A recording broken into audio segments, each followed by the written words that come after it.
silence or off, please. Should you wish to talk today on any one of the topics or even a topic you'd just like to bring to us at some point, we will have a call to the public after the morning session and then again after the afternoon session. But it helps a lot, and especially if you want to speak on a specific topic, if you'll fill out one of these blue slips. They're right outside the doors there, and then usually a Wyoming Game and Fish Department personnel is manning that, and we'll make sure that that comes up to me, and you'll have them. We'll make sure you have time to speak. And let's begin with the Pledge of Allegiance.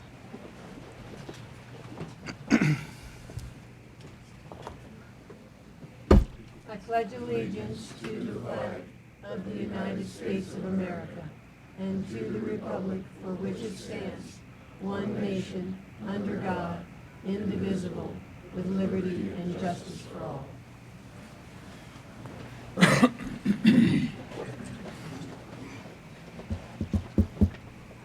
Okay, we're going to begin this morning with our big game management objectives. Scott Smith, thank you very much. And just a FYI to commissioners on this, we'll let Scott give his main presentation, and then when we get into the individual regions, we're going. I hope everybody's in agreement with this. We'll listen to each region and we'll take a vote on that region, and then let Scott present the next region, just so that all the information from that region is fresh in your mind. All right, well, good morning, Madam President, Commissioners, Dr. Talbot. So this morning, we are going to review the final 16 herd units of our 5-year cycle. We've been at this now for 5 years, and we're down to the 5th and final year of the first 5-year cycle. We have 16 herd units to discuss this morning. And I'll just run through.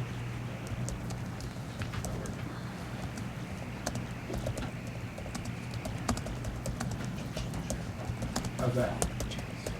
No? And I can project. Switch to one. You gotta get your own page.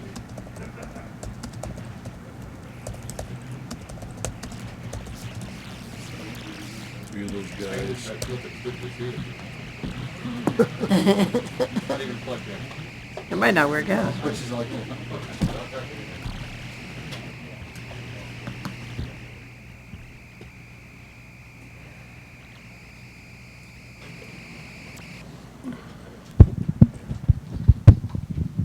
Sorry about that. There we go. All right. So let's start over then. So this is our 5th and final year of looking at an intensive review of all of our big game herd unit objectives. Some of these objectives have not been reviewed since the 1990s. So it was definitely time to get back into a cycle and look at these, take these out to the public, gather input, reanalyze, and see where we were. As you can imagine, since the 1990s, habitat conditions, population dynamics, even the social desires in some areas have changed since the last time we had objectives set. Now, in some areas, we have over objective populations that concern both landowners and the department managers. In some public land areas, increasing hunting pressure on buck-doe ratios, bull-cow ratios have also created some concerns. As we've talked several times with the commission, mule deer is a hot topic, and we've documented significant declines in some herds, and with those declines comes a request from the public to increase limited quota or other ways to increase their overall quality of hunt. So last year, May and June of last year, we took 35 big game herds out to the public, brought them to the commission then a year ago, July, for your approval, which you did. This year, this spring, we took 16 of the final 16 big game herd units out to the public. Same process that we used the previous 4 years.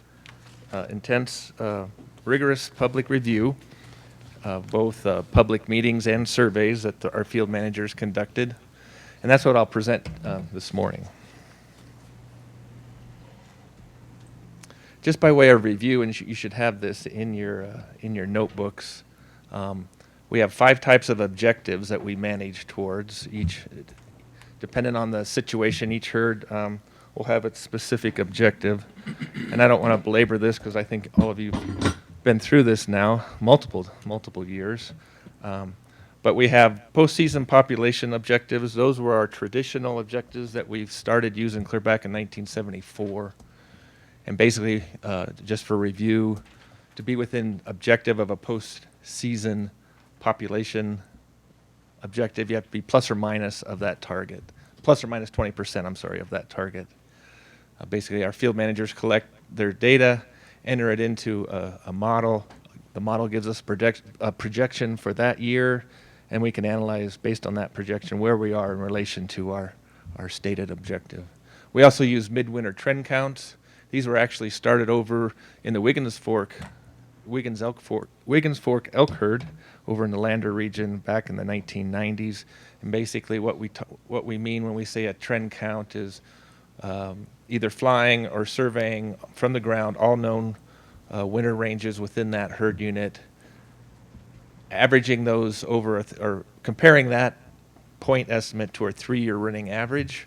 And that's how we assess how we're doing as far as population trends under this objective. The third one on the list here is the Landowner Hunter Satisfaction Survey. It's a new one. It was established back in 2012. And simply this one is used in those areas where we may have difficulty with hunter access. And so rather than using numeric field data, we base this objective on surveys, and our minimum threshold, as you can see there, is we're looking for 60% of the respondents being satisfied or very satisfied with the present level or their perceptions and understandings of where we are with the numbers of animals within that herd unit at that point in time for that year. The last two are very similar. We have 2 species-specific objectives, moose and bighorn sheep, and these apply to very small herds. Basically, what we want to do for both of these scenarios is maintain hunting opportunity in these small populations. For moose, it would apply to areas with 15 or fewer moose licenses. We use the metric of the harvest statistics. We're looking at hunter effort and age of harvest. And the benchmarks we're comparing to then would be a median age of 4.5 years or greater of harvested male moose and less than or equal to 10 days per animal harvested. Those are the threshold. Those are the benchmarks we're using to compare to. Similarly, with bighorn sheep, again, small populations that have either remote that are difficult to survey or just very small in stature. We utilize the existing harvest data, both hunter success and harvest age. Again, compare it over a 5-year running average to that current year. And the benchmark, similar to moose, for sheep would be harvested rams, the average age of a harvested ram in the 6 to 8 year age classes, and a hunter success of 75% or greater. Same concept for both of those small populations, just using harvest information to help gauge where we are in relation to population status. We also have 3 management strategies, and those will come up in addition to, so we'll have population, or we'll have an objective for the herd unit, and we also have a strategy. Again, 3 different strategies: recreation, special, and private lands. And basically these strategies are just helps fine-tune our objectives. And under the strategies then for recreational, we're looking at, for mule deer, we're looking to maintain a total buck ratios in the 20 to 29 bucks per 100 doe range. For bull elk, it's 15 to 29. And for pronghorn antelope, it's 30 to 59 bucks per 100 does. So that helps us gauge also not only with total population size, but where we sit with our male to female ratios.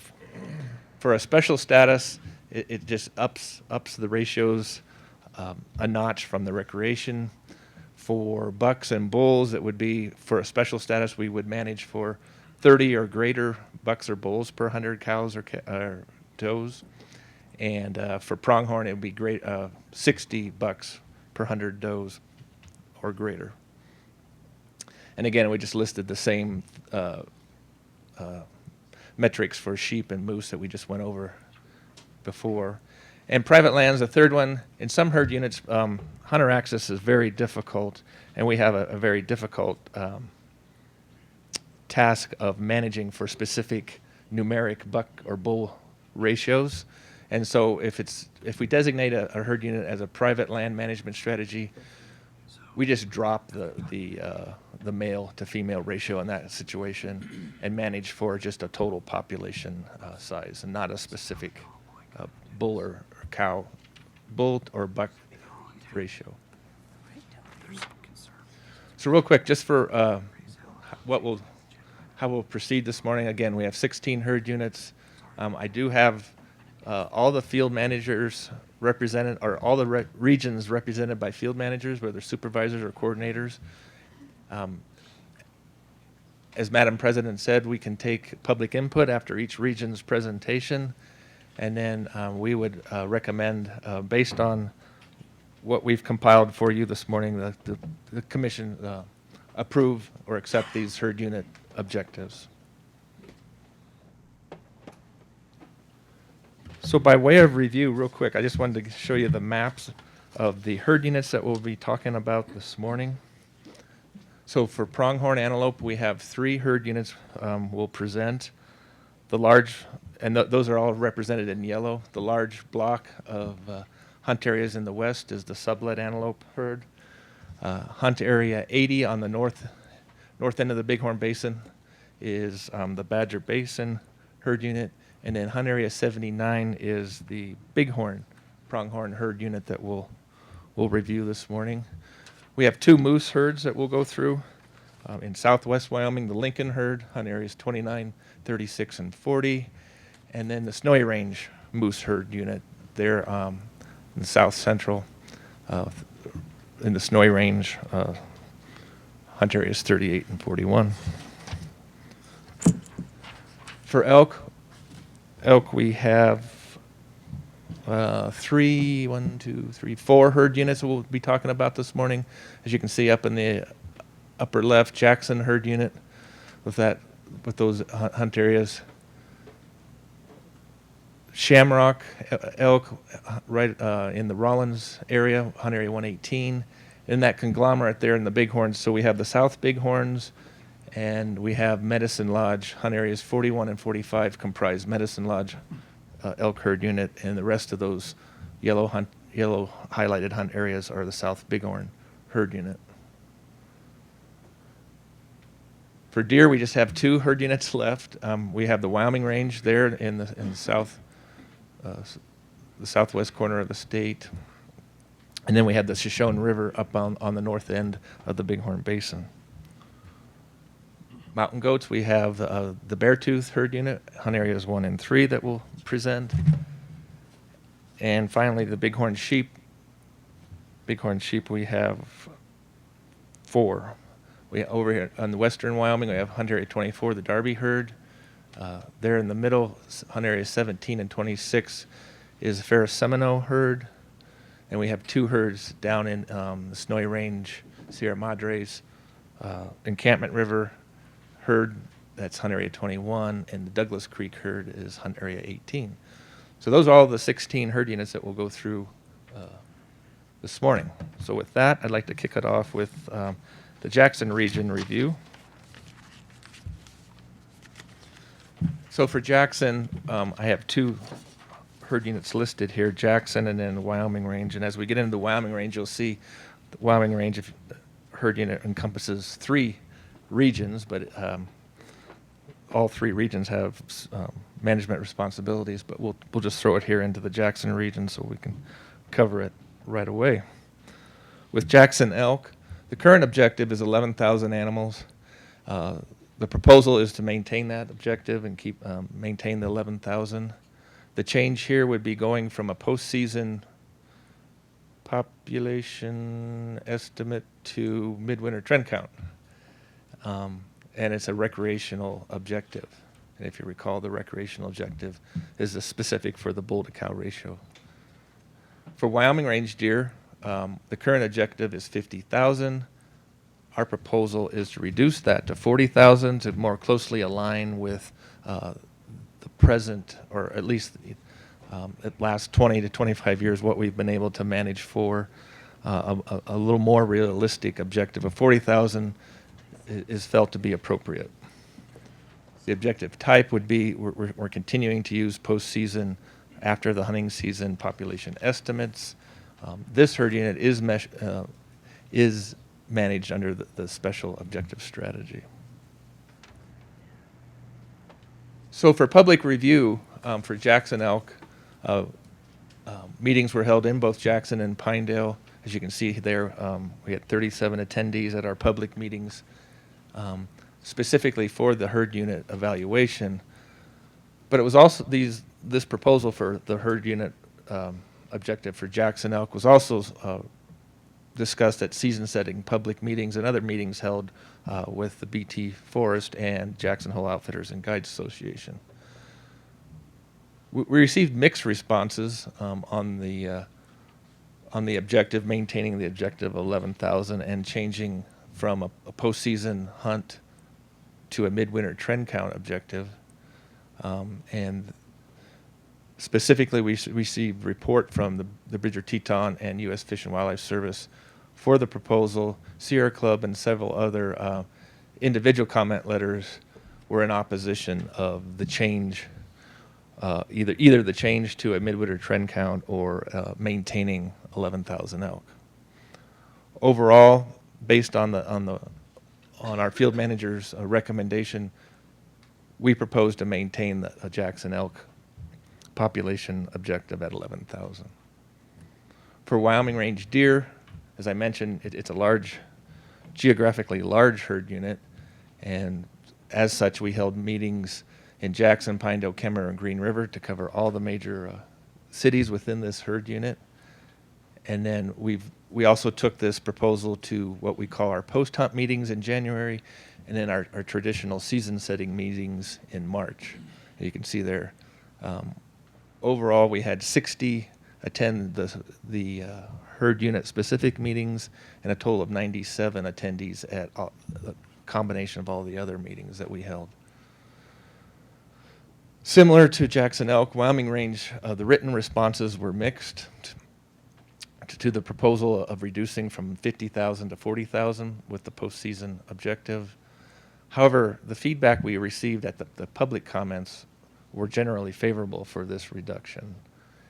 Overall, we feel it's appropriate to propose to you today an objective of 40,000 mule deer for the Wyoming range herd unit. And with that, that's all I have for public comment. Commissioner Crank, Can I ask a question? you may.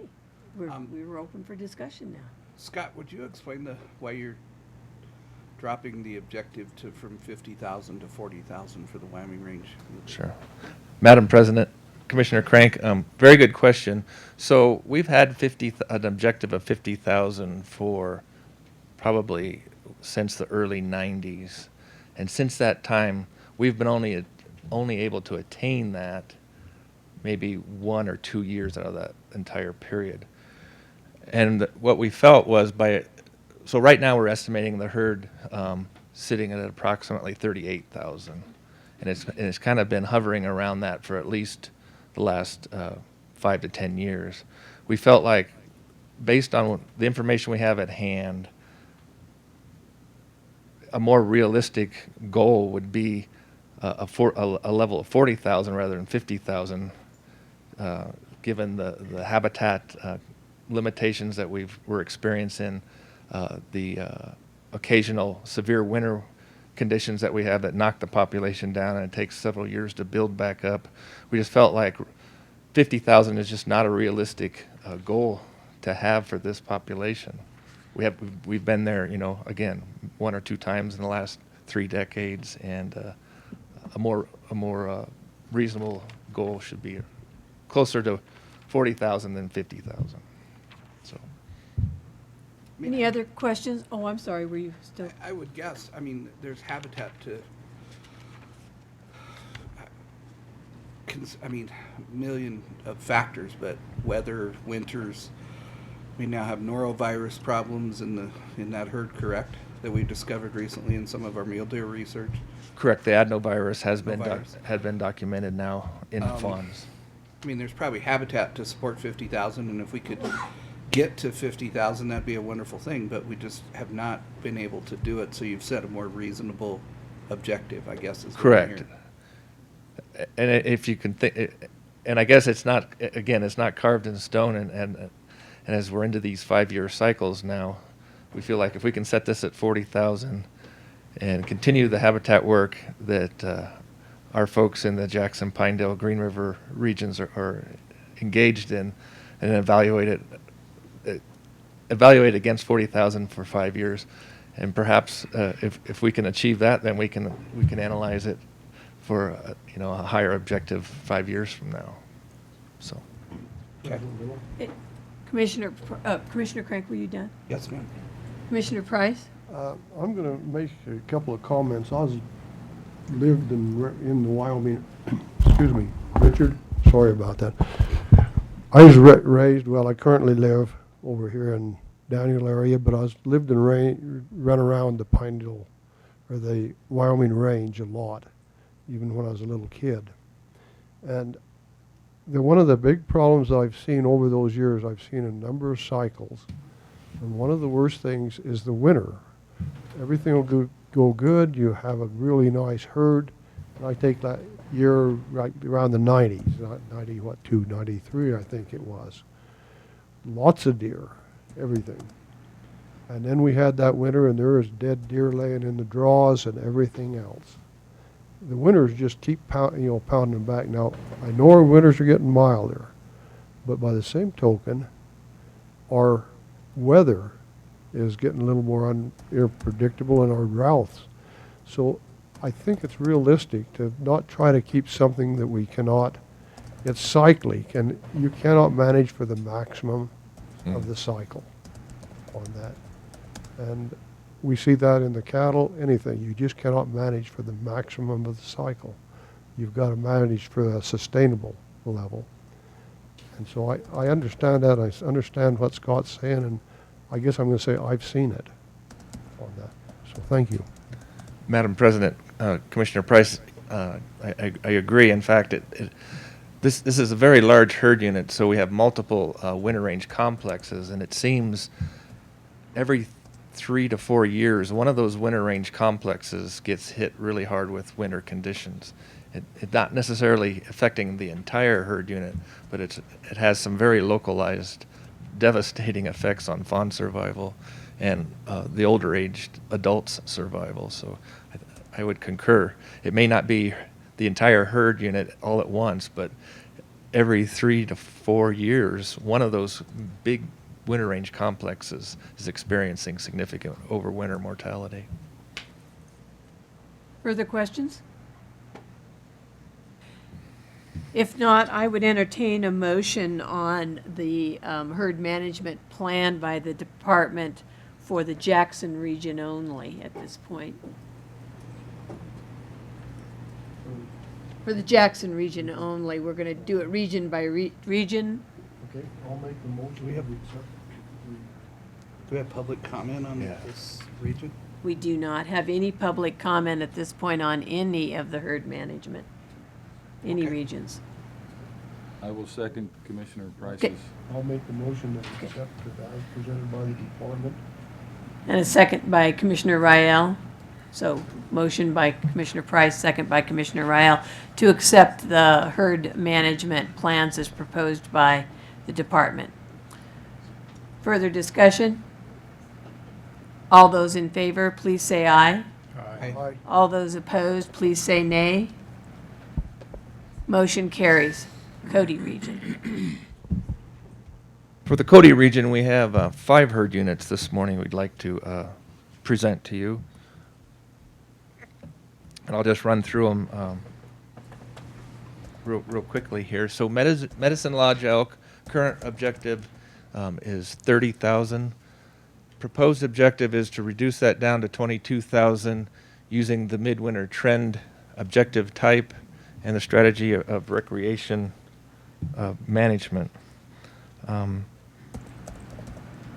Basically, right now, this herd is far over the stated objective, and even though we're over the 30,000 or 3,000 level, the field managers feel like going from a postseason objective to a midwinter trend count will be more beneficial in enumerating the actual number of elk on the ground. This herd has difficulties with modeling a projected total population size. So the proposal is to change from a postseason objective to the midwinter trend count to use a 3-year running average of actual number of elk counted. For Badger Basin pronghorn, current objective is 1,000. Again, the proposal is to reduce the objective to 400 and go to a preseason trend count for pronghorn. That's typically when we do our pronghorn counts, is in August, prior to the hunting season. All other big game species we do after the hunting season. Pronghorn's a little different, under a little different management strategy.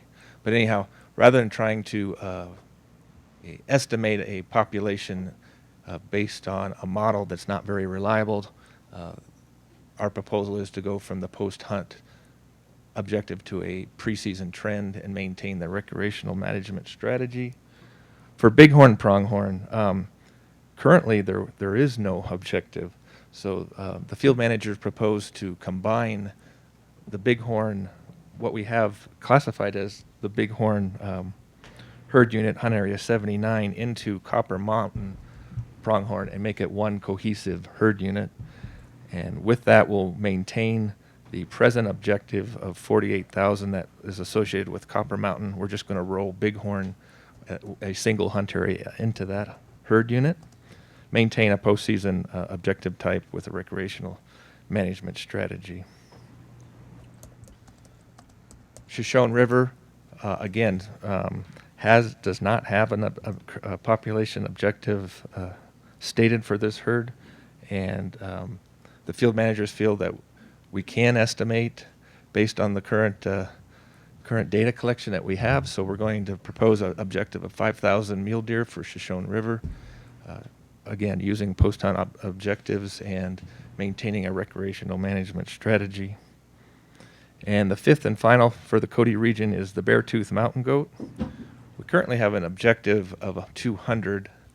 The proposal from the region is to reduce that to 175, utilizing a summer trend count under a special management strategy. And the rationale behind this reduction of 25 mountain goats for this herd unit is they would like to split the herd unit objective of 175 into two sub-objectives by hunt area, maintaining 125 mountain goats for hunt area 1 and proposing a 50 mountain goat objective for hunt area 3 for a total of 175 for the entire herd unit. And those are the 5 proposals, but based on public review, we'll just go right through them now. And as you can see in the Cody region, public turnout for most of the meetings was quite low. Meetings held in Worland, for Medicine Lodge, meetings were held in Worland and Grey Bull. We had 11 total attendees. We did send out landowner surveys. We got about a 46% response rate. Of those that responded, a little over half felt numbers of elk in the Medicine Lodge were appropriate. But almost 30% though felt like there may be too many elk in the Medicine Lodge as far as from the landowner perspective. But overall, there was no significant opposition to reducing this herd unit objective down to 2,200. For Badger Basin, a similar trend. We had meetings in 3 communities, Cody, Powell, and Lovell, 7 total attendees.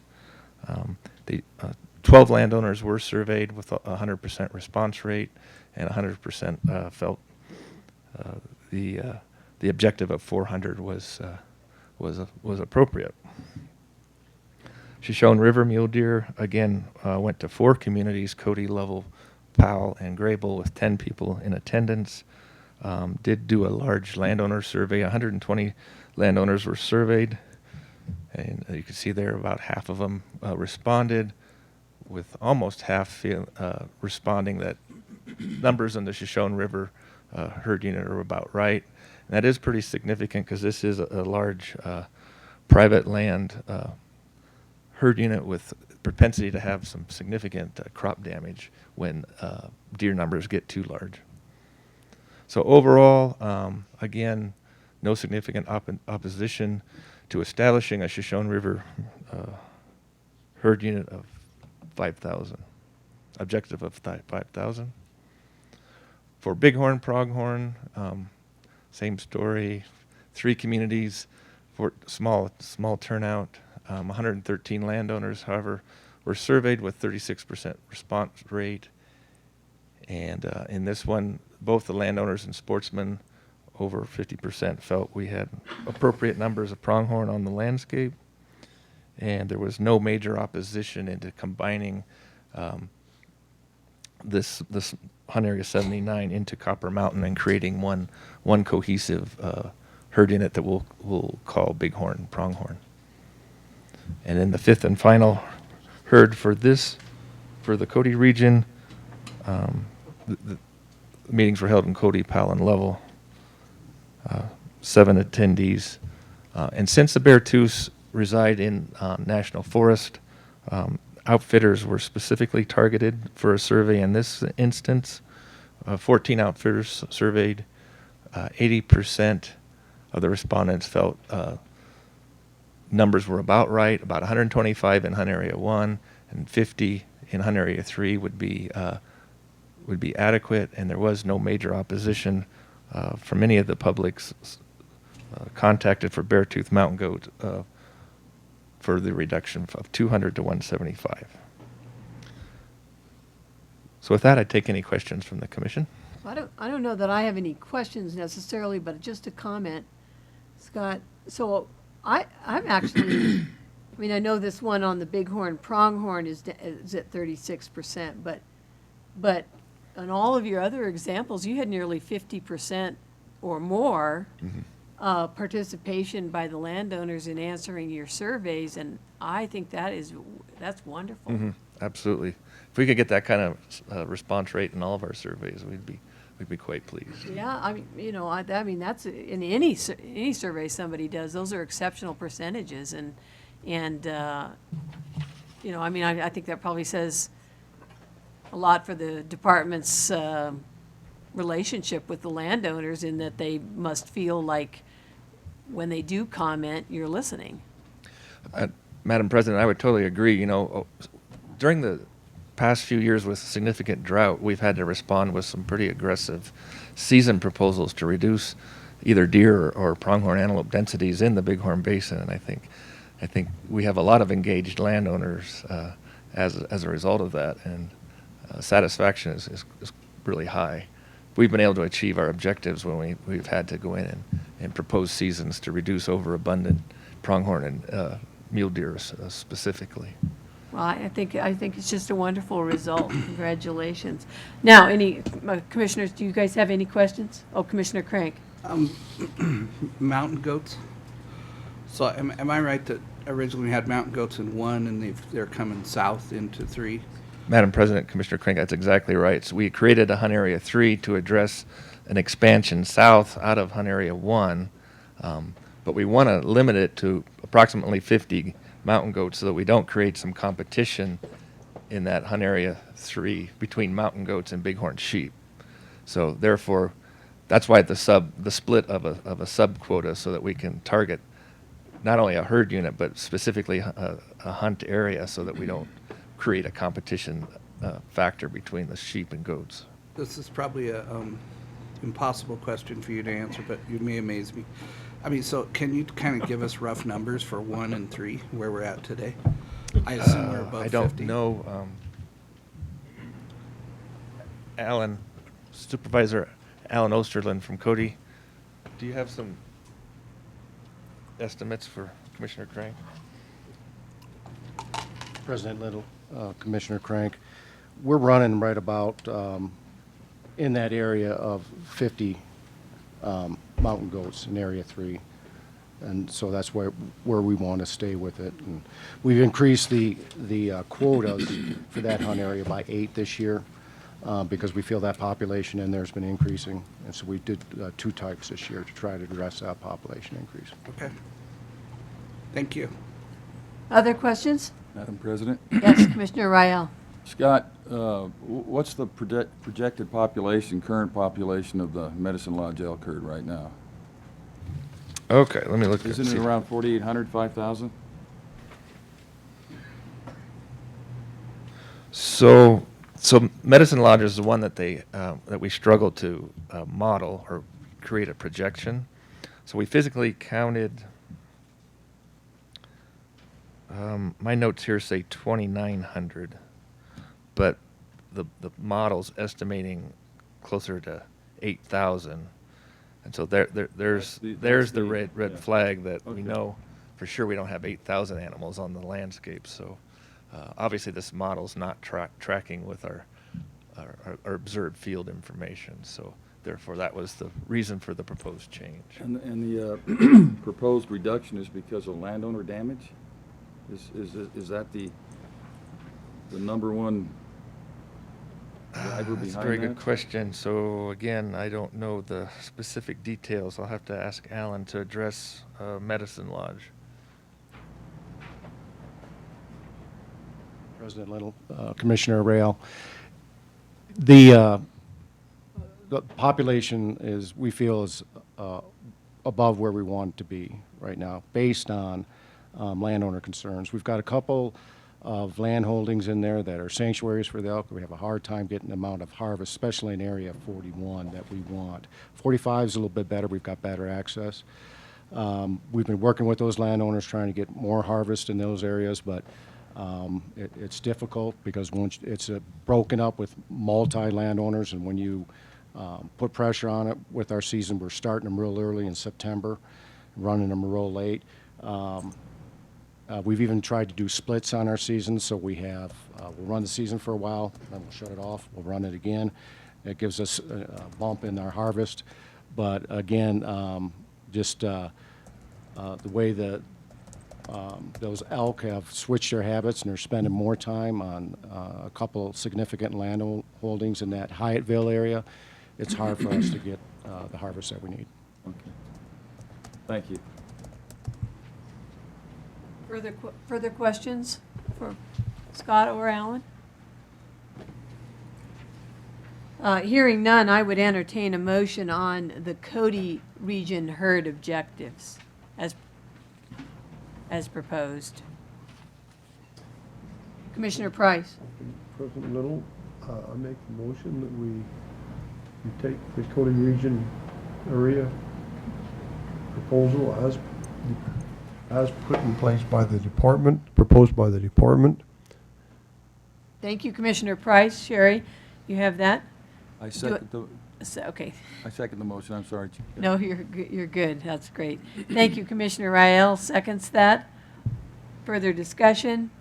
Hearing none, all those in favor, please say aye. Aye. All those opposed, please say nay. Motion carries in regard to the Cody region. Very good. The next region we'll discuss is the Sheridan region. We have one herd today to bring to you. It is the South Bighorn elk herd. Current objective for South Bighorns is 2,900. Proposed objective is 3,300. Similar to some of the other herds we've discussed, The proposal is to change from the the postseason objective to a midwinter trend count, and utilize a private lands management strategy. So presently, we're counting around 5,200 elk in South Bighorn. So we're significantly over objective. Proposal is to, while we're raising the objective, we're still trying to manage for fewer elk on the ground. So we still have that challenge of killing enough elk to slow population growth in this herd unit, even though on paper you see there a slight increase in the objective. So it's more of an accounting change, I guess, is the way to look at it. We will continue to maintain aggressive cow harvest opportunities for this herd unit and try to manage down to 3,300 over the next 5-year cycle. So, and again, with the predominance of private lands, the region felt like it'd be a more appropriate strategy to go to the private land strategy and not try to manage for a specific bull to cow ratio. The emphasis should be on cow harvest and reducing overall elk numbers down to 3,300. So that's the thinking here. So for public review, 6 meetings were held in the Sheridan region. You can see there Buffalo, Casey, Worland, Lander, Riverton, Casper. We had 78 people in attendance. Also did the landowner survey. We had, again, a response rate, or 62 surveyed. About half of them felt that there were too many elk. 36% felt about right. A very small percentage then thought there were too few. We also did looked at the hunter satisfaction surveys, and 65% were satisfied or very satisfied with their hunting experience or the number of elk they encountered during their hunt. So you can see at times when you have large numbers of elk, hunter satisfaction can be high, but the large number of elk also in private land situations causes a landowner concerns. So again, we're trying to balance those two in this case. So with that, we feel like we propose to numerically change this objective to 3,300 elk for South Bighorn's herd unit, with the realization we're still almost twice that of elk on the ground, and we will continue to aggressively harvest cow elk in this herd unit. I'd stand for any questions. Commissioners, Commissioner Price. This is not regarding this particular herd unit, but I'm just wondering, when you go from one modeling method, the way of determining the knot count to the next, how do you do it? Do you just change on that? Did you try to do any smoothing between the two counts? So methods or any look back? Yeah, Madam President, Commissioner Price. So what we do, so when we go to when we go to the midwinter trend count, then it's a running 3-year average that we're comparing to. So yeah, there is some smoothing of the data because you have such variations depending on winter weather conditions from year to year. So when we look at that compared to a point estimate from the model, we're taking what we physically count for 1 year and then comparing it to that 3-year average to help smooth it. But there's not really any other transition because we're already collecting those trend data. So most of the time we don't have to significantly change how we're collecting our field data. It's just how we're going to analyze it. How you're setting the objective and stuff like, Exactly. that. So that you have the data. We have the data. Yep. One you can try several different techniques and then begin the one that begins to work. Exactly. Seems to do the best, then switch to that or Yes. use that. Thanks. I didn't quite have understood that quite. I appreciate that because that makes sense. Commissioners, further questions? President Little, I'll make a motion that the commission approve the herd unit objectives for the Sheridan region. I'll second it. Okay, so we have a motion from Commissioner Culver to approve them as presented, and a second from Commissioner Price. Further discussion? All those in favor of the motion to approve the proposal on the Sheridan region, please signify by saying aye. Aye. All those opposed, nay. Motion carries for the Sheridan region. And I'm going to have to step out for a few minutes, and so I'm turning the handling of the meeting over to our Vice President, Commissioner Culver. Okay. Ship's sinking now, isn't it? Good luck, boys. So for the Green River region, we have 2 herd units to present to you this morning. We have the Lincoln Moose and Sublet Pronghorn herds. For Lincoln Moose, the current population objective is 1,620. The proposal is to reduce that to 1,000. As you can see, we're going to maintain postseason population objective type and managed under the special management scenario, which all of our moose and sheep are classified as special management strategies. So for Sublet Pronghorn, if you recall that map, just like Wyoming Range mule deer, Sublet Pronghorn encompasses 3 of our regions, both Jackson, Pinedale, and Green River. Actually, Sublet includes 4. We have Lander has a hunt area also in Sublet Pronghorn. Very large geographic area. Current objective is 4,800. We propose to maintain that objective. We're far below it right now, but we want to keep that as our goal. And again, the objective type will maintain a postseason objective with a recreational management strategy. Public comment throughout the Green River region, or in other regions actually. As you can see here for Lincoln Moose herd unit is solely within the Green River region. So we held public meetings in Kemmer and Green River. We had 23 attendees. Key landowners and livestock producers were also invited to our public meetings, as well as the federal land managers and U.S. Fish and Wildlife Service personnel, since Seed Skiddy National Wildlife Refuge is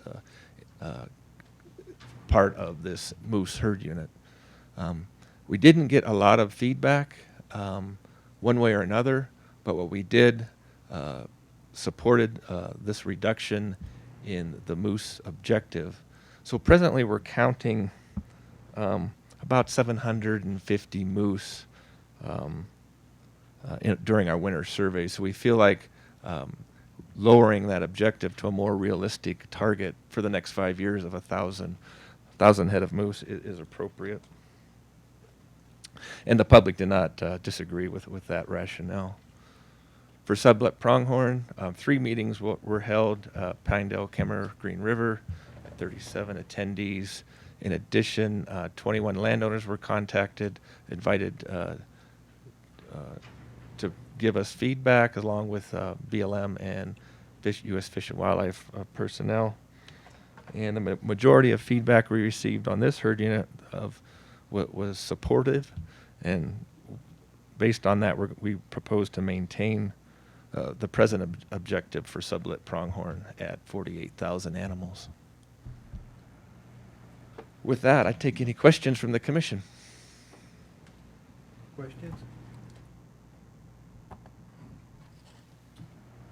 Charlie? Make a motion that we accept this Green River region objective. Second. At that, all in favor, say aye. Aye. Aye. Opposed, nay. Carries. Thank you. Let's move on to the Laramie region. Laramie region has 3 big game herd units up for consideration this morning. We have Snowy Range Moose, Douglas Creek Bighorn Sheep, and Encampment River Bighorn Sheep. So Snowy Range Moose current objective is 100, and that's based on a postseason estimate. The proposed objective for the next 5-year cycle is to go to a midwinter trend count of 75 moose. again, both moose and sheep have special management strategies as a default, so there's no change there. Based on our next two, our Bighorn Sheep herd units in the Laramie region, right now we have a post-season objective of 350 for Douglas Creek and 200 for Encampment River. And the proposal is to go to the limited opportunity objective. And if you recall that objective when we reviewed that at the beginning of the presentation, that's not a numeric objective, but rather it uses hunt area statistics, or I'm sorry, harvest statistics for the specific hunt area to guide management. So we'd be looking at hunter success of greater than or equal to 75% and average age of rams harvested between that 6 to 8 year age class. So that would be the objective that would guide our harvest for these two small bighorn sheep herds. Very limited hunting opportunity, very small numbers of sheep in both herd units. So rather than having what is viewed as a very unrealistic postseason population objective, we would propose to go to the limited opportunity objective type for those two sheep herds. Public comment based on that proposal for Snowy Range moose. Meetings were held in Cheyenne, Laramie, Saratoga, and Torrington. 51 attendees. And then we also had a follow-up meeting later in the spring in Laramie, Saratoga, and Wheatland. We had 23 attend that second round of meetings. 62% of the respondents that commented on the Snowy Range proposal were satisfied or very satisfied with the current moose numbers. Based on there's a research project ongoing right now in the Snowy Range moose herd, and even though we physically have counted 75 animals, based on a siteability estimate, the siteability estimate projects that there could be as many as 300. But rather than trying to model or estimate what the model may estimate, or use what the model may estimate, we're proposing just to use what we can physically count in the Snowy Range area. Very thick habitat, very coniferous, thick lodgepole coniferous forest, very difficult to observe a lot of moose at times. So we felt like at least for the next 5-year cycle, we would propose a midwinter trend count of 75 moose, realizing that based on the study that's ongoing, that corresponds to a model estimate of approximately 300 moose. For Douglas Creek sheep, again, Cheyenne, Laramie, and Saratoga had meetings, 39 attendees. Similarly, we followed up later in the spring in Laramie, Saratoga, and Wheatland. Very small sample size here for responding to the game and fish proposal, but of the 7 that did respond, they all supported the change from the postseason estimate to the limited opportunity objective, utilizing the harvest parameters and documenting that we have adult rams in the population before we actually set a hunting season. Same for the third herd unit for the Laramie region, Encampment River. You can see there we had meetings in Cheyenne and Laramie, Saratoga, Torrington. We had 51 people attend. 78, or over 2/3 of the folks that responded to our survey were dissatisfied or very dissatisfied with the current bighorn sheep numbers. Very low numbers. We acknowledge that. Very small bighorn sheep herd. We did then follow up with meetings in Laramie, Saratoga, and Wheatland later in the spring, and asked them about the proposal to change from the postseason population estimate to a limited opportunity objective, which utilizes the harvest parameters. And again, the small number of respondents did support that change. So acknowledging that we have very small numbers of sheep in both Encampment River and Douglas Creek, we still would propose to utilize harvest parameters when we can offer a hunting season in those 2 herd units. And we recommend using a winter trend count of 75 moose for snowy range herd unit. So that's a summary of the 3 herds for the Laramie region. Take any questions you may have. Scott, I've got a question for you. I'm interested in the moose herd down there. What's the overall, the long-range trend of that moose herd? Is it steadily increasing? I believe it is, but specifically- we have Corey Klass is here, and he's our wildlife management coordinator. So And I'm curious about the health of those moose and their overall trend, because that's one of the few herds we have that has less big predator. it does, pressure. and it's one of our it's probably our only moose herd right now that we're actively studying. We have a radio telemetered cow moose on the air right now, so that we can learn more about the snowy range herd. So I think I'll have Corey kind of give you a quick update on that. Thank you. So I guess it's Vice President Culver and members of the commission. So yeah, as far as the trend population on the snowy range moose, we don't have a lot of, I guess, good population estimates for that population over time. This siteability effort was the first major effort to try and get an idea of how many moose were out there. We did the siteability, we counted about a little over 130. And with the siteability correction, that translates to about 300 moose. It actually estimates 266. One thing we realized, like Scott alluded to, is it's not real easy to count moose in the snowy range. We have a lot of cover up there. So of 27 radio collared moose that we thought we would see when we were doing the survey, we saw 2. So those are actual moose that we were able to see. So we know that 300 is even probably a low estimate because we didn't detect as many moose as there are out there. So we did have some issues through that conifer timber. As far as the health of the herd, up to this date right now, we have 35 moose, roughly, that have been radio collared, 10 mortalities. So we're looking at about a 72%, somewhere in there, survival rate. It's not as high as we had hoped.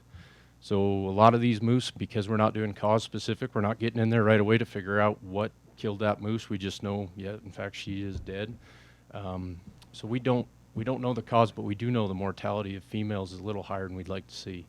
Last year, actually this year, if you remember, we backed off on cow licenses a little bit as a result of that. So certainly I think the population's doing well. We're monitoring it, but maybe not as well as we had initially thought.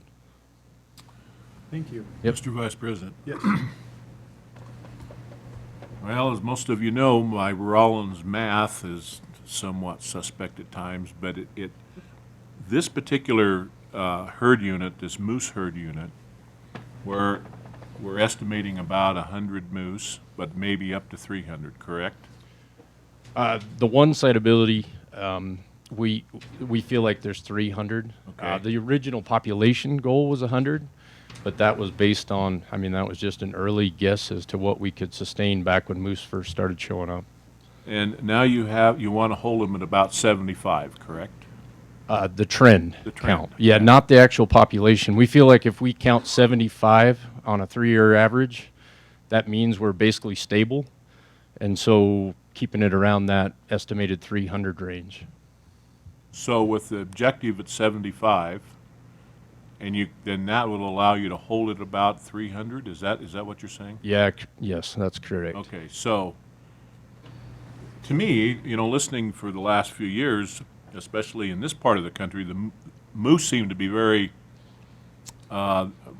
vulnerable, and they have a lot of issues, health issues and things like that. Maybe not so much over in Snowy Range as they are around here. So I guess my question is, I'm looking at that 75 number, and I'm just wondering if we're erring on the side of caution or if we have thrown caution out the door, because 75 to me seems a little low. So, but yet you're still thinking 300. Do you understand my question? I do, and really, the reason we're looking at 75 for a trend area is it's a realistic number that we feel like we can count and have been counting in these set areas in a set given time. And so that, we hope, is reflective of this 300 population, and as long as we're 75 or better, we feel like we're there. The Snowy Range moose population does not model well. It's a small population. We struggle sometimes with sample size, so we wanted to make sure we gave it that trend effort, that trend count effort. So I think it works out well, and we don't have the money to do the siteability for moose on a regular basis, so that's going to be kind of a one-time thing for every. I wouldn't even speculate for how often that would occur, but not very often. So we're trying to find something we can use over time. Okay. We think that 75 is something that we can monitor and track better than what we're doing now. Okay, that makes sense, thank you. Yep. Mr. Vice President? Yes. Corey, before you go. Tell me about this moose study. I haven't heard about this before. What are you doing? Sure. How long's it been going? Where's it headed? Yeah, so the moose study began back, I would say, what was it, 2014? And so it's with Kevin Monteith, Dr. Monteith with the University of Wyoming Co-op. And right now, the initial study collared 30 female moose. Been doing the ingesta-free body fat like we're doing with mule deer to see how that body fat changes, and basically use that as a metric for cow health and how that reflects on reproduction. Also, habitat, how those habitats that they're utilizing are associated with that health and then fat deposition.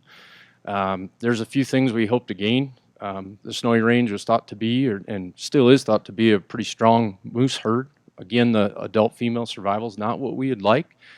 We're learning that we had one study animal, for example, this winter. She was very sick. She had a combination of winter tick and Eleophora, carotid artery worm. So she was suffering from both of those at the same time, which caused her to die. But we actually got our hands on her to see what was causing that death. So the idea is to over time come up with a good population parameter we can try monitor over time, also to see how body fat changes with the habitats they use and how that reproduction is. We're also going out and doing field checks. Right now we have people in the field going out to these collared cow moose to see if they have calves, and then we'll visit them again later on in the summer, September-ish time, early September, to see if they still have calves, to get an idea of reproduction, to see how strong the reproduction is within this population. The last captures will be December and March of this year, or December of this year, March of next year, and after that the collars will be pulled off the females in March. Why? Because that'll conclude the study. Okay. Yep. I might follow up. Sure. I mean, this is our only, I would guess, this is our only moose herd we have that are not being severely eaten by wolves and grizzly bears. Correct. All right. Yeah, we don't know that we have any of those at this time, yeah. All right. So, I mean, it seems to me this is like a golden opportunity to study moose in an area where you don't have that heavy depredation that seems to be having significant effects on our moose herd statewide. Commissioner Crank, members of the commission, that's an excellent point, and really that was why the Snowy Range was selected for this follow-up study, to compare to the sublet moose and some of the other moose that they've collected these parameters on, to take it to a place that didn't have that complex carnivore community to see what was going on. That was one of the things to look at. When you have a collared animal that dies, do you know I'd assume there's technology that it would allow you to know that animal has died fairly quickly? Or is that not available? Yeah, the GPS technology is available. However, with these, they're a store on board, so they don't talk to the satellite and provide alerts like some of the newer collars that we're putting out on the migration stuff. So we don't necessarily know until we do a flight, and we do flights twice a year. Well, we do flights 4 times a year, twice in the summer for the calf checks, and then pre-capture December and pre-capture in March. And so those are the checkpoints for mortality. Again, for example, we had 2 mortalities that we walked into the field just recently, and there's not a lot left. You can tell what scavenged them, but you really can't tell what killed them. Okay. So, go ahead. Mr. Talbot and Scott, I might suggest that the department at least come back for my curiosity more than anything and think about a proposal to continue this moose study beyond March of 2017, I guess, when it ends, with updated technology. You know, it just seems to me that this is a golden opportunity. I mean, our moose herds are suffering statewide. I personally believe because we have far too many wolves and far too many grizzly bears, and you know, the federal government has not seen fit to give our managers on the ground who know more about our wildlife than anybody in Washington, D.C., the authority to allow us to manage those top-of-the-line predators and protect both our livestock industry, as we heard yesterday, and protect our wildlife herds. So I think if we have this opportunity, we probably ought to think about taking it and doing a real scientific-based study, including, you know, when we lose cow moose, what's causing that? Do we have a disease problem? Do we have a habitat problem? Do we have... So I think it's just a golden opportunity to capture that data and hopefully be able to use it to rebound our moose herds in Pinedale and Jackson and Dubois and Cody, where our moose seem to be disappearing incredibly fast. So just a thought, Mr. Talbot and Mr. I don't know how the rest of the commission feels, but I agree. Commissioner Crank, we can certainly explore that, and I guess my suggestion at this time would be that we visit with the researchers, Dr. Monteith, and see what opportunities are there. But we can certainly explore that and come back to the commission. thanks. Absolutely. I would agree with what Pat said, and I would also include the Bighorn moose herd in that too. You know, because they also have that absence of grizzly and wolves mostly, and those might be our last two strongholds for moose in the future. And the more we can learn about those herds, the better we can manage them. I think you're seeing clear direction from the commission that we're interested in doing what we can for those moose. So noted. I will get with the field managers. I know we have had interest in the bighorns as well, so. Yeah. We can work on that. Thank you. The question I have is, these moose that are currently collared, are you going to have to catch them to take those collars off? I see Vice Corey President Culver, nodding back there. That they're Commissioner gonna- Price, yes, these will not fall off. So when we do the March body condition assessment, we'll take the collar off to download the data, because these are the store on board versions. So all that data we need to And get off the. The way that it sounds like, you'll take the collar off, and from then on, they're not going to be collared. Those individuals, Those individuals. Okay. unless we Okay, this is- change the study design and add something to continue. This is what I'm getting at, is, I agree with Commissioners Crank and Keith. If you're going to have to catch those moose to take the collar off, if you were thinking about it, and we could get ready in time, you could slap a more up-to-date collar on and just cut down the number of times you've got to catch moose right there. Commissioner Price, exactly. And so what I can commit, so we next meet in September. I can get with Corey, and Laramie field managers, and Dr. Monteith, and see what we can pencil out as far as objectives to continue this snowy range moose herd. That way, like you said, when we have a moose in hand in March of 2017, if we have a solid study plan, we can move that forward with different collars. You would also be, working with at least a known group of moose. But I think that'd be a golden opportunity to actually do it, and to actually do it at this time, if it'll work. Absolutely. And that's my suggestion, is that we do consider it. And I think, at least as a commissioner, I would support that. Good point, Charles. Any other questions or comments? I have a question. Scott, let's go to sheep. So Douglas Creek and Encampment River, are we currently issuing licenses for those herds? So again, Corey, help me out here. It's not every year.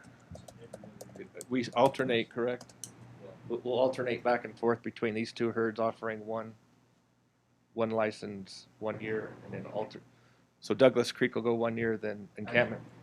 They're hunted together. Oh, they're hunted together. Okay. So tell me, I mean, here's my Casper math confusion, I guess, since Cloudy used Rollins. Our objective is we're going to analyze hunter success and age of ram, but we're only going to kill one ram every 2 years, right? 2 rams every 2 years. That's how does that give us a realistic population objective if we're basing it on 2 animals every 2 years?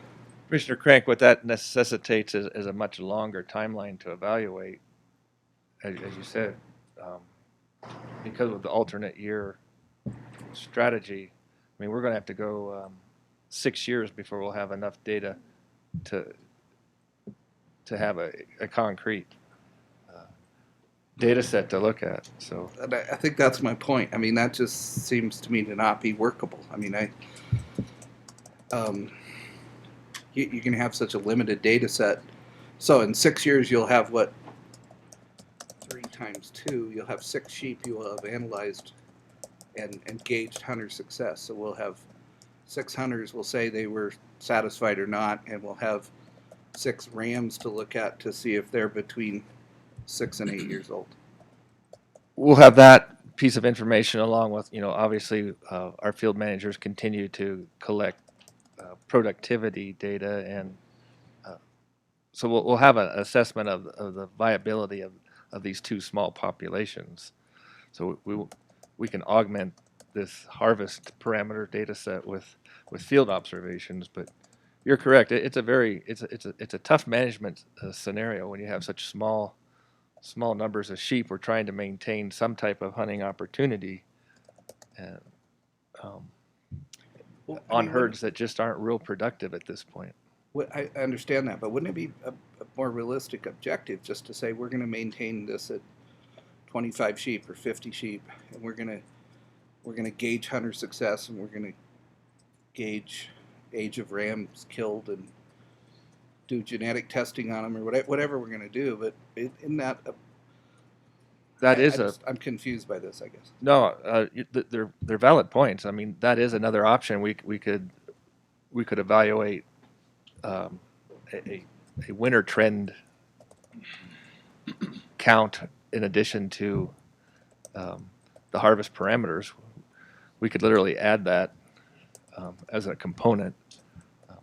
At this point, we just chose to go with, I guess, the standard option was this limited opportunity, which is, as you pointed out, it has its flaws, especially when you're only hunting alternate years with very few tags. Okay, that's what you guys think is the best, Corey and Scott? At this point, okay.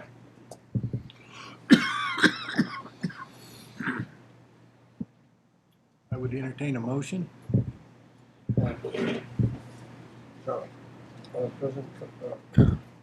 Vice President Culver, I make the motion that we accept the information presented by the department for these herds. I would also add that we ought to consider a continuation of the study for that Snowy Range herd. And I just say this, Now, do you want that as part of your motion? I guess not. Okay. Accept it as, I'll make the motion, we accept it as proposed, and we'll work the rest out. Okay. I second the motion. All those in favor say aye. Aye. Opposed? Motion carries. With that, I'll give the gavel back to President Little, although she never gave me the gavel. Are we done with the Oh, regions? you want me to go all the way Yeah, through? would you Okay. go ahead. Go ahead, For me? Scott. Thanks. Thank you. okay, we're getting close. So There you go, if you want it. Now I got the gavel. You guys are in trouble now. So for the Lander region, we have two herd units to present this morning. We have the Ferris Seminole Bighorn Sheep Herd and the Shamrock Elk Herd. Current objective for Ferris Seminole Bighorn Sheep is 300, and we're proposing to maintain that. That is a postseason estimate, and again, with all Bighorn sheep, they're under the special management strategy. The second is the Shamrock Elk Herd. It is a very isolated small elk herd out north of I-80. The present objective is 75. We propose to maintain that. We are going to try utilizing trend counts on this herd unit. It is it's a vast geographic area with small groups of elk scattered throughout the area. The proverbial needle in a haystack kind of scenario here, but we will propose to maintain the objective at 75 with a trend count and recreational management strategy. The public review the Lander region conducted for Shamrock Elk, the meeting was held in Rollins, closest city to within this herd unit. Small turnout, as you can see. 4 people attended that meeting. 6 landowners were contacted in person to discuss the management of this herd, and then we received no objections to maintaining this objective of 75 elk. For Ferris Seminole, same meeting was also held in Rollins. In addition, 23 landowners within the Ferris Seminole Bighorn Sheep herd were contacted in person. Again, no objections to retaining an objective of 300 Bighorn sheep for Ferris Seminole. So, in summary, for the Lander region, proposing no changes to existing objectives and received no public opposition to those 2 strategies. With that, I'd take any questions. Questions? Madam President, or Mr. Vice President, is that elk area that Shamrock herd unit? Is that 118? Okay, Correct. Thanks. Yes, sir. Mr. Vice President, is that what everyone calls the Red Desert elk herd? I mean, or No. is that a different area? That's 100. Commissioner, correct. The Red Desert is typically referred to as Hunt Area 100. This would be to the east of that. Just put in for a license. You'll find out when you get the big old 0 back. I'd entertain a You'd motion. probably get. President Kohler, I make the motion that we accept the proposal by the department, or I guess it's the Lander region. Have a second? Second. All those in favor, say aye. Aye. Opposed, nay? Carries. Go ahead, Scott. Okay, and last but definitely not least is the Pinedale region, and we have 1 herd unit to present this morning, and that's another small bighorn sheep herd, the Darby Mountain herd. Current objective is 150 animals. The proposal in front of you this morning would be to retain that at 150. The objective type is a postseason estimate, and as we've stated over and over, all bighorn sheep management strategies are categorized as special. For the public review, meetings were held in Marbleton, Thane, Pinedale, and Jackson. We did have 68 in attendance. Also had a presentation in front of the Jackson Hole Outfitters and Guides at their midwinter meeting, and follow-up meetings later this past spring in both Jackson and Pinedale with 37 in attendance. And based on all the public input we got, we received for this herd unit, there is no opposition to maintaining the current objective of 150 sheep for Darby Mountain Bighorn Sheep herd. With that, I take any questions. Commissioner Price.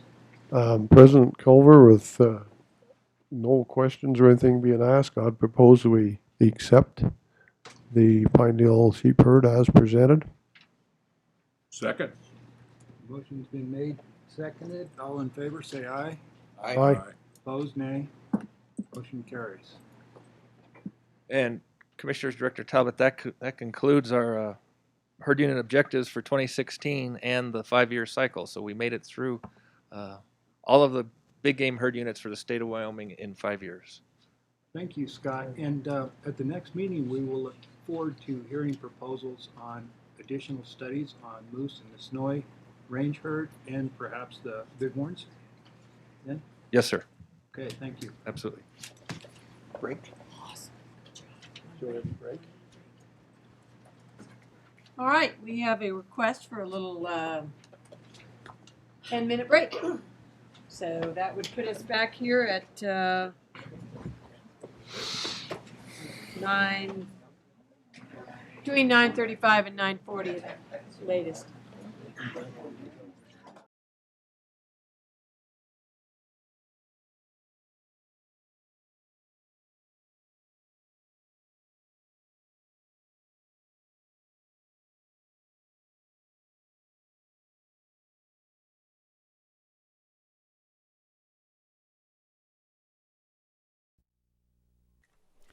Mother Nature is often left to do her wonders, but sometimes a change in the course of things is needed. Trout anglers that float the Encampment River in south-central Wyoming next year will be seeing the results of a stream bank stabilization project along the Encampment River just outside of the town of Encampment. This project is part of a larger effort designed to improve roughly 9 to 10 stream miles of fish habitat and spawning areas by stabilizing stream banks, providing cover for younger fish, and improving spawning areas. Wyoming Game and Fish Department aquatic habitat biologist Christina Barano talks about one of the improvements on this section of the river. We're no longer going to have this vertical bank that we have right now. We are going to end up sloping this back down. We're going to add in a woody debris structure that creates this intermingled mesh of wood, which is, if you can think of trout, really, you find them hiding underneath wood, they're going to love that habitat. And then we'll also have a much deeper pool than we have here right now. The Encampment River has seen its share of use over the years. Back in the early 1900s, loggers used to float railroad ties down it to the North Platte River, and a dam was constructed upstream that supplied power to a copper smelter that used to operate in Encampment around that time as well. This project should provide some stability to a river popular with anglers. The public can use the river during float season.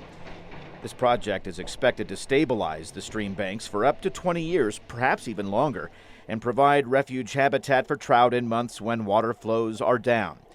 These types of projects don't happen without help from others. On this project, the Game and Fish partnered with private landowners, the Saratoga Encampment Rollins Conservation District, Wyoming Wildlife Natural Resource Trust, the Wyoming Landscape Conservation Initiative, the U.S. Fish and Wildlife Service, and Trout Unlimited, as well as other partners. This is Ray Hageman with the Wyoming Game and Fish Department. It's a success story on two fronts. A once struggling herd of bighorn sheep now produces enough sheep for transplant elsewhere in Wyoming. Last month, the Wyoming Game and Fish Department captured 24 bighorn sheep in the Devil's Canyon area near Lovell and released them about 250 miles away in the Ferris Mountains of central Wyoming. In 2004, the Devil's Canyon herd was lagging, prompting the department to transplant bighorns from Oregon and Montana in an effort to jumpstart the herd, but also one day create a source herd to jumpstart other sheep herds in Wyoming. Those efforts are paying off. The current population objective for the Devil's Canyon herd is 175 animals, and a recent estimate puts their numbers right at that level. Grable Game and Fish biologist Leslie Schreiber. Our original idea for this herd when we created the Devil's Canyon herd was to have it as a source stock for transplants to other parts of Wyoming. So this herd is adapted to low elevation kind of canyon areas. So we're using it as a source to stock these sheep into other similar type habitats in Wyoming. It's done so well, Game and Fish will be offering 6 bighorn sheep hunting licenses for Hunt Area 12, which means one will be offered via random draw. After capture, the sheep were fitted with radio collars, tested for potential bacterial respiratory pathogens and other infections, and if the ewes were pregnant. Then a trailer ride to the Ferris Mountains near Rollins, where ongoing efforts in that region to boost the herd have shown positive signs as well. Sinclair wildlife biologist Greg Hyatt says this is the 4th such release in the region and, like the Devil's Canyon project, is an effort to expand the Ferris-Seminole bighorn sheep herd. I think the first one was in December of '09, and now we figure the herds on the Seminole side's up between probably 100 to 110 sheep. So that part of the herd's been growing well, and now we decided it's time to start expanding it over onto the west side of the herd unit into the Ferris Mountains. These projects aren't cheap, and licensed dollars from sportsmen are a big reason they happen. The goal is to have around 150 sheep each in the Seminole and Ferris Mountain ranges. They'll get a good start. Each of the ewes transplanted turned out to be pregnant, and habitat in the region has been improved thanks to some prescribed burns and recent good moisture years. Right now, only 1 license a year is allocated in this area, Hunt Area 17, but the hope is to get license numbers back to the 4 to 8 licenses seen in the 1980s. This is Ray Hageman with the Wyoming Game and Fish Department. A battle against Bromus tectorum sounds like something out of a science fiction novel. But taking on an invasive species such as cheatgrass is in reality a difficult, expensive, but necessary task to ensure that prime deer and elk habitat, in this instance Squaw Mountain west of Wheatland, stays that way. A fire in August 2011 burned about 15,000 acres, prompting concerns the invasive plant would set in and begin taking over native plant species important to big game. Game and Fish Habitat Extension biologist Ryan Amundsen says the importance of this area to elk and mule deer and its potential for other species necessitated a chemical treatment to push back against the spread of cheatgrass. Squaw Mountain itself is all crucial mule deer winter range, year-round range for mule deer, same for elk.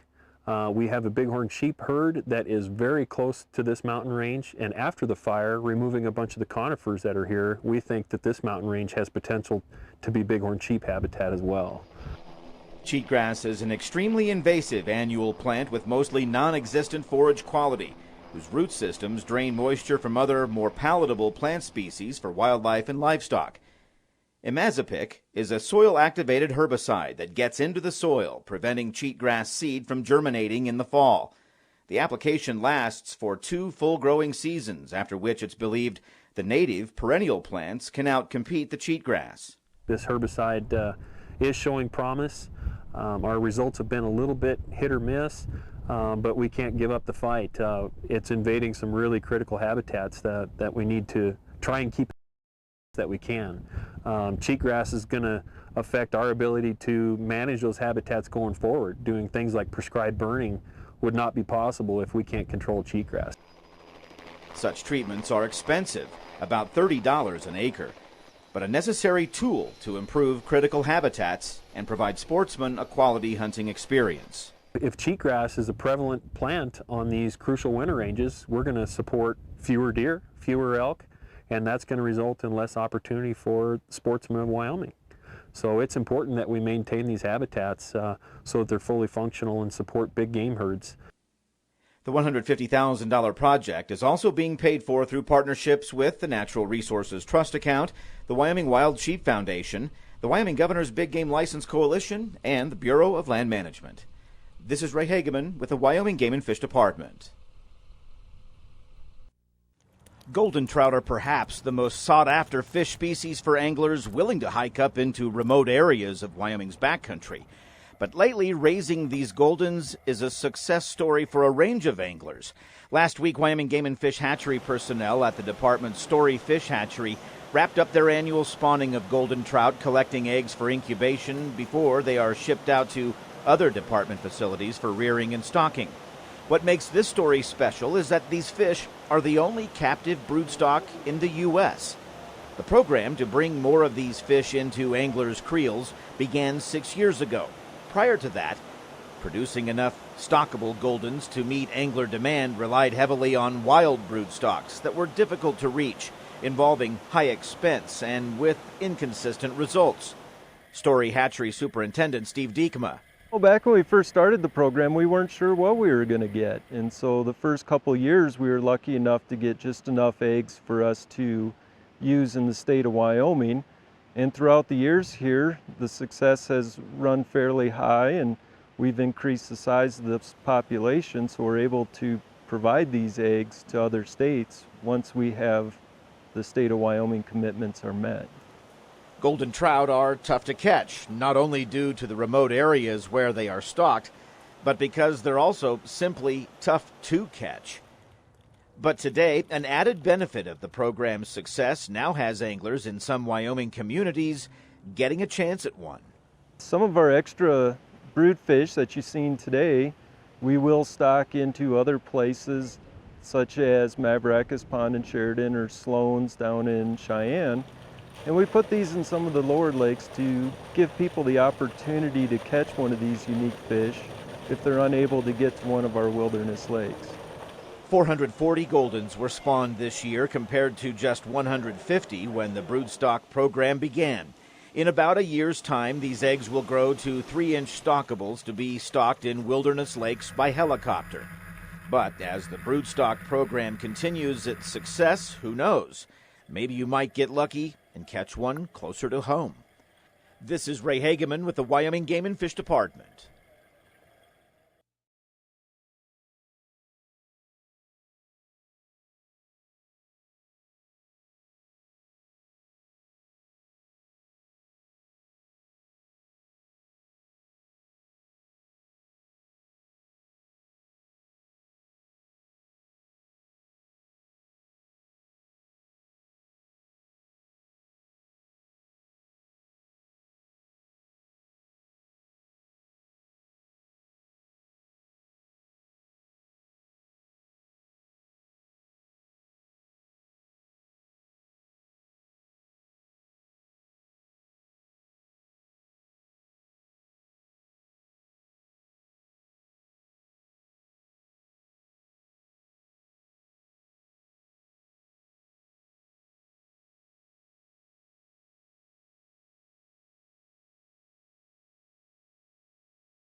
Back to order. Next on the agenda, Rennie McKay, and in regard to outreach and education plan. Thank you, Rennie. President Little, Commissioners, Director Talbot, thank you very much. Rennie McKay, Communications Director for the Wyoming Game and Fish Department. I'm here to take you through the proposal from the internal team from Game and Fish, an internal team from across divisions, across regions, got together since November when you asked us to work on a proposal, and so got that for you today. Want to start with a little bit of kind of the context for everything that went into this. We talked about it a little bit in March when we checked in, but as we look at this proposal, it's important to, I think, have a little bit of a discussion about the background. And one of the main things on that front is exactly what are we talking about? Sorry, a little animation for you. What are we talking about when we're talking about education? Because some people around the country in wildlife management, they call education everything that they do. It's marketing, it's media relations, and it is also what's done in the schools and what's done to teach other skills. And so sometimes that term education can be a little bit confusing. We've really focused on the term outreach for what we're talking about. We are not talking about the communications, marketing, media relations, anything like that in this proposal. We're focused on that effort to teach skills and to raise awareness about game and fish, and to also to just teach about wildlife and raise people's awareness about wildlife, its value, and also about wildlife management. So that's that background, and that's the world we're working in, the sideboards we're working with. As we look back a little bit at the history related to education outreach, if you go into the 1990s, that's when the regional information and education positions were created. That was in response to the public. Game and Fish at that time in the early 90s went out to the public and asked them what Game and Fish could do more of, and one of the things was information and education. That led to the creation of 7 regional I&E positions around the state, and here today with me are we've got 3 of the regional I&E specialists: Lucy Diggins from Green River, Mark Goki, who does Jackson and Pinedale, and also Renee Schell, who's from Lander.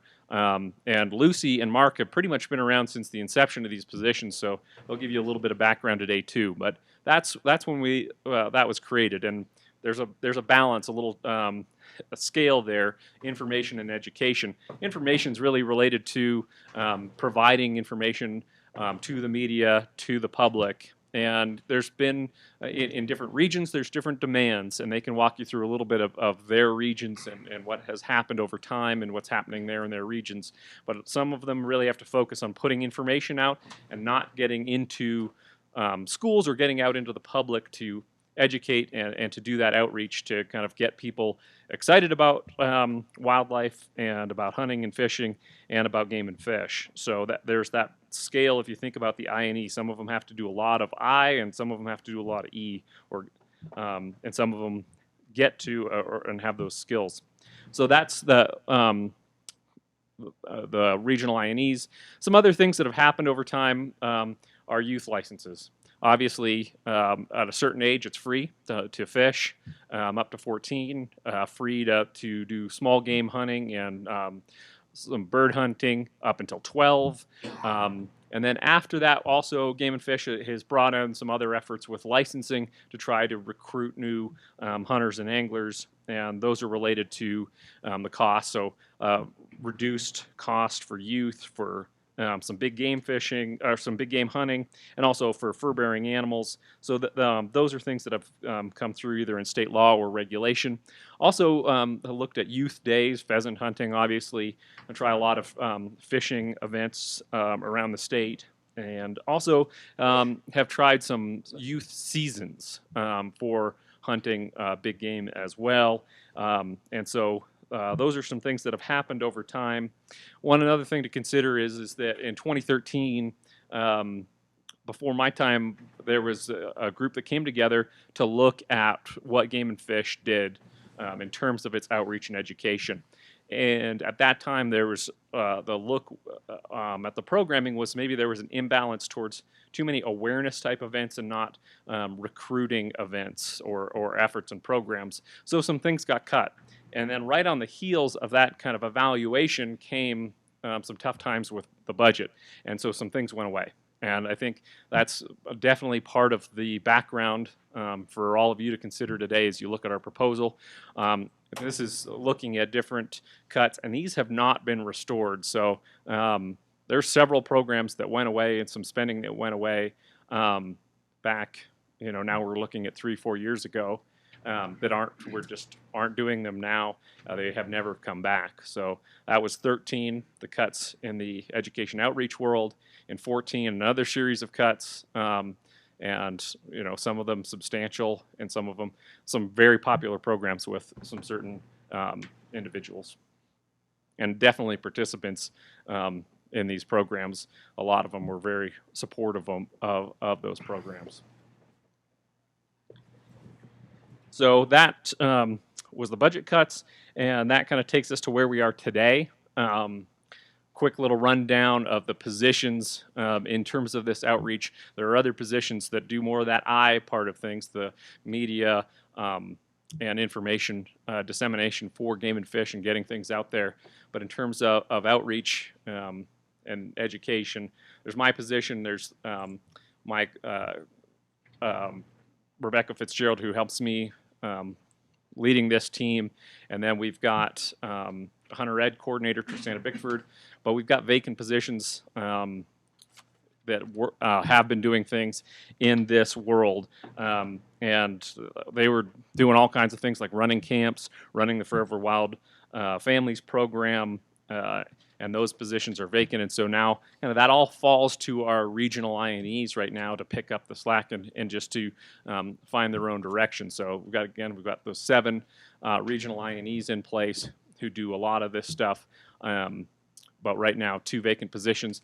And coming out of this, I think it would be great too, if you'd like us to move forward. These are positions that are in the budget, but we have not been spending on them this year, and so like to go forward and fill those. And if you have any direction as to a direction to take those positions, sure appreciate that discussion and guidance too. So as I mentioned, we've got those regional INE specialists, and I just wanted to ask that I could have Lucy and Mark come up and speak to you real briefly about what they do right now in this world of education and outreach. And I think that's really important because the proposal that we're bringing to you is to add on or to enhance or to try to do these things better. And so just wanted to run you through. Some of you, I think, are very familiar what happens in your community, but there's some neat things happening right now, and some of it we can learn from and take forward with this proposal, and some of it we can support and do better, and some of them, hopefully we can do more things for the public with the proposal we have for you today. So with that, just bring up Lucy Diggins from the Green River region.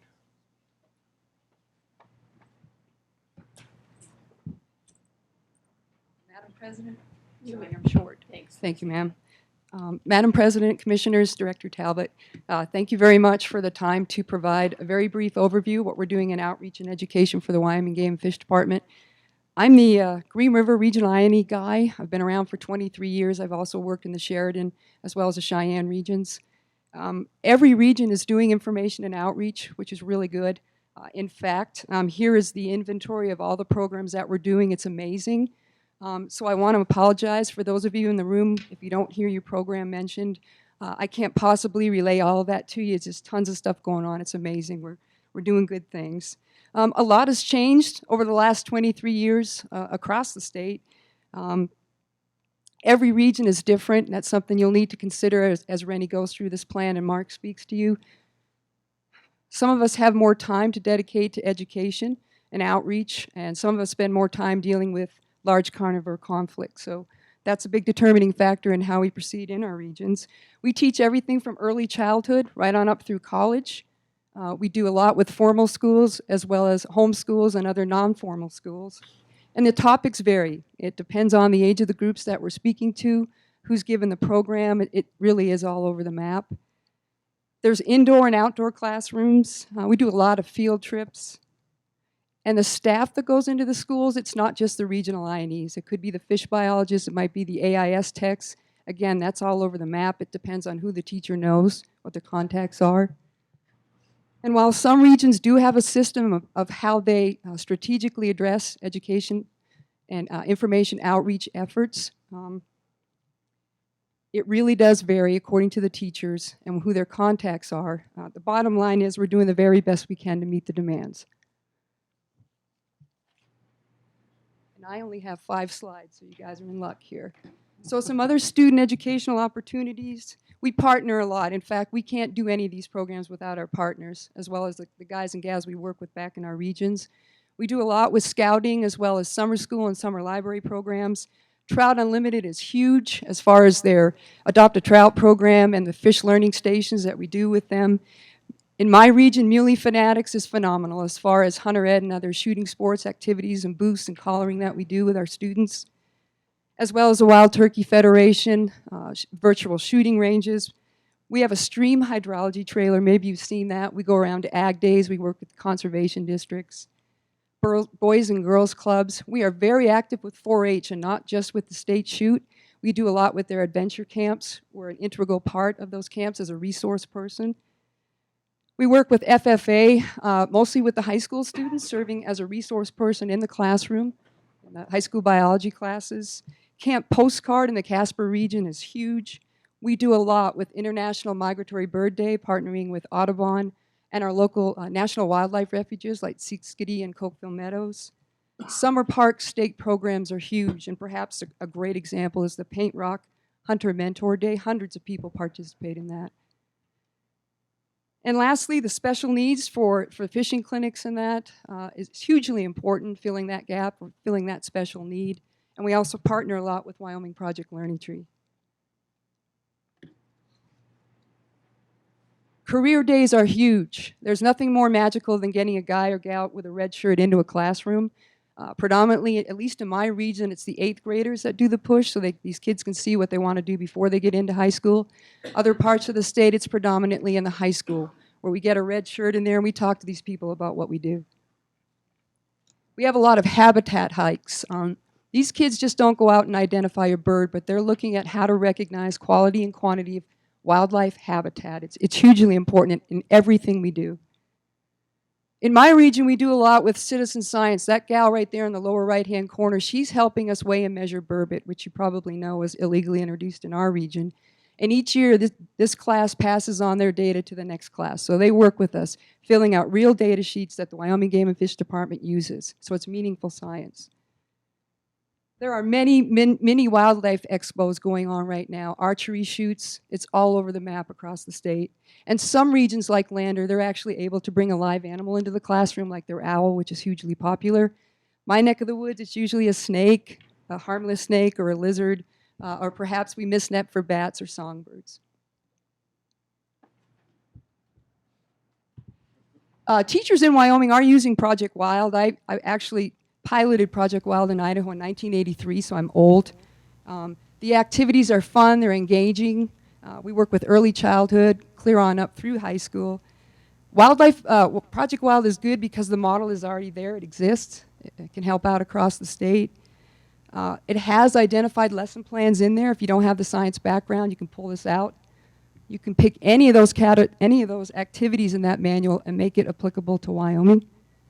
In fact, myself and Alcova school teacher Hazel Schars are on the committee this year that is rewriting the one for 2017. Wyoming is participating. Those manuals are updated every 2 to 3 years, so they don't sit on the shelf.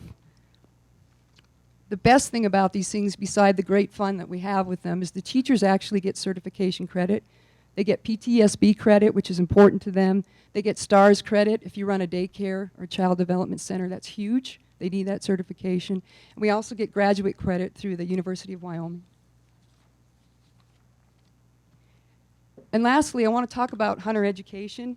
Hunter education is huge across the state. It varies per region. As I mentioned before, every region is different as far as the number of classes they do.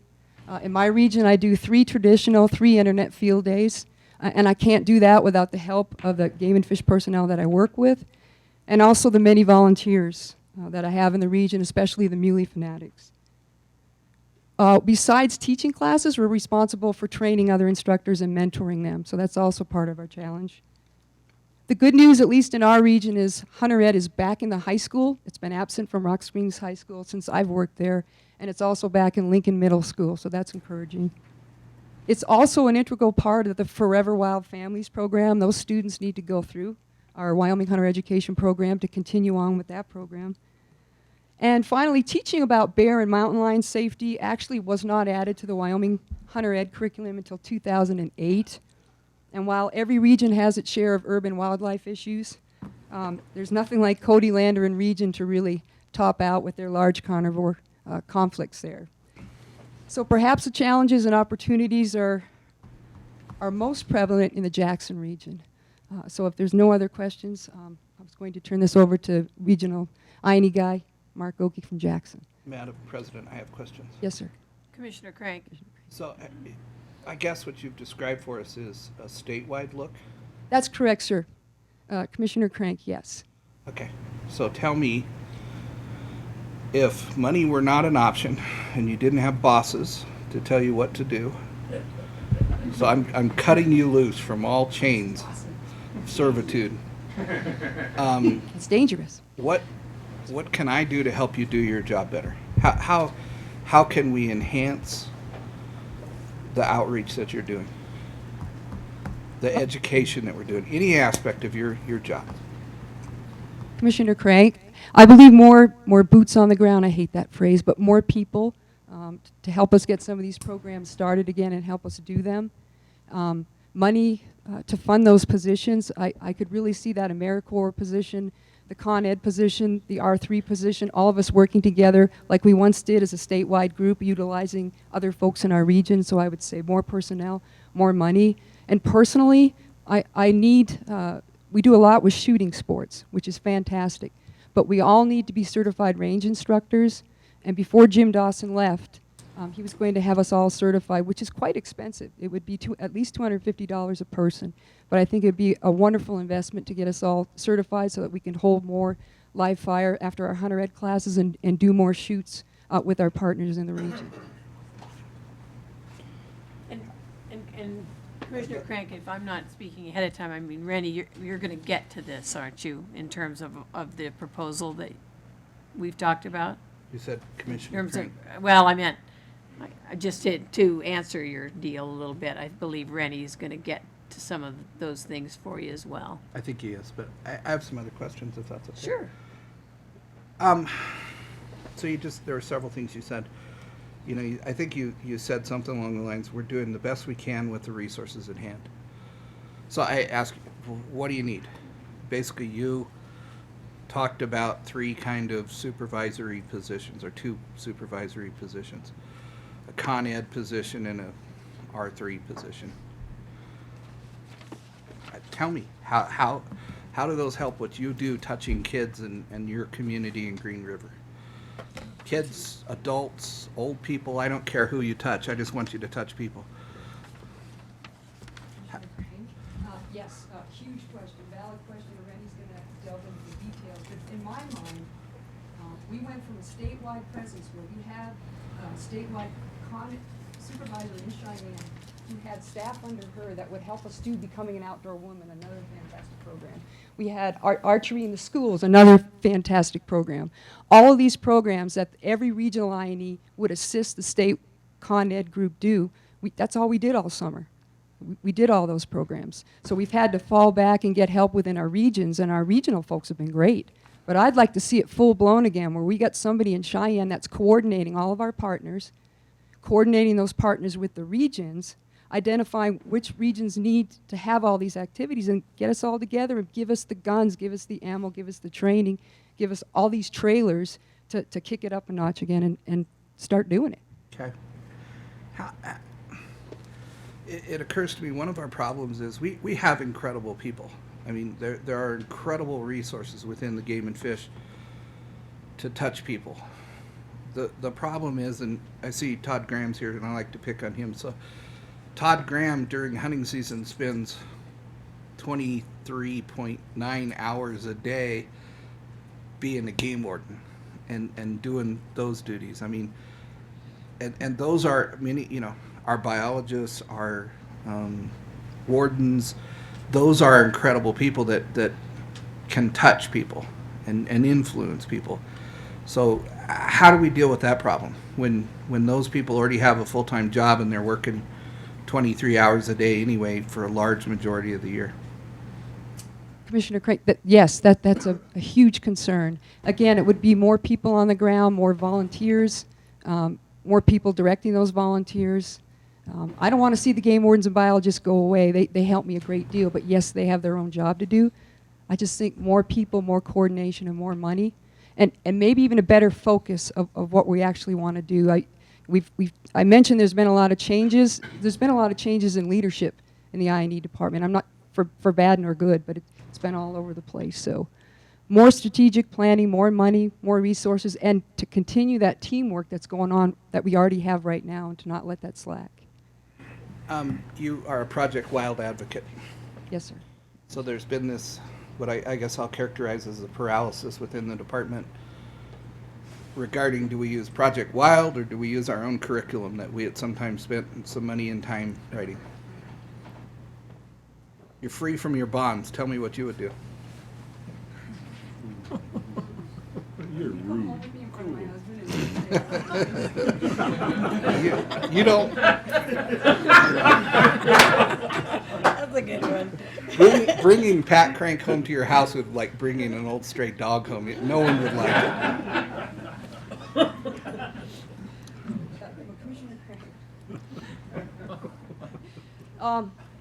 I can't say enough about Project Wild. It's been there since 1983, and it's continually updated. I can take any one of those activities, and because I've worked for the department 23 years, I can pull one of those out of there and do it and make it place-based right in my own backyard. It's fun. It's not 1,000,000 pages long for each activity. It's been well-tested, well-written. It's engaging. It's fun. The department does have a curriculum, I understand. I don't know a whole lot about it, but it is there. Sounds like the teachers love it. Teachers love it. We've done our own survey, that being through Casper College, of all the participants from 2008 to 2012. 90-some-odd% of them are using Wild, and they think it's fantastic. Yeah. Do they get certifications and credits if they use They Project do. Wild? Professional Training Standards Board, you have to get a certain amount of credits each year. And when you take our workshops, you get either a half a credit. If it's 1 day, if it's 2 days, you get 1 full credit of PTSB, which is huge. If you run a daycare, we do early childhood. You can learn about bear migration with early childhood. These kids figure it out. You just teach it a little differently. They get STARS credit. And when we do a 1-day workshop, they get 7 full credits of outdoor learning. That's huge if you own a child development center or a daycare center. Would teachers and daycare centers get those credits if we used our own curriculum versus Project Wild, or is there something special about Project Wild because it's time tested? And so that's my question, I guess. Yes, and that's not the only reason they use it. You have to go through a registration process with STARS, which is a state training and registration system. With the PTSP, the Department of Ed, every time you do a workshop, you have to apply for those credits with the agenda and show what standards you're addressing. It's a very formal process. It's not just because we're Project Wild or Project Learning Tree. It's because we know what we're doing, we have a good product, and we fill out the forms correct every time. Yeah, we can't just give you credit unless it's approved by UW as well. We get graduate credit. Okay. Thank you, Madam President. Any other questions for Lucy? Madam President. Yes. Lucy, would you characterize everything that you've explained today, all of the different activities and training and information, would you call R3 kind of the nucleus of all of that information that you just give us about all of these activities and everything else? Would R3 be the nucleus of that? Do you understand? I mean, I'm not sure I'm describing that right. You mean recruitment? Everything, yeah. I mean, would R3 be the nucleus of that? Commissioner Clowder, I'd have to say no, but I'm not up to par on R3. R3 is an integral part of everything that the Wyoming Game and Fish Department does. Fair answer. And I'm an avid hunter, angler. I trap. I mean, go with people who trap. Project Wild is not anti-hunting, not anti-trapping. So I did need to make that clear, sir. Okay. Yeah, we're all in this together to educate in the outdoors, and R3 is part of that. Okay, so when you said probably no, it wasn't really a no, right? It doesn't drive the entire education outreach program in my mind, but I'm one of many, sir. Okay, that's fair. Okay with that? I just wanted to know why you say that. Truthfully, Commissioner Crank, I know very little about the R3. I haven't been to any of the national conferences. A lot of those documents I have not seen. I know I do a lot of R3 and the programs I already do through Hunter Ed and shooting sports and other things. It just comes naturally. It's come up through the ranks as a new program. It was tied to the fact that to show that it would produce a license, which is hugely important for funding your state conservation. I get it. Thank you.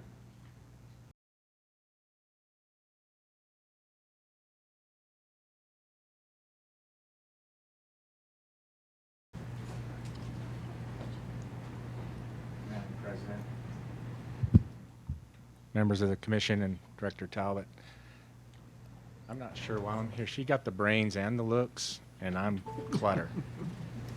Thank you for all that. But I am wearing a shirt. I'm just going to go through a few more slides of stuff that we were doing. That was great discussion, and we can continue that if you want. Lucy had talked about large carnivore education, and we do a great deal of that statewide, but particularly in the greater Yellowstone ecosystem and those regions around there, Cody, Lander, Jackson, very big part. We partner with the large carnivore section in a big way. That we have the Bearwise program that kind of coordinates everything, but a lot of these pictures that you see up here are parts of that. That's one of the annual workshops that we do in all the major communities across state, but especially in the GYE. That picture is from this year in Jackson. We usually draw between 50 and 100 people at that. It's very popular. Also, we set up displays and booths and and things or different events. And this one right here, Bear Trailer, is a partnership effort, a cooperative purchase that we made up in Jackson with Grand Teton National Park, the Bridger Teton National Forest, and the Jackson Hole Wildlife Foundation. And there's a lot of educational materials that travel around the region in that trailer dealing with large carnivore education. And it is here in Pinedale right now down on the main drag. So if you go down there, you can check it out along with the booth. So anyway, large carnivore education is obviously a major deal. When you have conflicts between bears and people, nobody wins. It's something that we work very hard to prevent, and for a lot of reasons. Other outreach that we do, all the usual, like this is Mountain Man Rendezvous Parade that's going to be going on tomorrow here in Pinedale. It's a picture from last year. Fish biologist Darren Ray leading the pack string. Booths that we set up, that'll be set up as well, is now, will be through the weekend. I think one of the things that I wanted to talk about here is the partnerships, and Lucy talked about it, and Rennie as well. My job has evolved over, I've been at Jackson doing regional I&E for 21 years now, and I thought back to when I first started in the position. Granted, it was a new position, but I remember going to all of the schools in my region, both Jackson and Pinedale, and introducing myself and listing out the resources that we have, fur trunks and tracks and skulls and things like that, and saying, hey, if you need me to come to your school, be happy to do that, and so forth, and got the ball rolling.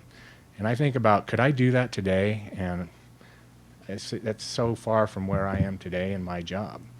And my job has just become so much more information driven than education. And when I say information, I mean working with the media a lot and getting the information out through our regional web pages that we manage now. We do a monthly newsletter that requires a fair amount of time. And like I say, I just feel like the way the public consumes information now this day and age, it has changed our jobs. And the media demands are greater. Large carnivore issues that I just talked about require a lot of time to deal with, and they're more than we had before. That's why we have more large carnivore staff than we had 10 years ago and beyond. And so I'm just saying the job has shifted to some degree, and so we have to rely on our partners to do this kind of education. Not saying we don't do education in the Jackson and Pinedale regions. We definitely do, but we rely on our partners. For one, we take advantage of events that are already there. We don't, very rarely do we do our own events.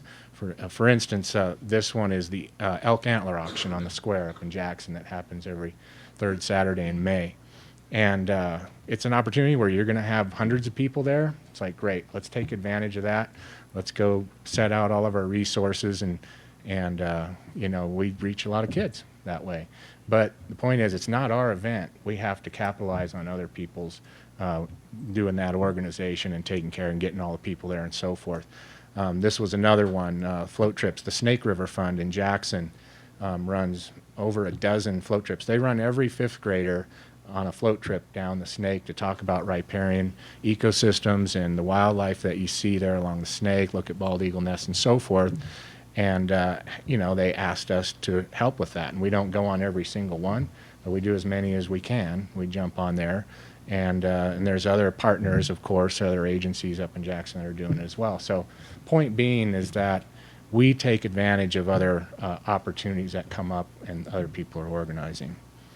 That's how we get it done. And while my job has changed, other regional staff, like Lucy was saying, pick up and have done quite a lot. Just some other partner events. Kids Fishing Day is hugely popular, great hands-on opportunity for kids to get out and catch a fish. Again, partners, all kinds of partners involved in that. All the other agencies, even, the JCs get involved, provide a free lunch, all kinds of stuff. Forever Wild Families, I think, was talked about already. That's been very popular. Again, partners involved. Game and Fish does a lot of that. I haven't done that in my region, but in talking with Renee in Lander, they involve a lot of people as well in that partnership. Taking and spawning fish in the parking lot of a sporting goods store. Again, taking advantage of somebody else's setting, place where you can get a lot of people and teach. And also wildlife captures. Even now and then we're able to get volunteers out, or high school interns, or the Wildlife Society has a fellowship or an internship where they have people learning the field of wildlife management, get them involved to the extent possible in wildlife capture. So I'm just highlighting a few, back up, those opportunities. I did want to mention facilities. Game and Fish facilities are a great opportunity for teaching.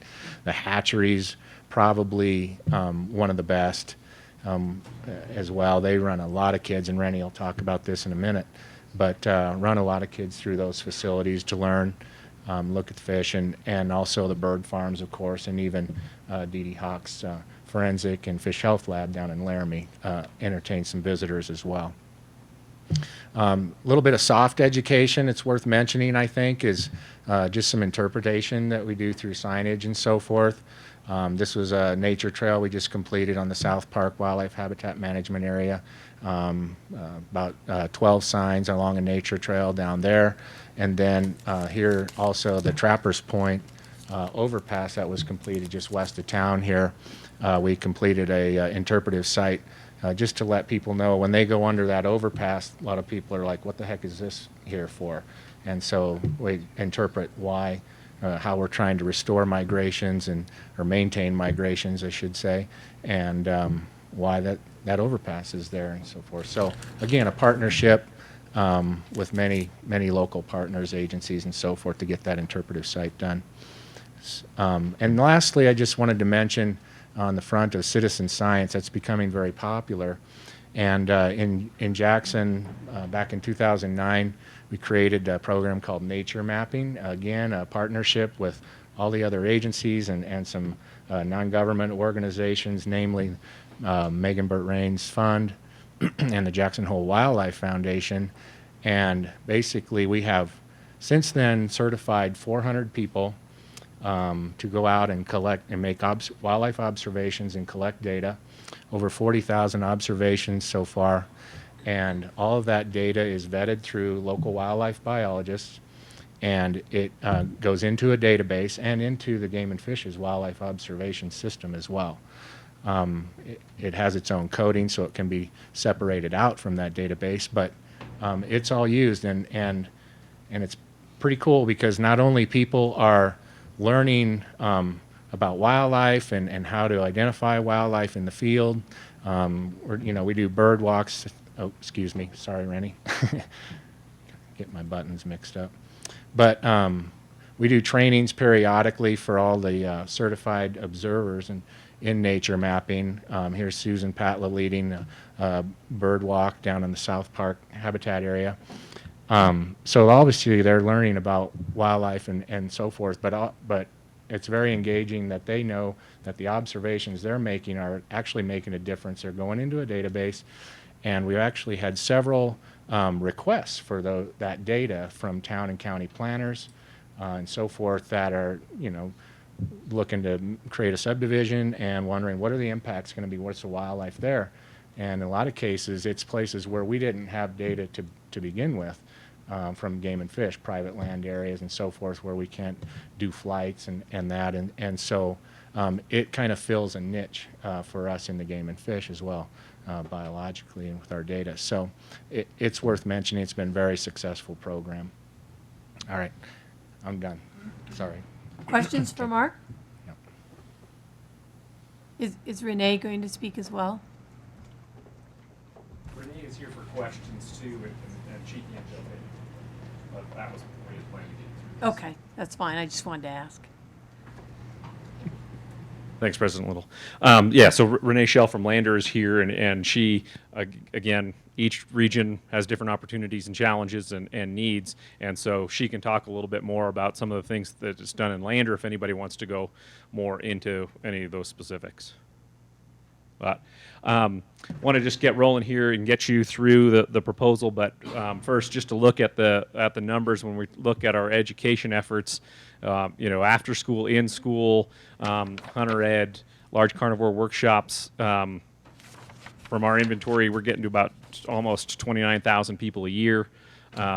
With education efforts, with outreach efforts, some of these are a little bit, more about awareness. It might be a booth at an event, but how many people we are tracking that are coming by these kind of events, or some of these are really targeted events where we're really engaged with somebody like Forever Wild Families, where we work with them for a year and a half.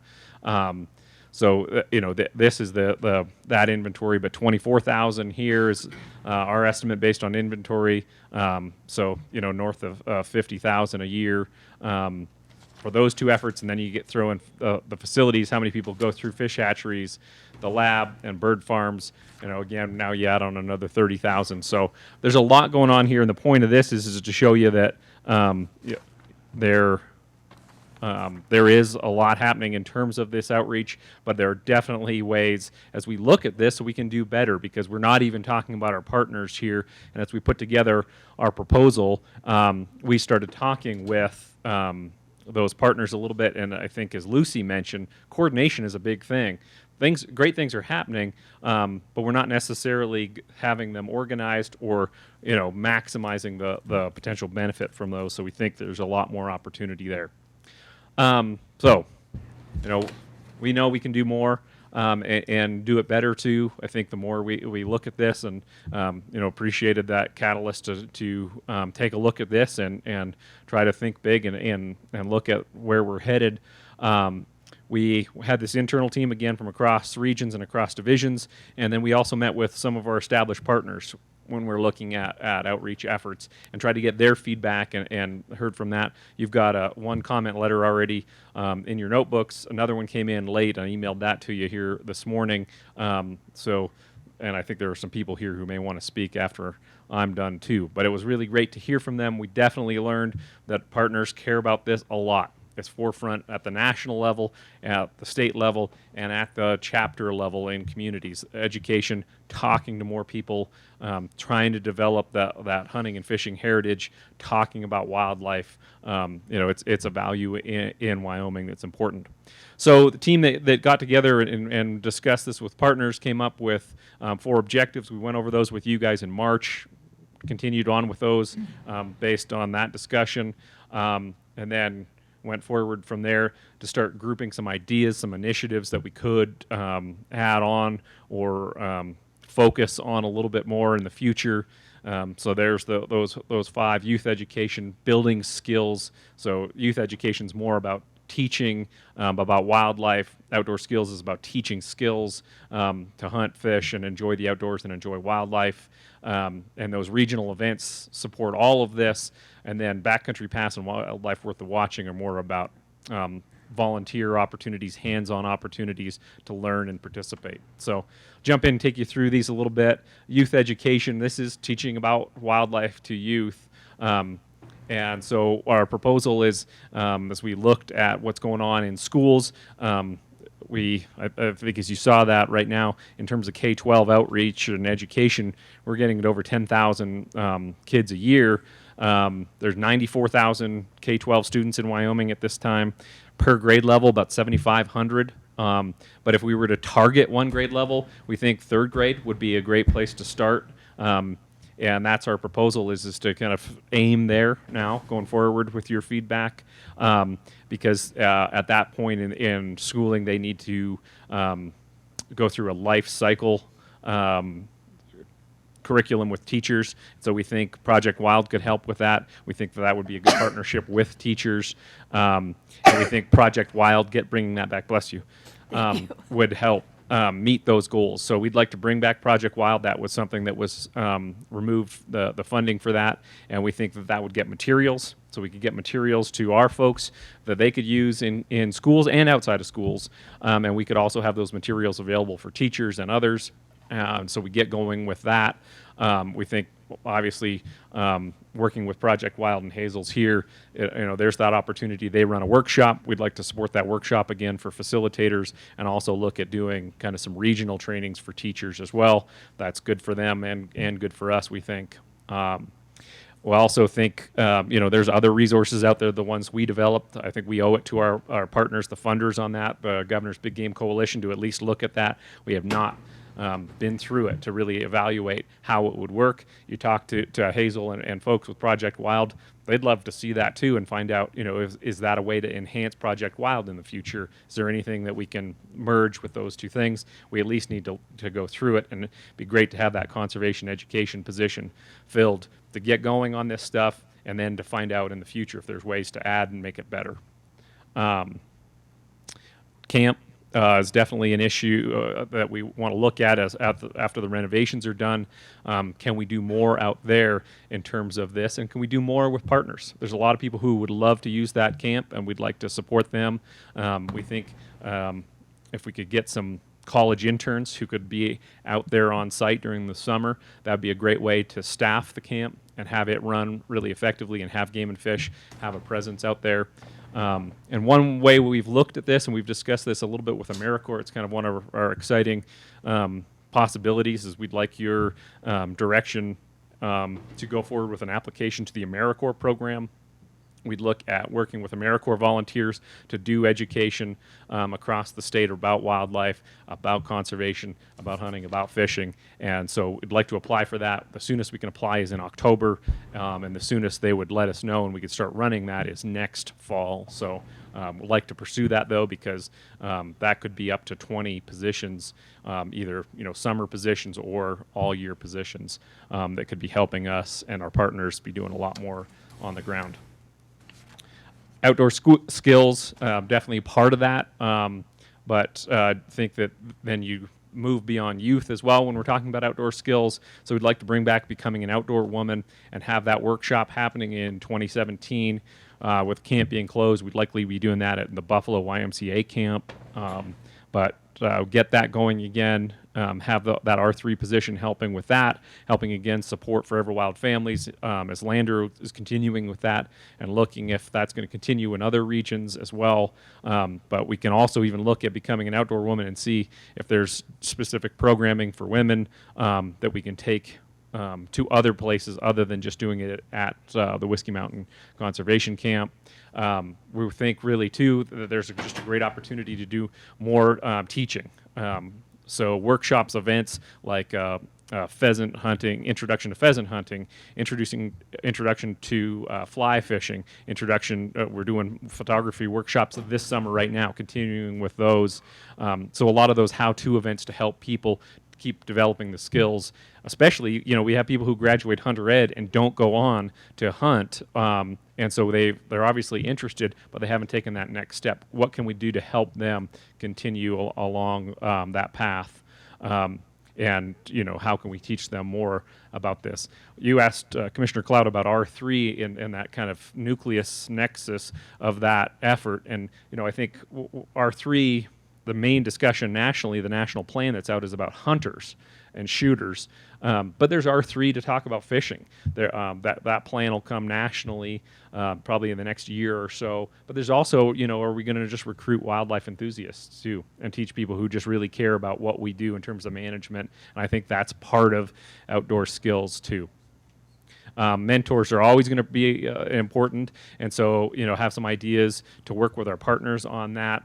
Try to see if we can incentivize people to become mentors, but that's just an ongoing challenge, and we just have to keep trying to figure out ways to do that. We think trailers and some equipment. As Lucy mentioned, if you're going to have shooting clinics, you need ammo, you need guns, we need fly fishing equipment, we need all those things so people can be successful if they're trying to do these events across the state. One of them would be, get these trailers so we can get it out into communities. As you saw, there's some great pictures of what's going on at Rendezvous this weekend with Game and Fish's presence. I think we can do more with some of these trailers. So we have a really neat thing here. One of our partners, the National Wild Turkey Federation, brought one of its trailers. It's a little mini shooting gallery. President Little, I believe you helped them get one of their trailers with a commissioner's tag. So they've got one out in the parking lot. We'd love you guys to stop in and see it. It was great of them to drive it over from Riverton to show that off. We were thinking, I don't know if Casey's here, he might be out. He thought kids will just start being out there shooting BB guns in the trailer in the parking lot, because wherever he parks, that happens. So anyway, check that out. That's kind of what we were thinking we can do to help at the local level, to help the events that Mark and Lucy and everyone else are already going to, and do that better. We can go after some grants to get more of those. We've got a couple trailers in Lander because of grants. So some neat stuff going on, but we do think that equipment and also marketing material, so people know when these things are happening, would help. And also, once you're there, to make sure people know that it's Game and Fish that's there. Sometimes they get confused and think we're with the Forest Service, and that's okay. We like the Forest Service, but if we spend all that time and energy to be there, it's good that they know Red Shirt is with the Game and Fish Department. The next couple things, Backcountry Pass and also Wildlife Worth of Watching, these proposals are kind of new ideas and taking existing efforts but kind of focusing them a little bit, and that's get people out there involved. Volunteer opportunities, coordinating those, looking for ways to support our folks, those experts on the ground, as they can go out and offer teaching opportunities to the public. And also, some of these things, the Backcountry Pass, we were kind of joking, it's the backstage pass, that VIP experience for people. If you get to go backstage and see what's going on there with Game and Fish, people get really excited about learning about wildlife management. And so finding ways to kind of offer those opportunities is something we think would be great. Obviously, again, when we're talking about where do we go with this, the more people for any one of these efforts that are out there working on this, we support everybody who's doing it now, and I think can do more of any one of these things, including something like these volunteer opportunities or learning opportunities. Wildlife Worth the Watching's been around for a long time as a named program, but we're talking about doing something new here, and that is kind of taking that program name, taking even some of the dollars for it, because there's existing funding from the Game and Fish Trust Fund that goes to Wildlife Worth the Watching each year. But we think, right now we have a great website, have great traffic there. 5,000 people a day come to our website. That's really good numbers. But in terms of learning opportunities about wildlife on our website, you got to work at it. We can do more. We don't have some webcams that can show off Wyoming's amazing wildlife. We think we could do that with Worth the Watching dollars. We think we could also do tours. We think we can get a lot more information out there about Wyoming's wildlife to the public and have those opportunities. So that's the kind of quick summary of these 5 initiatives. If you have any thoughts on this, we were looking at the FY17 budget as we were trying to put this together, but also look beyond that. The big one beyond the FY17 budget is the application to AmeriCorps. So if that was something you wanted us to go forward with, we could go for that. The more dollars we'd put in, probably, it could be zero up to $250,000 a year, and that again could get somewhere in the neighborhood of 20 positions. And the more dollars we put in, the more likely we are to get a program approved by AmeriCorps and start that kind of educational opportunities for people out there. So Randy, so I was part of the commission as, who had to do a lot of the severe cuts to the education. And it wasn't an easy choice by any commissioner. It was tough. But at that time we needed to do it, and unfortunately that was one of the few places we could control. So we lost a lot, and it's exciting to be coming back with those things again. And in some ways I think about what we lost and now where you're going, and rather than say, oh gosh, we have to start it all over again, I'm kind of excited because it's kind of forced a fresh look at it. I mean, you've got some great ideas, some super ideas, and I know it isn't just your project. I know you would be the first one to say that, and it's not just Game and Fish's project. It's a lot of other entities out there and groups, and that is so exciting for me too.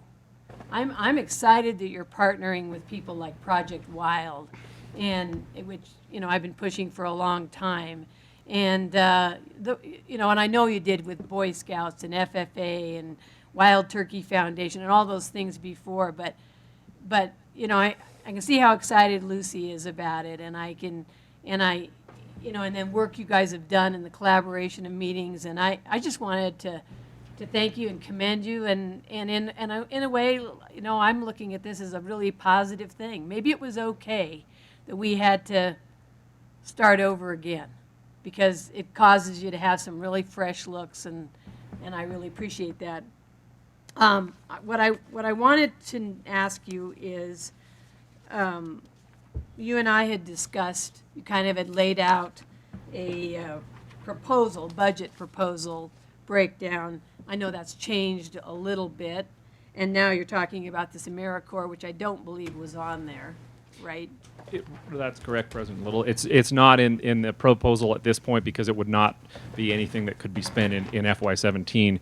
But if it's something the commission is supportive of, then we go forward with that application, and I think that would help a lot to have that direction and support. Sure. That we'd be looking at the potential for that for FY18. So I guess what I was wondering in preparation, and I can understand that would be a good direction for us to give you now, or bring that, or discuss it anyway.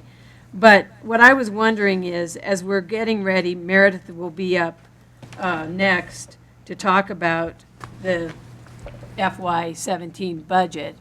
So what would be helpful to me, and perhaps the other commissioners, I think, maybe to now, were you planning to wait until then? I would think now would be good, just you've talked about a lot of these things. You wouldn't have to elaborate in the way that you've already done, but just put some of those numbers to those individual categories that would kind of give us a total. And then I'm assuming when we get to the budget, I mean, that we don't have to really vote on that right now, that we'll be looking at that when we look at the budget, because I'm assuming that's going to be a part of it, correct, Meredith?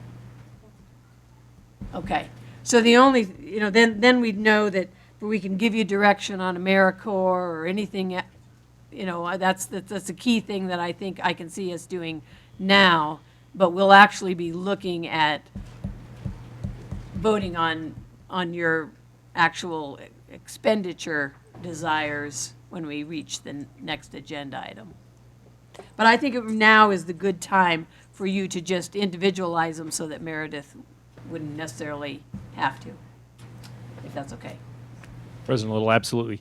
That's in the notebook for the public to see and for you to see, that table with kind of how we outlined some of these proposals actually manifesting themselves as budget requests for the FY17 budget.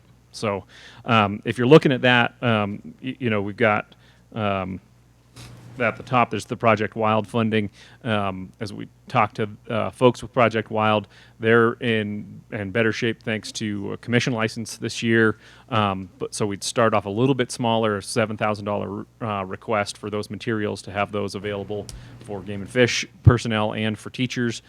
Starting, I believe we could probably get close to this fall, I think, right, Hazel? So on that front, so those materials would be available starting then if anybody, and we'd be pushing them to say, hey, start using these.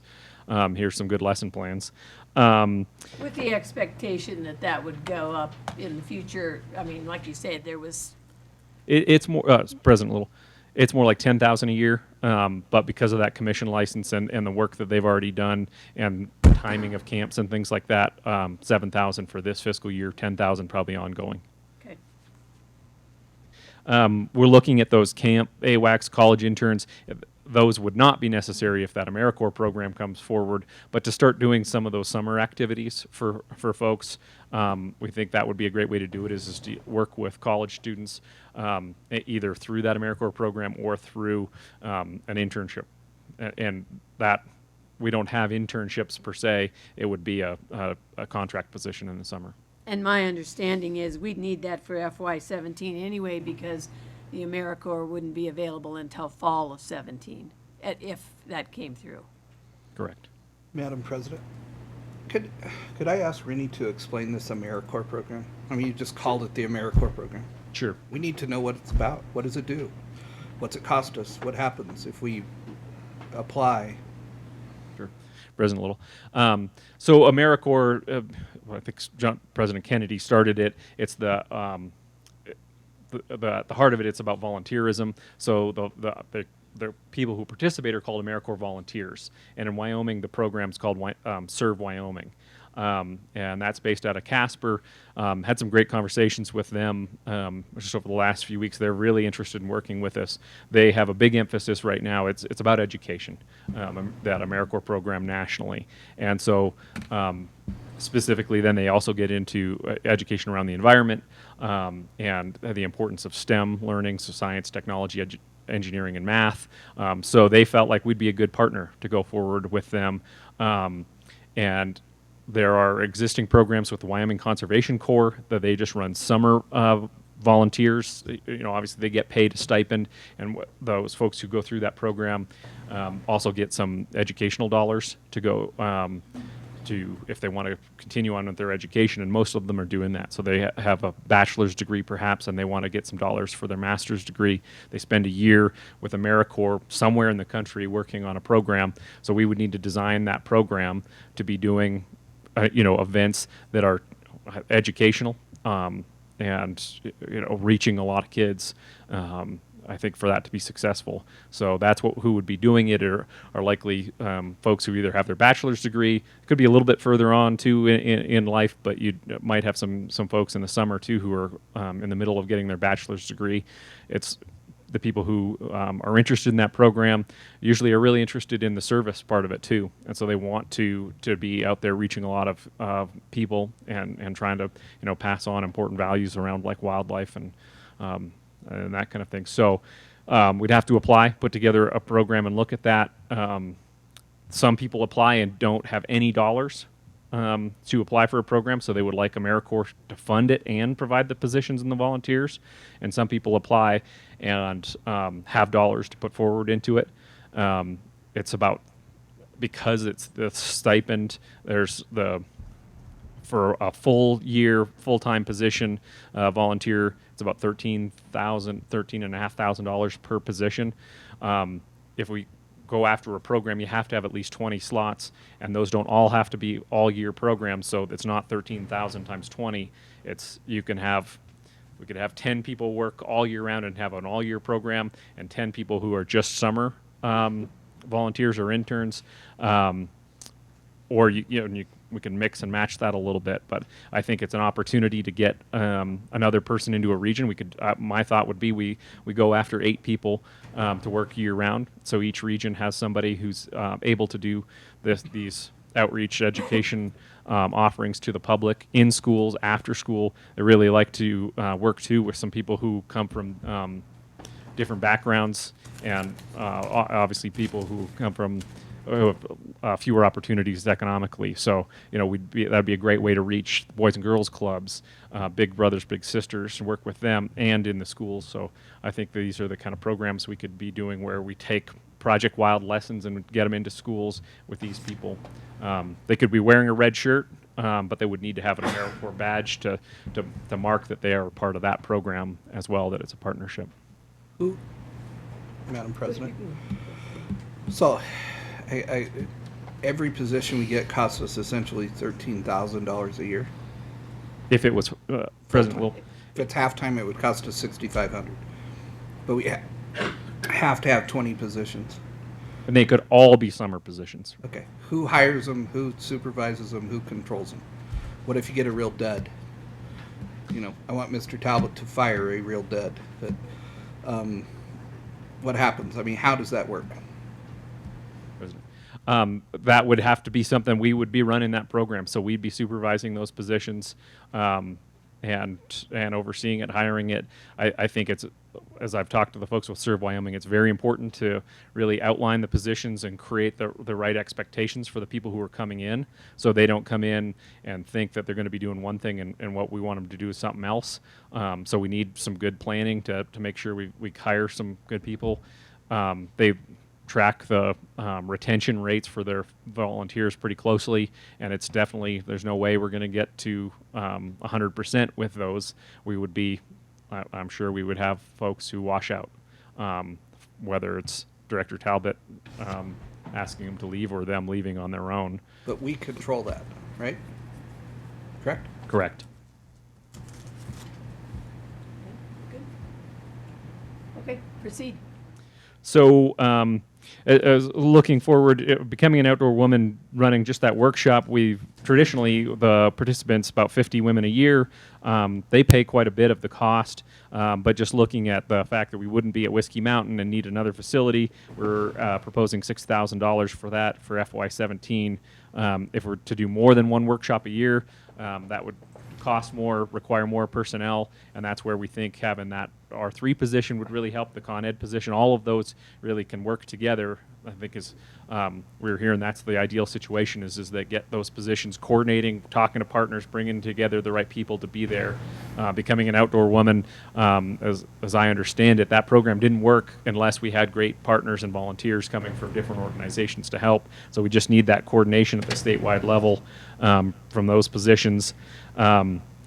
Asking for dollars to go to the regions so that they can do their events better, so that equipment, that marketing, having those opportunities for learning, for building skills, making sure they've got the right fishing tackle, fishing rods, ammo, pelts, aquifers, all those things to help teach people about wildlife and teach them skills do require equipment on a pretty annual basis. So there's the equipment to go to the regions to help them with these efforts, trying to look at those trailers and get a few more of those around the state. We're just asking for one in FY17 from you, but we could also apply for and look at worth the watching grants for that, or apply for other partners to support those grants.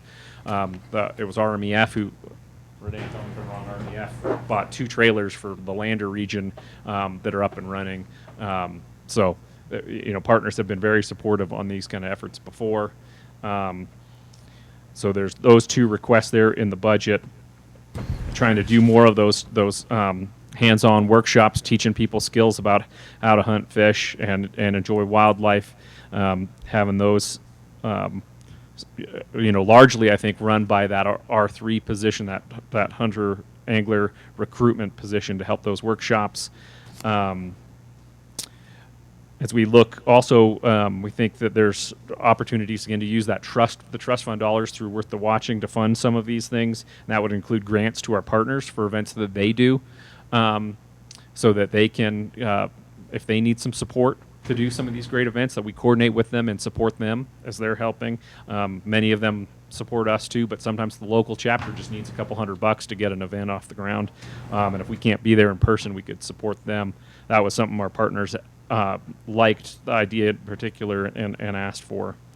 We do have a request in there too to put some dollars back in for some public polling, so we can get a little bit more of a sense of where the public's at in terms of what they want for programming, what they're happy with, what they're not happy with. And right now we don't have a human dimensions position, and that's something that's not just about us at all. It's about the entire agency. There's historic survey work that hasn't been done in a while because we haven't had someone in that position for a while, and obviously could benefit anything we do on this front too, but mostly that's about the other divisions and supporting them as well. But right now, I believe that budget was kind of zeroed out for any sort of survey work in FY17. So our thought was to put some money back in there so we can get some of that feedback from the public and gauge that in the next year. So that's kind of a run through of that, the proposal that gets us to $131,000 for FY17 that you vote on next. Okay. Madam President. Commissioner Crank. Mr. Talbot, could you, anytime you call a position a human dimensions position, it's too touchy-feely for me, so would you explain what you envision that position, if we were to fill that position, would do for the department? Madam Chairman, Commissioner Crank, human dimensions is I guess in its purest form, trying to figure out what our customers are doing, what they're thinking, what their demands are, what their interest is. A large part of what we have utilized the human dimensions position for in the past is to update our public attitude surveys for moose hunters, deer hunters, elk hunters, and Commissioner Crank, I think in the past that you have probably received one of those surveys on what your opinion of deer hunting was in Wyoming and that. So that would be at least a significant portion of that position to do that. We have done in the past a number of both external and internal what we call human dimension surveys to survey the public, to see what they think, how we're doing on different issues, so that we have that, to use the term human dimension, so we have that input from the public on in a valid and unbiased survey, so that we can use that information in the future. And Madam President, as you described that, I've heard about a bird farm survey. I assume that's the kind of stuff you're talking about. Madam Chair, that's correct. But I still get those deer hunter surveys now. Is that just are those surveys being analyzed and by other divisions, or? Madam Chair, what you're receiving is a harvest survey, and we do deer and elk and attitude surveys, and those are much more in-depth surveys than simply, did you harvest a deer this year? How many days did you hunt? Did you use archery or firearms? That's the hunter survey. The attitude surveys are we ask people about a lot of different aspects as far as hunting goes. We actually have some people that want to speak on this, but Randy, I have one more question for you. So, so what we'll be looking at in the next agenda item when we're looking at the budget is $131,000 requested to go toward some of these projects you've talked about in FY17. So my question would be, if, let's just say, if the commission at this point gave you direction to move forward with application for the AmeriCorps volunteers, let's say, that even if we did 20 positions, half-time positions, that would be, $130,000, right? So, what I'm asking is, and if those volunteers wouldn't be available until the fall of 2017, we really wouldn't have to. I mean, would we need to be considering any portion of that expense in this FY17 budget to be prepared to meet your application dates? Or could we consider that when we were considering the FY18 budget? President, I believe at this point that wouldn't need to be at all considered at this point. It would be great, again, we could apply for this with $0 and say we'd like you to cover the whole thing.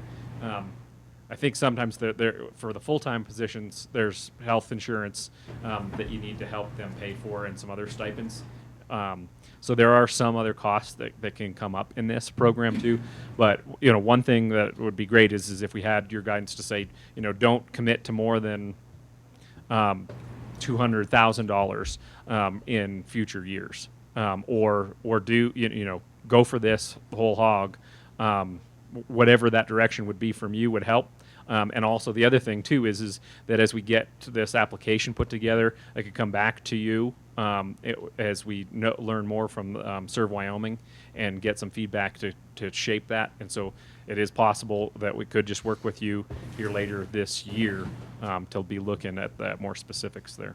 Well, I think it's of interest. I mean, when you, and I don't know whether the 13,000 that you talked about for a full-time person, would that, the health part be in addition to that? President, it would be in Health addition to insurance? that. There could be some, for those full-time, full-year positions, there could be some additional costs. Nonetheless, I'm thinking, how many times can you hire a full-time person for $13,000? So I don't have any more questions for Rennie, and we do have three people that have blue slips up here who'd like to speak, but I don't want to send him away if you guys have questions.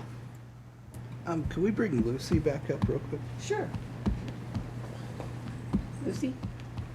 Thanks, Rennie. Thanks, Rennie.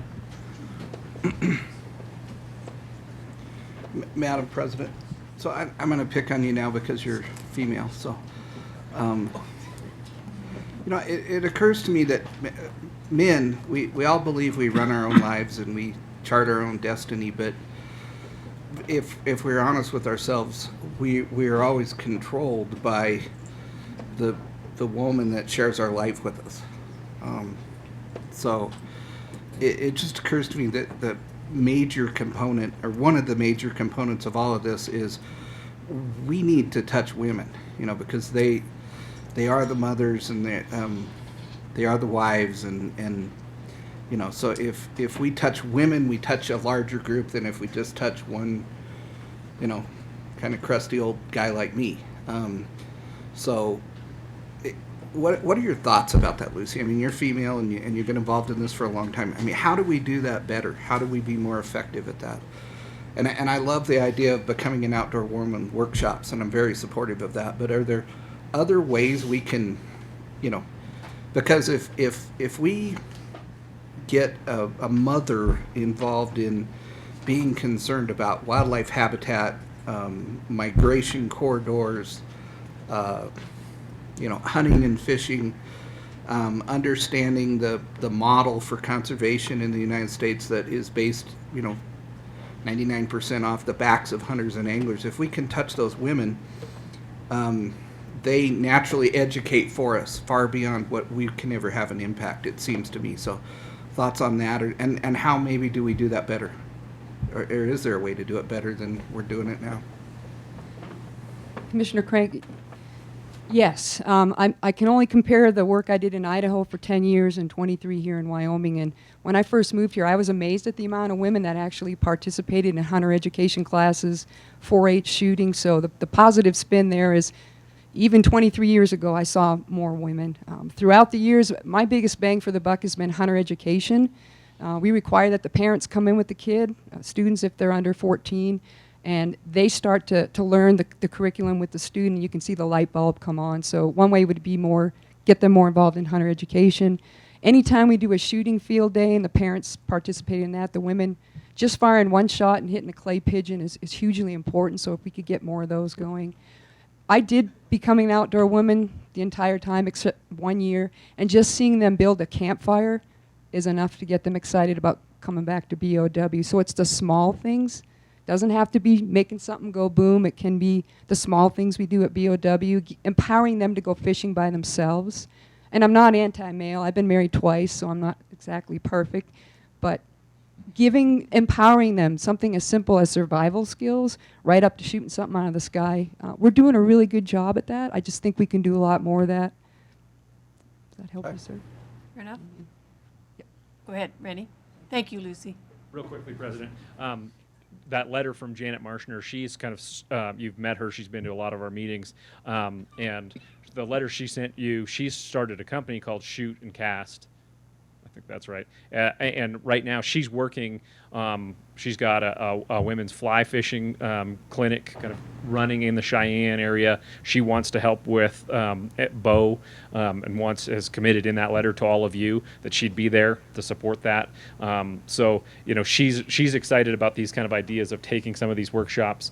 And again, here's just a great partner that is excited to work with us. And it would be great to have, this position in place. So there'd be somebody designated to go and help her. Right now it's me, and me, Commissioner Crank, I can't even hold a fish properly, let alone teach somebody to catch one. So I know that's true. Yeah. I've seen the pictures. We need help. Thanks, Randy. I'm going to move forward. We're running a little long already, but you can see how much interest we have in this. So Hazel Sharsh from Wyoming Project Wild is here to speak with us. I'm supposed to go through the center, but I'm going this way. I asked Hazel how to pronounce her last name. She said you have to say it like a pirate. So it's Sharsh. Oh, that's right. That's right. And you know what? Same thing for me, and I messed Sharsh. All right, so this is just an informal thing. I wasn't on the agenda, and so I don't have a slideshow, but I do have a little handout for you. Oh, super. If you'll tolerate that for just 1 second. I have a few extra copies for folks that might be interested. This is just a year-to-date synopsis of what we've done so far. Thank you. That's the teacher in you. You're prepared. Well, about that necessarily. Okay.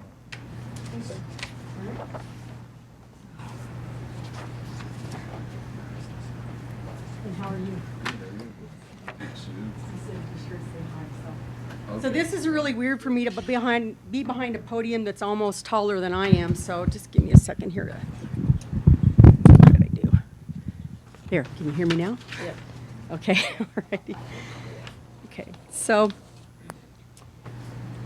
when I came in this morning, I was trying to think of something I could say to start all this off, other than just plain old thank you. And I have to tell you, I got a cup of coffee, and they've got all these little things on them, mustaches and stuff. And mine was the big old smile. And I just wanted to say this was so appropriate because of the support that the Game and Fish Commission has shown. Project Wild in the state of Wyoming has just given me a big old smile. And your dedication to wildlife education is so very important. I'm a classroom teacher, and so we reach a lot of kids, and conservation education should be right on our mind. Okay? I'm here to say thank you. I'm here to say thank you for listening to our story and your words of encouragement, and to say thank you, Commissioner Little, for your gift of a commissioner tag, which supported our programs this year. And we hit the ground running with the sale of that tag, and we have, so far this year, we've done about 6 workshops, I guess. We've reached 127 educators, and that totals, well, your handout says 5,000 students, but I did the math, and it's more like 7,500 students so far this year, and we're only in July, and we have a few more workshops coming up before the end of the year. So we want to say a big old huge thank you for that. Oh, golly, I'm a little bit nervous. I'm not sure why, but here's what we've done so far with the money, okay?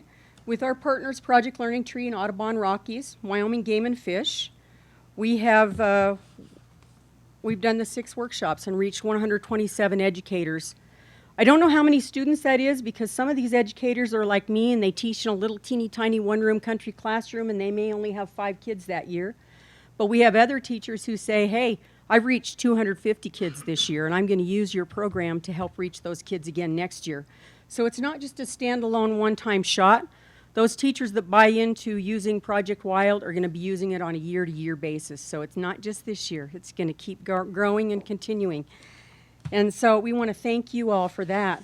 I know, commissioners, I've given you a handout. There's some pictures. I just wanted to give you a little synopsis for you folks in the audience.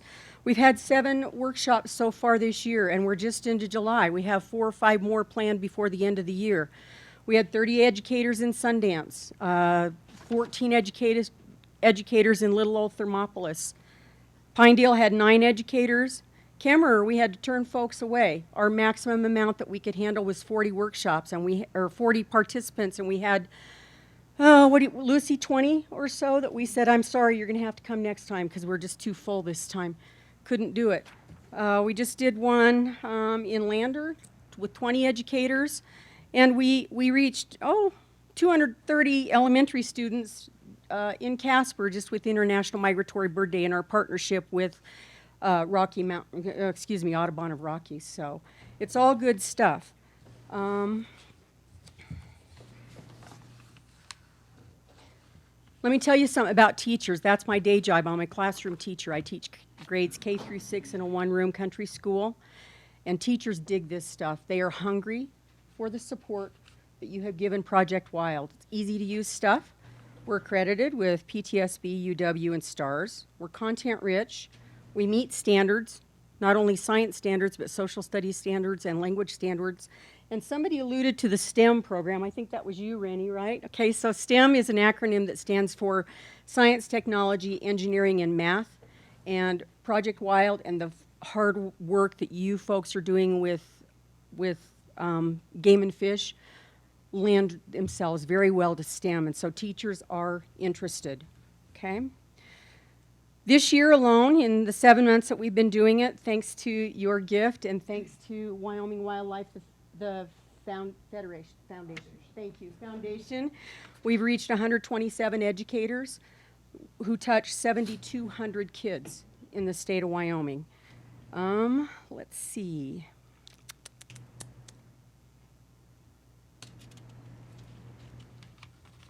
I have a thank you card that was just filled out recently at a Lander workshop, and I know you commissioners have a copy of this in the handout I gave you, but a couple of things I wanted to say, okay? So I've got one gal who said, thank you for supporting this amazing workshop. It is not only beneficial for teachers and students, but absolutely necessary. I couldn't agree more. We have another gal who said, thank you for supporting these wonderful workshops for educators. Trainings of this type provide one more tool in my teacher's toolkit for getting kids outside and enjoying Wyoming state resources and natural, beautiful places. So Here's the last one I'm going to read. This whole thing is full of about 45 of these, and some of the writing's small, but here's the last one. I've had a wonderful time learning to provide children with engaging, content-rich, standards education using Project Wild. And that's because of your gift, and I just want to say thank you so much. Okay? Oh, a couple more notes, and then I'll get out of your way. The kids are learning things that are so important, like habitat. I'm real excited to hear Rennie's idea about third grade, because I have third grade students who talk to me personally about limiting factors. They talk to me about carrying capacity and hunting and fishing as management tools. We're talking third graders here. So by the time they get to be biologists working for the Game and Fish, just think about how rich their head's going to be full of this stuff that is so vitally important in the state of Wyoming. I think it's wonderful. Okay? We want to thank you, Rennie, for the opportunity to work with you and your team. We're excited about our new partnerships. I saw there was a guy running around here in a Muley Fanatics t-shirt. Where are you? Oh, yeah. Thank you so much for your support as well. We're looking forward to doing more and sharing more information with kids about the wonderful things we have here in Wyoming. I don't know what else to say. I could just gush and go poetic and cry and everything else, but really, I'm just here to thank you for your support and know that we are tickled to death and dedicated, and we will be moving forward with this. You won't see me too many more years because I'm getting kind of long in the tooth, but we have some young pups coming up that believe in this stuff just as much as we do. So I'm very excited about the future. Madam President? Thank you, Hazel. Commissioner Rael. I just, Hazel, I want to thank you for your enthusiasm. Very well done. Well done. Keep her going. Thank you.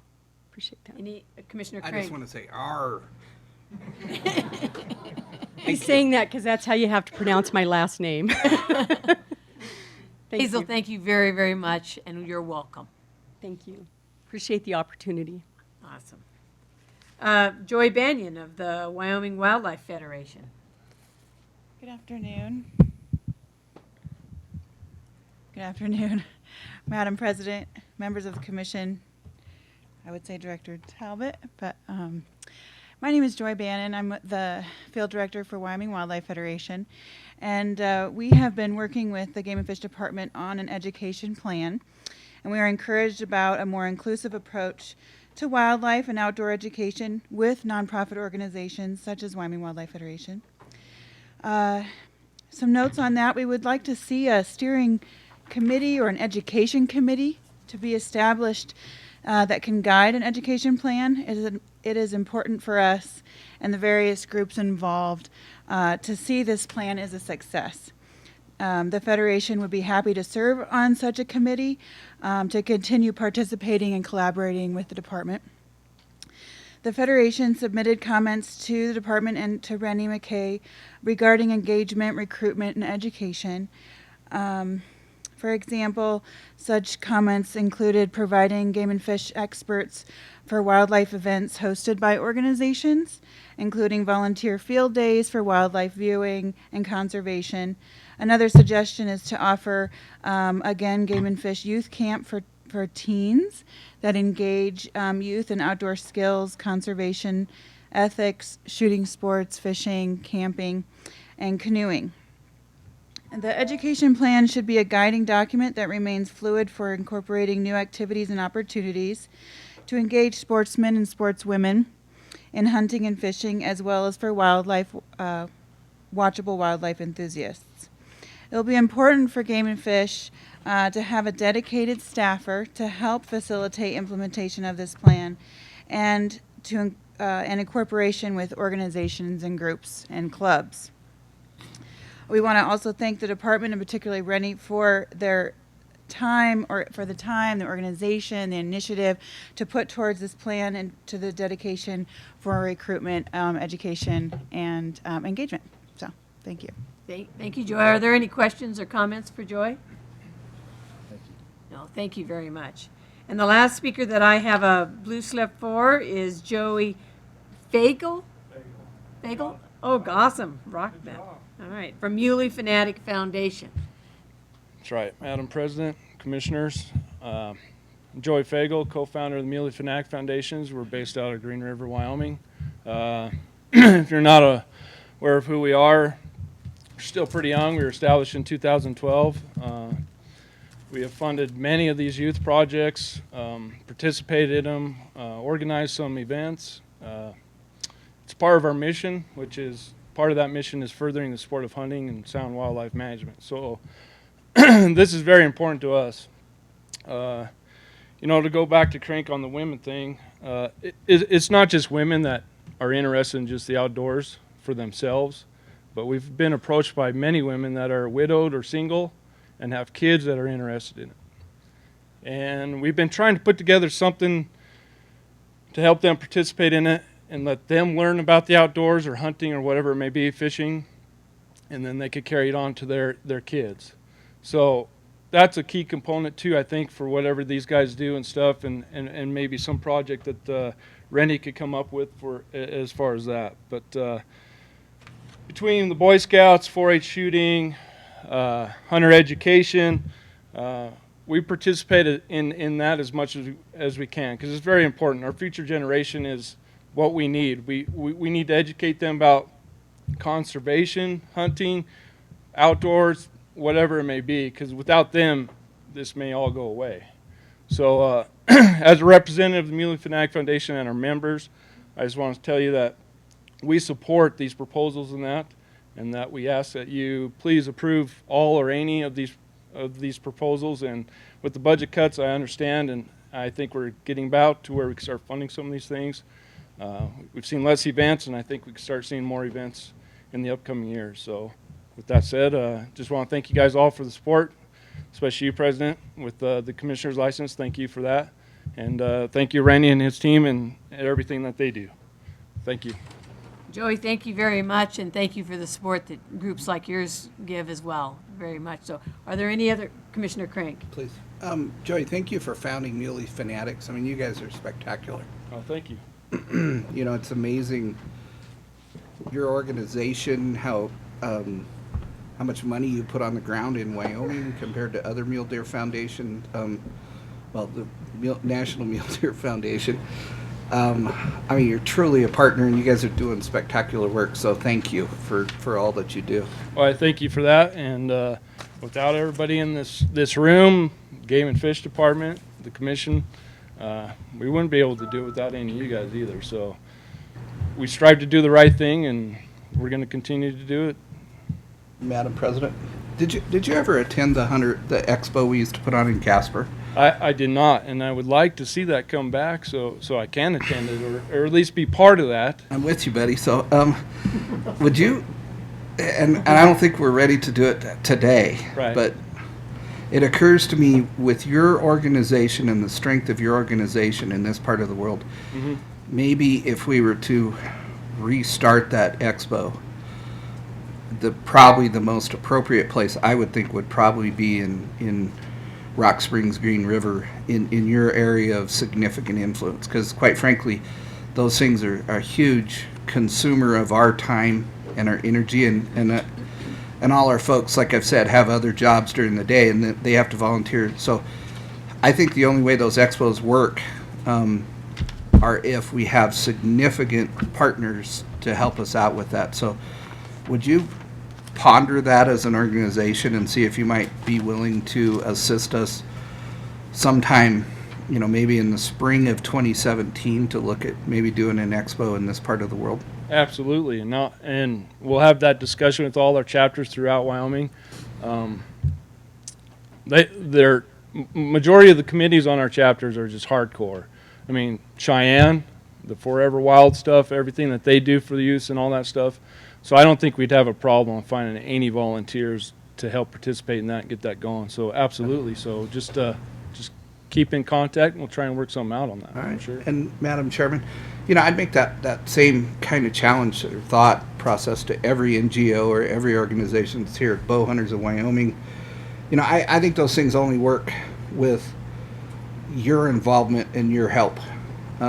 We just don't have enough bodies to pull that off. And you know, we have some money, we can help. I think well, I don't know how the commission feels, but we can be a significant participant, I believe, in the future, but it's going to have to be done with a whole lot of help from our friends. So everybody that's here, I would urge you to start thinking about maybe doing something like that in the spring of 2017. Absolutely. I'll start bringing it up among all our committee members and chapters and everything. Okay, thank you. Other comments or questions? Thank you, Joey. Thank you. Thanks very much. All right, commissioners, so we do not have to, we are not in a position where we need to make a motion in regard to the budget proposals, because we'll be visiting that during the budget discussion next. The one thing that we could consider, if you guys were willing, would be giving a motion to give some direction to Rennie on looking into and applying for the AmeriCorps volunteer program. And that is the one thing that we could do right now, should any of you be interested. Well, Madam President, I believe that's part of the plan that Rennie presented to us, and you do need a motion, if I'm not mistaken. You need a motion from the commission to approve this outreach and education plan. Is that correct? President. In terms of the planning, it would be if you wanted to give that direction that what we brought forward to you today is the right direction for us to continue to go in. That would be great, and that I think that would include that. Of course, the dollars would not be included in any vote today, but any direction you want to give related to those 5 initiatives. If there's anywhere you want us to focus more or less. Or just try to keep the focus on those 5 areas, that'd be great. Okay, so basically, should you wish, then you'd like some direction on whether we agree to basically your program breakdown. President, and I'm bad on this. Obviously this isn't any sort of formalized plan or anything like that. So I think maybe it would just even be an endorsement of support or something like that. I don't. Well, I'll make a motion that we approve the direction outlined in the outreach education plan presented to us today. I think that's a good idea. I mean, I think. So, Second. so Commissioner Crank has made a motion to support the outline presented by the outreach and education team, and Commissioner Clouda has seconded that. Discussion. Discussion. Then all those in favor. Discussion. Oh, I'm sorry. I thought you were trying to become chairman for my apologies. Please.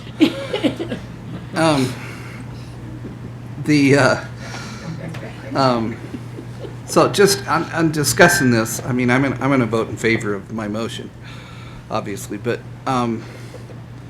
it just occurs to me, having spent, I've been nagging since last fall, November, whenever it was, to make this presentation. I want to thank you, Rennie. I want to thank everybody that participated.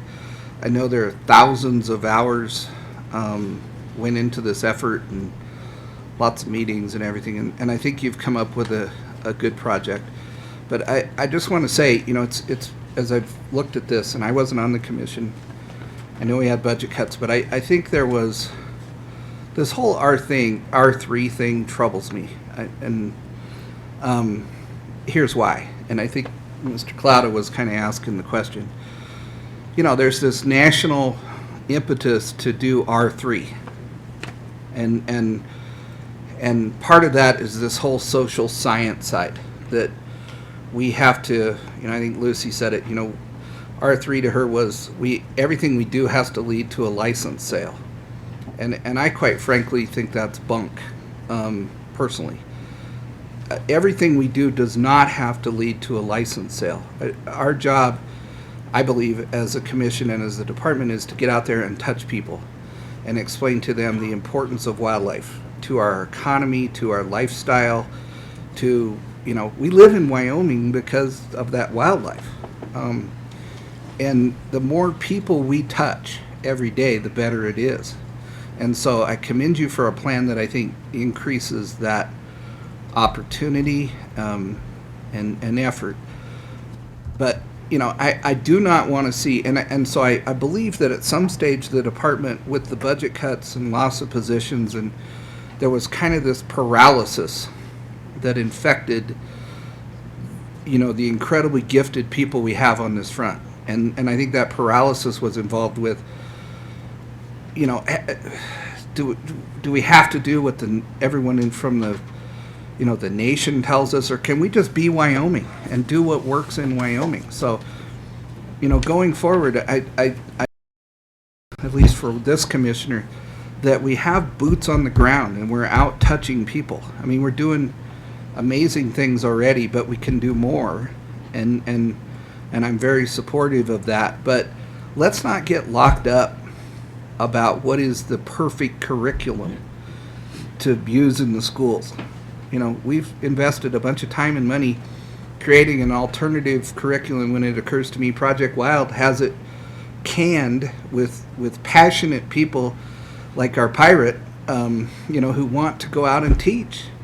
And they have an incredible response from the teachers. So let's not waste a lot of time or effort figuring out what is the perfect curriculum or what might be the perfect thing to do. Let's just go touch people, and we're going to fall down sometimes, and we're going to skin our knees, but that's what being a human being is. And let's not get locked up on this R3 thing and the stuff we're hearing from national social scientists. I mean, let's just go do our job, because everybody we touch, I believe we can, you know, we have such incredible tools at our disposal. I mean, I don't remember his name, but he's going to hate this or love it, but the clam guy that showed up, you know, and taught us about mussels that we have in Wyoming. It was fascinating, and kids and adults and everybody would love that stuff. I mean, who doesn't want to learn about red-tailed heel splitters or something like that? I mean, and the department has those resources. We just need to be able to make time for them to go out and talk about heel splitters and touch kids and teenagers and most importantly, I believe, women. You know, I soundly believe in that. So great job. But let's get rid of the paralysis such as it exists. I might be totally wet, but let's go get some boots on the ground and let our great people out there, and such as you need resources to facilitate that occurring, come back to us, because I'd be happy to support it. But you know, we need to get back out there, because everybody we touch affects how they view wildlife, how they view habitat, and people are incredibly passionate about wildlife, and so everybody has an opinion about wildlife, and I think we need to influence that opinion in a positive way, and we can do it, because it's an incredibly positive mission we have. We're doing great work. Okay, I'm going to cut off discussion because we're really running late. So we do have a motion in favor of the direction that Rennie's team has put together. So all those in favor, please say aye. Aye. All those opposed, nay. Thank you very much, Rennie. Thank you, President, and thanks to our team, too. I know a lot of people out there watching, too, and all the partners, too, who got involved in this. I really appreciate your support of this and all their great work. Thanks, Madam thanks, President, thanks to everyone. Make it short, would you? Well, try. Well, I mean, could we not? Could you kind of thank them? Because we're an hour late running. I'm sorry to cut you off and be rude. And Madam President, and I've given what I think is a considerable amount of time to this, so you can tell how important I think it is. Meredith, you are up. Hold on, Madam President. I have another motion to make. This is an important matter. We're going to deal with it right. Sorry. I would move that we authorize Rennie and the department in applying for AmeriCorps positions to, in that application process,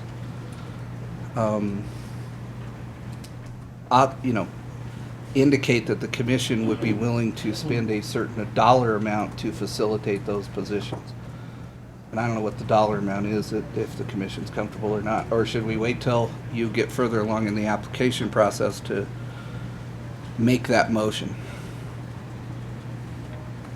President, I believe a motion of support showing that the commission has support for this in the future, I think would be great. A specific dollar amount I'd bring to you later on in the process. I think we've supported the position in the motion that's already been passed, so come back to us with when you need dollar amounts. That was my feeling. But Thank thank you. you very much. Thank you. Thanks, Randy. All right. Mr. Kennedy, are you going to start the process here? Madam President, members of the Commission, Director Talbot, just a question for you. This is your choice. We're running behind, as you noted. Right. And 18, most in the audience, I believe, are here for agenda item 18. I don't know if you want to try to get that done before lunch or you just want to stick with the agenda and move on. But you've got a stack of blue sheets regarding agenda item 18, and it was scheduled to be before lunch. Your call.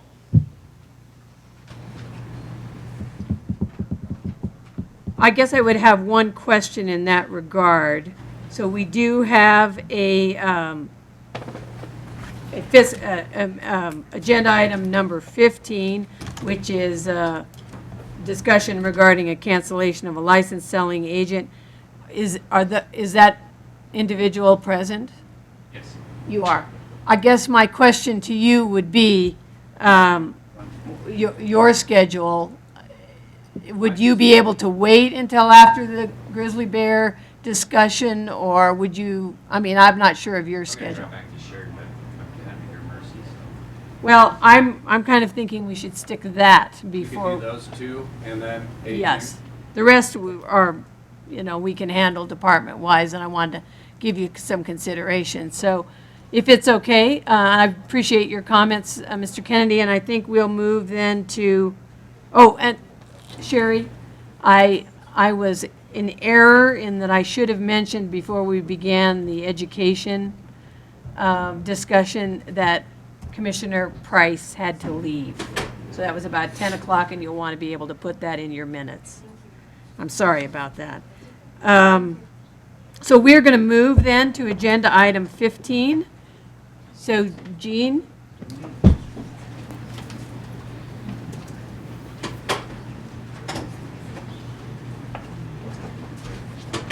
And, just a moment. Please, would you mind providing me your name real quick? I'm sorry. Peter, I'm sorry. I knew that, but I just spaced it out for a minute. Right up front, before we start, I wanted you to know that the procedure that you have available to you is to have an opening if you want, of course, your presentation, and then a closing. You don't have to do all of those. You can just do your presentation and call that it. But I wanted you to understand the procedure available to you if you wanted to break it up for one reason or another, that you do have that and have that right. So, thank you, Jean. Thank you. President Little, members of the Commission, and Director Talbot.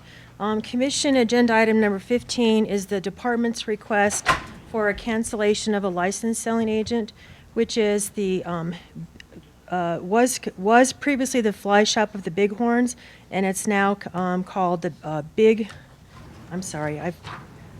got confused. Thank you, Big Bug Fly Shop, a most recent change in ownership. I'd like to give you a little bit of history about the license account and kind of what's occurred over the past several months and where we're at today with our request for cancellation. This past September, this last year, Peter Widener had requested to receive a transfer of ownership from the previous owner, again, Fly Shop of the Bighorns, and now the Big Bug Fly Shop, and that request for a transfer was approved by the Commission at their last January 26th meeting. So he became the agent of record for that account in January of 2016. And the first incident we had with this particular business was in February the 5th of this year. He had been late on his license reports for November 2015 and December of 2015. He owed $34 for the November sales reports and $111 for his December report. He had not submitted any report or fees since taking over his business in November of that year. So we sent a certified letter to him informing him of the late reporting and the balance due on his account. That certified letter, according to the post office, it looks like they attempted delivery of it on the 8th of February, the 13th of February, and returned the letter to the department as an unclaimed letter on the 23rd of February. Then at the beginning of March, we sent a second notice to Mr. Widener, and that notice was dated the 2nd of March, and it was, notifying him he still had not paid the November report, December report, and now the January report that was due for 2016. The total owed from Mr. Widener at that time was $587. And it was in early March, and obviously in March, he would have also been invoiced for his February sales report, but he had until the 10th to pay that. So that letter did not include that balance as well because it wasn't yet past due.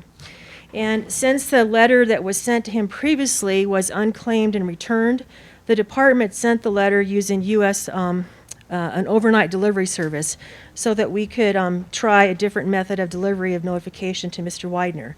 And that letter was signed for by him on March 3rd, the very next day. It was delivered and received. And the notice obviously indicated he owed $587. And at the end of March, the 24th of March, the department did receive that payment in full from Mr. Widener, getting his account up to date for those past due balances.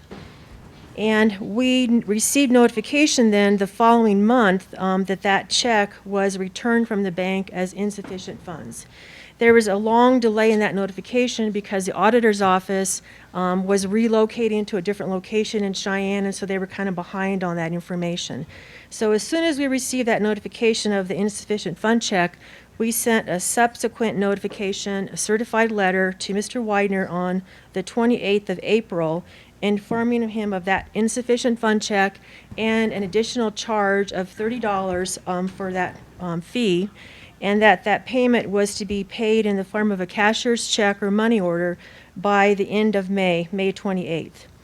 The letter did fail to indicate that he also owed at that time February sales report he was also late on. And Mr. Widener signed for that certified letter on May the 3rd. So he did receive that notification, and all of these copies are in your commission packet. Then early in May, we sent a subsequent notice to Mr. Widener, then at that time of having late March sales license report. And again, we also included the payment of the NSF check was also due at that same time.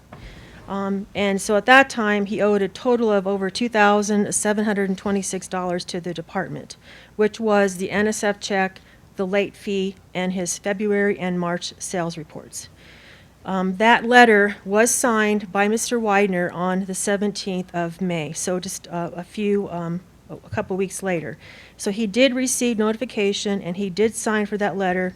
And I wanted to specifically inform the commission that in that letter, it was very clear to Mr. Widener the balances that were due to the department and the requirements that those license sales are to be paid on the 10th of the month, every month following the invoicing for the previous month's sales. And it's not the postmark of when the item is received, but they have to be actually received in the department by the 10th of the month. Also in that letter, it indicated to Mr. Widener the infractions of potential cancellation if those requirements are not met. Specifically in our regulations by the commission, we have very strict rules about reporting on time, and if you have subsequent or multiple late notices and payment of funds, that can result in canceling of your license account. And the letter indicated that if there was no response received by the department within 3 business days, then the department would begin cancellation proceedings on that account. And so a couple days later, we had received no notice or no response from Mr. Widener. So I contacted Commissioner Little personally and asked for approval to suspend this license account.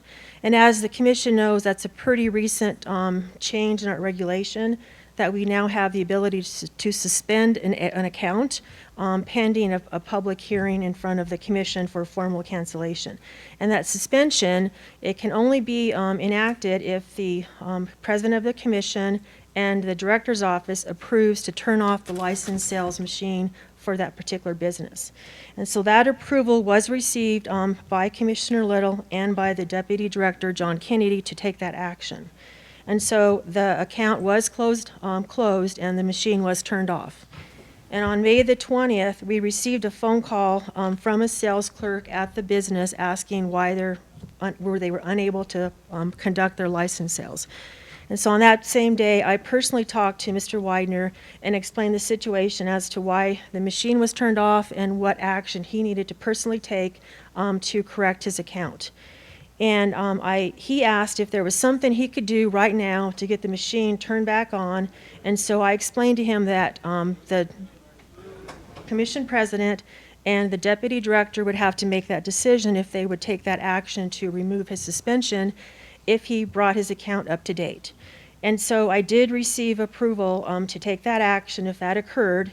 And so I was going to be out of the office that same afternoon, so I asked Carrie Hall, who was our licensed sales coordinator, to personally contact Mr. Widener and explain that we did receive approval if he paid his account in full, that we would turn back on his licensed sales machine so we could continue with the licensed sales for his customers.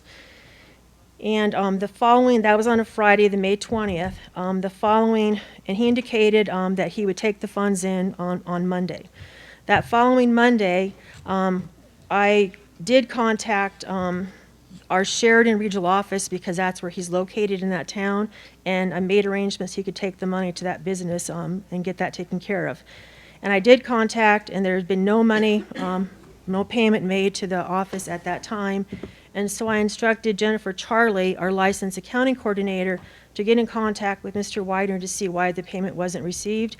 And she personally talked to him, and he indicated that he did not understand the instructions that were given to him on Friday, and he was expecting a personal phone call back to me. So then we made new arrangements, and he said he would take in the payment to the Sheridan office by Thursday. And also, at the same time that all this occurred, another letter was sent to Mr. Widener informing him that his account was being canceled and that we were taking that action. And in that letter, again, it emphasized the total amount due to the department, and again, the requirements to pay by the 10th of the month, and that those types of infractions can result in cancellation, and that the cancellation is a contested case proceeding in front of the commission, and that he would have to actually request in writing for that hearing before the commission, and he had 10 days to do that. And that letter was also received back undeliverable to the department, and the post office attempted delivery on the 4th of June, the 9th of June, and the 19th. It was returned to the department. So what occurred from that point forward is that on the 27th of May, which is the following Friday, Mr. Widener did go to the Sheridan office and submit a cashier's check to get his account totally paid in full, which was $3,850. And so that brought him up to April being totally paid on his account. And so his iPOS sales terminal was turned back on, and he was back selling licenses to his customers. And as you know, on the 1st of every month, we have an automated invoicing process in our licensing system.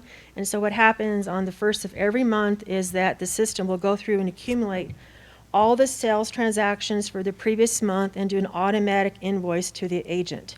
And the agent's required then to go to their actual terminal on their printer and print off the invoice and write their check and send it into the department. And that is due, as you know, by the 10th of the month. And so on June the 1st, that invoice was generated for the May sales, and he had sales of $1,478. and those were due by the 10th of the month to the department. That particular payment was not received in our office until the 24th of June. So we turned the machine back on. He had the accommodation of getting himself caught up and was well aware of the requirements of the 10th of the month. He was then invoiced and did not pay those fees until the 24th of that month. And he, in a conversation with him from our licensed accounting coordinator, he indicated that his accountant was not aware of that requirement of paying by the 10th of the month, even though he had previously signed a letter with that information being made aware to him personally. And then where we're at today is that just this past week was July the 1st, so we have, again, automated invoiced his account, and at the current time for his June sales, he owes $3,681 to the department. And those are due by the 10th of this month. And so that's this weekend. So by Monday, he has to have paid that amount in full. His accountant did contact our office on Tuesday of this week to ask what the balance due was on his account. So at this time, he is paid up to date except what is due for this past month's invoice, the $3,681. And also, I did call and speak to Mr. Widener again on Tuesday of this week to ensure that he would be present today for his hearing at the commission. He also did receive an email with the agenda and did confirm an email that he was aware of this hearing.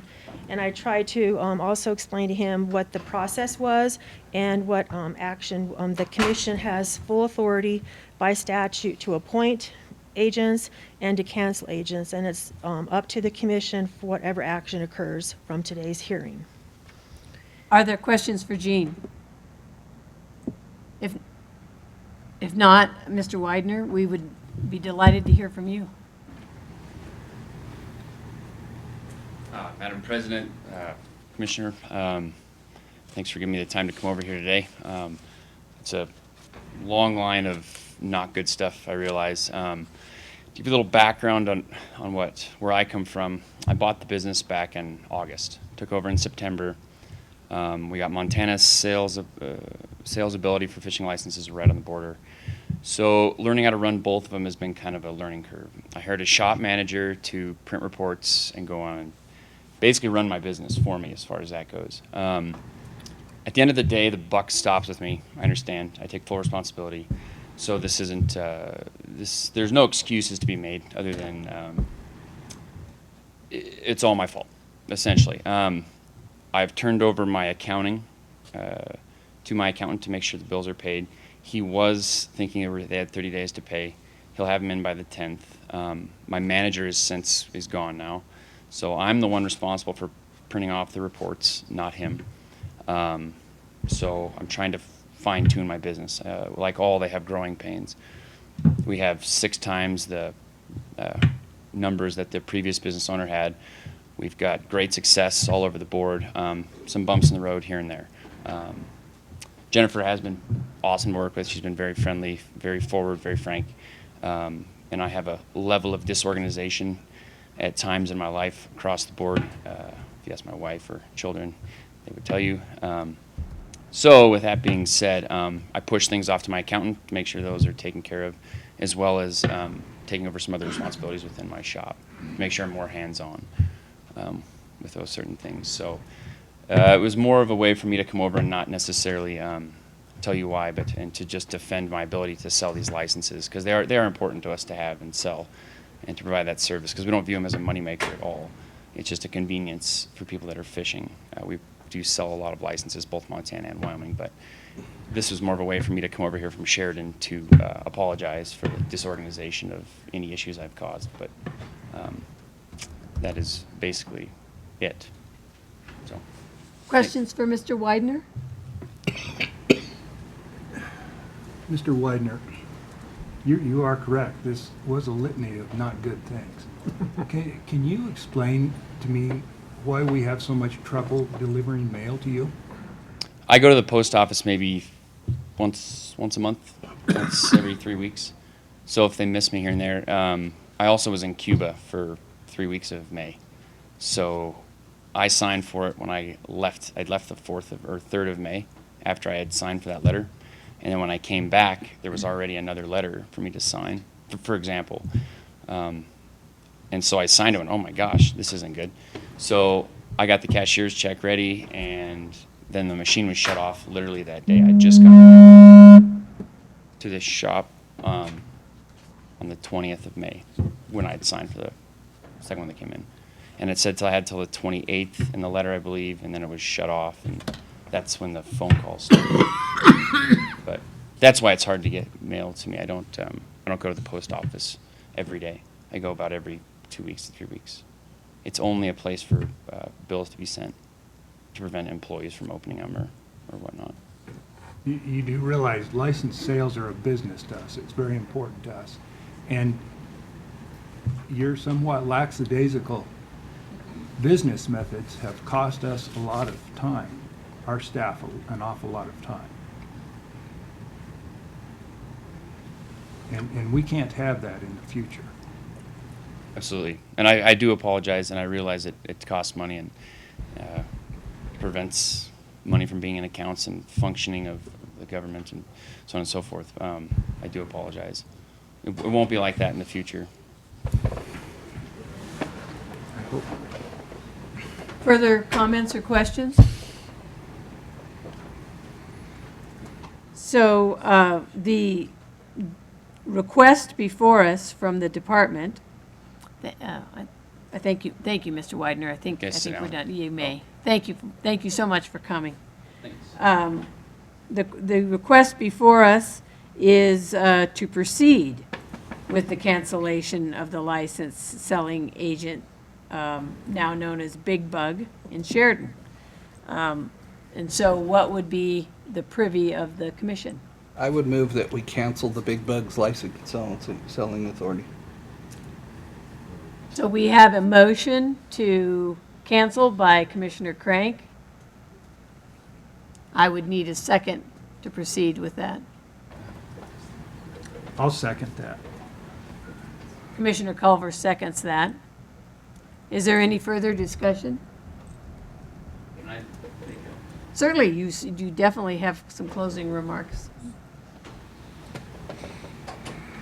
So if we lose our ability to sell licenses through your machines, we can't sell it all ever again, or is there any other remedies we can do as far as the shop goes, as far as selling Wyoming licenses?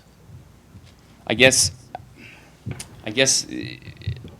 having that learning curve of operating these things has been very steep with a lot of changes going on. I'm just asking for some leniency as far as having to come over here and take care of this.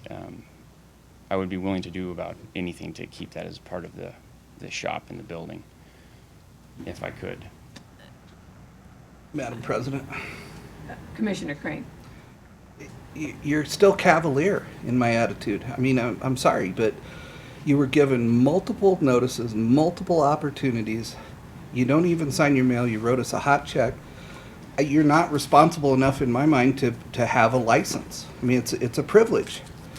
And now when Commissioner Culver asks you, why don't you get your mail? You say, I only go there once a month. And then you say, well, I only go there 2 or 3 times a week. I do. That is when I pick my mail up and deliver it to the accountant. That's how I do it. As far as the check goes, we had a shop manager at the time that was spending money I didn't know about.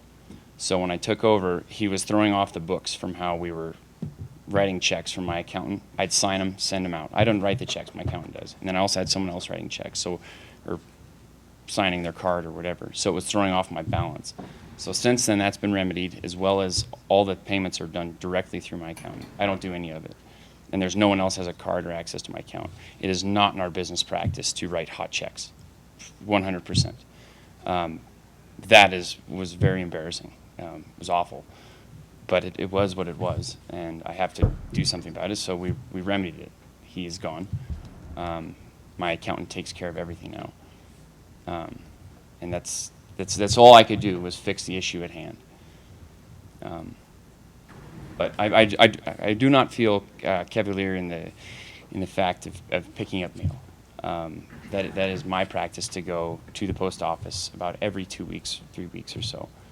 That's when I get over there and I grab a stack of mail and then I take it to my accountant if he hasn't already received an invoice via email. Madam President, may I? Commissioner Rael. Gene, this might be for you. What's the department's recommendation on this? I think it was to The recommendation reactivate is it. to cancel. Cancel? It is to cancel?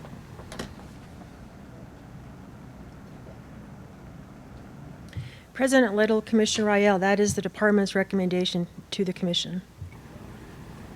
And that's the motion that is before us as well at this point, And is it's been to seconded. accept that recommendation.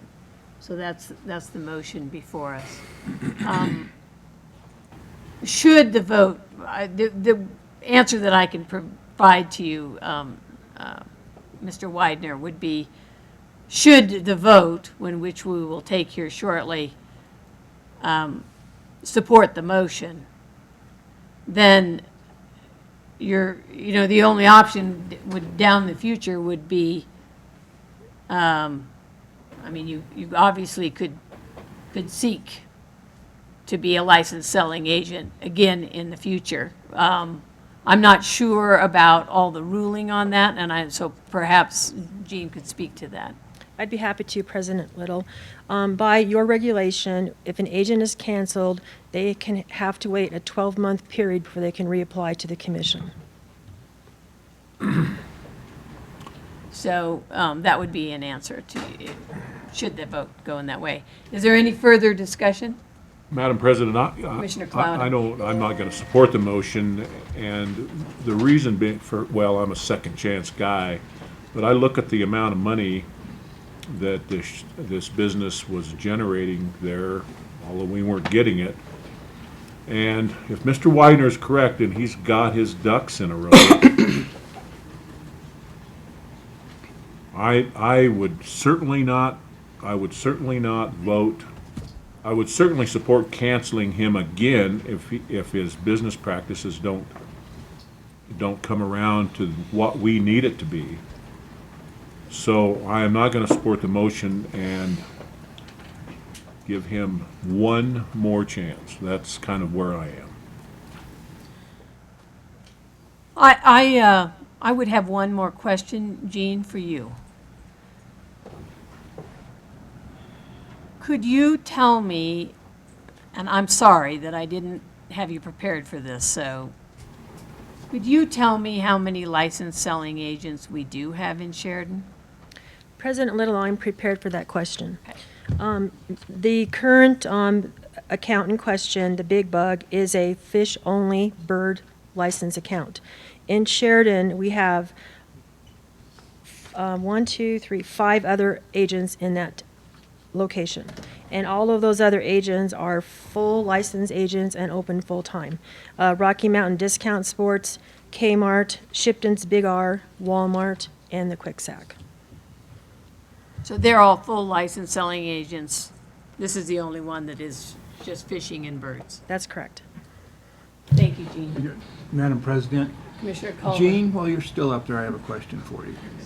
If this commission votes not to discontinue this account, if he remains as a licensed selling agent, do you have the ability to cancel that authority if he makes one more late payment? President Little, Commissioner Culver, I would not.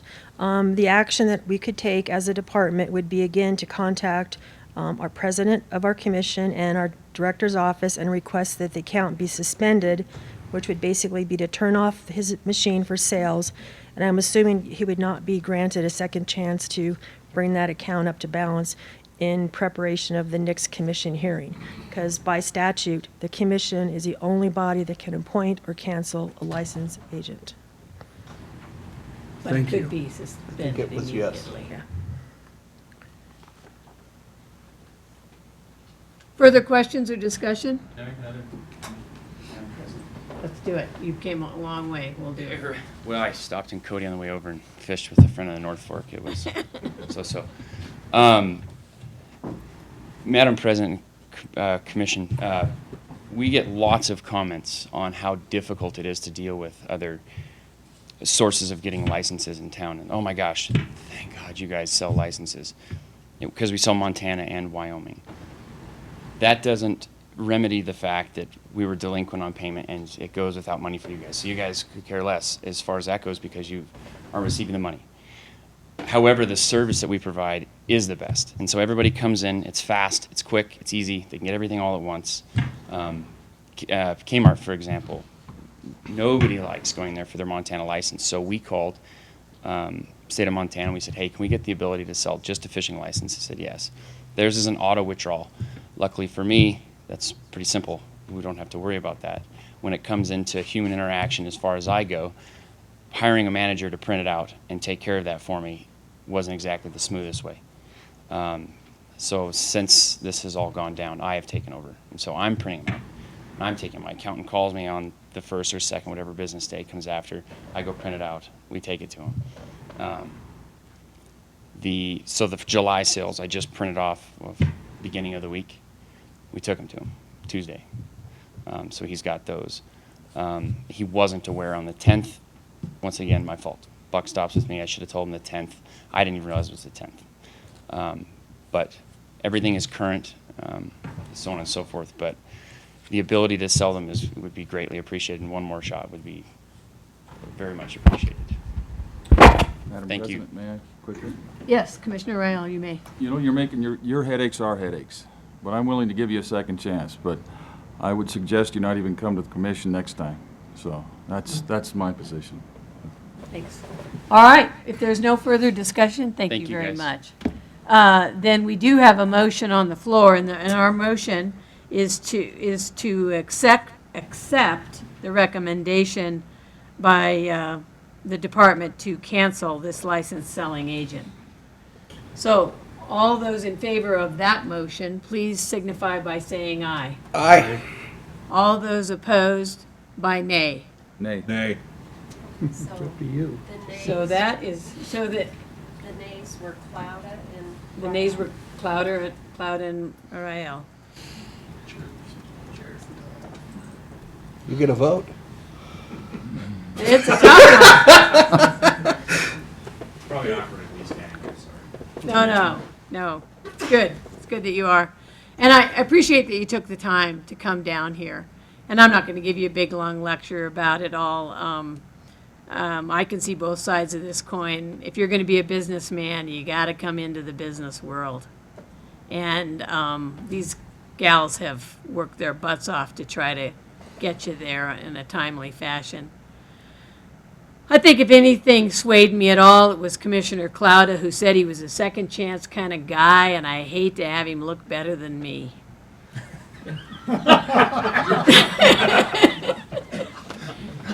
So I'm going to give you a second chance, and I'm going to vote nay to this motion too. But the minute Jean calls me to ask for suspension, she gets it due to any infractions. And then I'll have to go along with Commissioner Rael, and you could probably save your trip back down here. Okay. But I do appreciate that you came, so. Thank you very much, you guys. Nay to the motion is my vote. Sherry? I've got her coming to the dark side every little bit. All righty, now we have a decision to make. I have a decision to make. It is noon, and we are way behind. And we have just thinking out loud, I think, is what I'm doing. And here's my thoughts. We have a lot of people, got a lot of blue slips who came to talk on the grizzly bear management regulation. I myself am not a diabetic, so I can do without lunch. And my preference would be to go forward. If someone on this commission has a health issue that I need to hear about, that would forego our being able to work through lunch, otherwise I'd rather do it and knock this out. It's more of a hunger issue. Well, But And that's I can fair. wait. We can wait. We And can that's wait. fair. We can wait. And so I do need to use the restroom. we can certainly take a break, but without being just completely dictatorial about it, I wanted to just tell you that that's the direction I'm leaning, and you know, if we're okay, we'll go forward after how about a 5 minutes? 5-minute break? Is that reasonable? Okay, thank you. And lunch will be here delivered at about 12:30 or 4.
President, Director Talbot, members of the commission, we're going to spend the next few minutes here going over the draft. We have a meeting underway. If everybody could kind of be quiet so that our speaker could be heard, we'd appreciate it. Thank you very much. We'll spend the next several minutes, Madam President, talking through a few things. We're going to go through very briefly because the commission is familiar with the background on this regulation. But we will go through, for the benefit of the public we have here present today, some of the background regarding this draft regulation. We'll present the major components of this regulation as well as a few additional changes that I'm going to recommend to you. We'll answer obviously your questions and then seek your approval for Chapter 67 of the Wyoming Game and Fish Commission regulations. And I do have a PowerPoint that we will run through here. There we go. Thanks, Samuel. All right, I just covered that. So, as the commission recalls from our last couple of meetings, we've talked through some of the history and the background with regards to where we're at today in the process of moving forward with delisting the Greater Yellowstone Ecosystem DPS, or Distinct Population Segment, of grizzly bear. As you're aware, this population was first listed under the Endangered Species Act when the Endangered Species Act was an infant in 1975, and since then there have been a recovery plan developed, a recovery plan executed, and this population has met or exceeded all of the recovery criteria that were outlined in the recovery plan for well over 10 years. This population was delisted because it met or exceeded all those recovery criteria back in 2007, and litigation relisted the species. As you recall, the major issue with regards to that litigation, after it moved its way through several components of the justice system, was really related to the failure of the service to describe the impacts of whitebark pine, or lack thereof, on this population in their delisting rule. That prompted a review by the Interagency Grizzly Bear Study Team of all the relevant literature and relevant statistics for this particular population, and it culminated with the development of what's called the Food Synthesis Report. That Food Synthesis Report essentially described that at a point in time when the grizzly bear, or when whitebark pine was declining, that the grizzly bear population was continuing to grow, and that also that this population was nearing carrying capacity. That food synthesis report and its findings and analysis led the U.S. Fish and Wildlife Service to conclude that they could move forward again with a draft delisting rule, and they did so back in March of this year. You all, based on that draft delisting rule and our ability to move forward with our management plan, approved the new 2016 updated Wyoming Grizzly Bear Management Plan in May of this year, just a couple months ago. So, what is this regulation today about, and why are we talking about these specific issues? And frankly, what this regulation intends to do is to meet, first and foremost, to meet requirements that were dictated in the draft delisting rule. And we're going to talk about what those specific mandates were in that delisting rule, so that you understand that the reason, and I kind of outlined this with the commission when we talked in May, but there are some hunting specific regulations that we're going to talk about today that even though we haven't necessarily had the full discussion on hunting seasons and what they may look like in Wyoming. I'm going to move forward here. Got a little bit ahead of myself. But essentially, and I'll cite specifically up here a couple of the references that are important to understand with regards to this regulation and why we're talking about this today. Specifically, in the summary, in the delisting rule, the draft delisting rule, it spells out the fact that that all three of the states must adopt necessary post-delisting management objectives which adequately ensure the population of grizzly bear in the Yellowstone is recovered into the foreseeable future, and that there are enforceable regulations in place prior to them issuing a final delisting rule. And that's really important to our discussion today. Secondly, there are some very specific components or specific mandates that are listed in the delisting rule. You can see the reference up there regarding Wyoming's, what Wyoming would do if this commission decides to have a hunting season. And those specific elements are listed right here. I'll summarize those very quickly here. First of all, and let me back up just a little bit. Most of this information is covered in some way, shape, or form in the management plan that was approved by the commission. However, the service was, and their solicitors were emphatic that we needed to have this in an enforceable regulation before they would move forward with filing the final rule. And so that's why we're talking to you about an actual regulation today before we've had a lot of discussions about hunting. So first of all, one of their requirements is that we suspend all discretionary mortality inside of the demographic monitoring area, except required for human safety if the model average Chow-2 population of bears falls below 600. Secondly, if the total mortality limits within the DMA, remember those are listed in Recovery Criteria 3, are met or exceeded at any time of the year, that we will stop discretionary mortality. I'm sorry, we will stop hunting, not discretionary mortality. Discretionary mortality includes all forms, whether we take management action or it's with a hunter and a license. Thirdly, the female grizzly bears with young at side will not be available for recreational harvest. Fourth, discretionary mortality will only be allowed if the non-discretionary mortality limit doesn't, basically if we're going to have at the beginning of a year an allowable mortality limit for this population, and if for some reason non-discretionary mortality, those things that are outside of our control, were to exceed our allowable mortality for the year, that we would stop hunting seasons. Fifth, that any mortality that exceeds our mortality limits would be subtracted. So let's just say, for example, we have this happen at times now with black bears or mountain lions where two hunters are hunting in the same area and they reach a mortality limit on the same day, and it actually pushes it over the top by one. If for those kind of reasons, or let's say that we had to take additional management actions that we didn't expect and had to remove bears because of livestock conflict late in October as an example, and that pushed us over our allowable mortality for a given year, we would subtract that mortality from the following year's limit. That's what's described there in that fifth bullet. Those are the major components that they asked for that needed to be specifically in this draft regulation. There's a couple other things that we'll talk about as well. The first section, just like all regulations, talks about the authority. The second section talks about this regulation, and really the essence of this regulation, again, is to ensure a recovered grizzly bear population.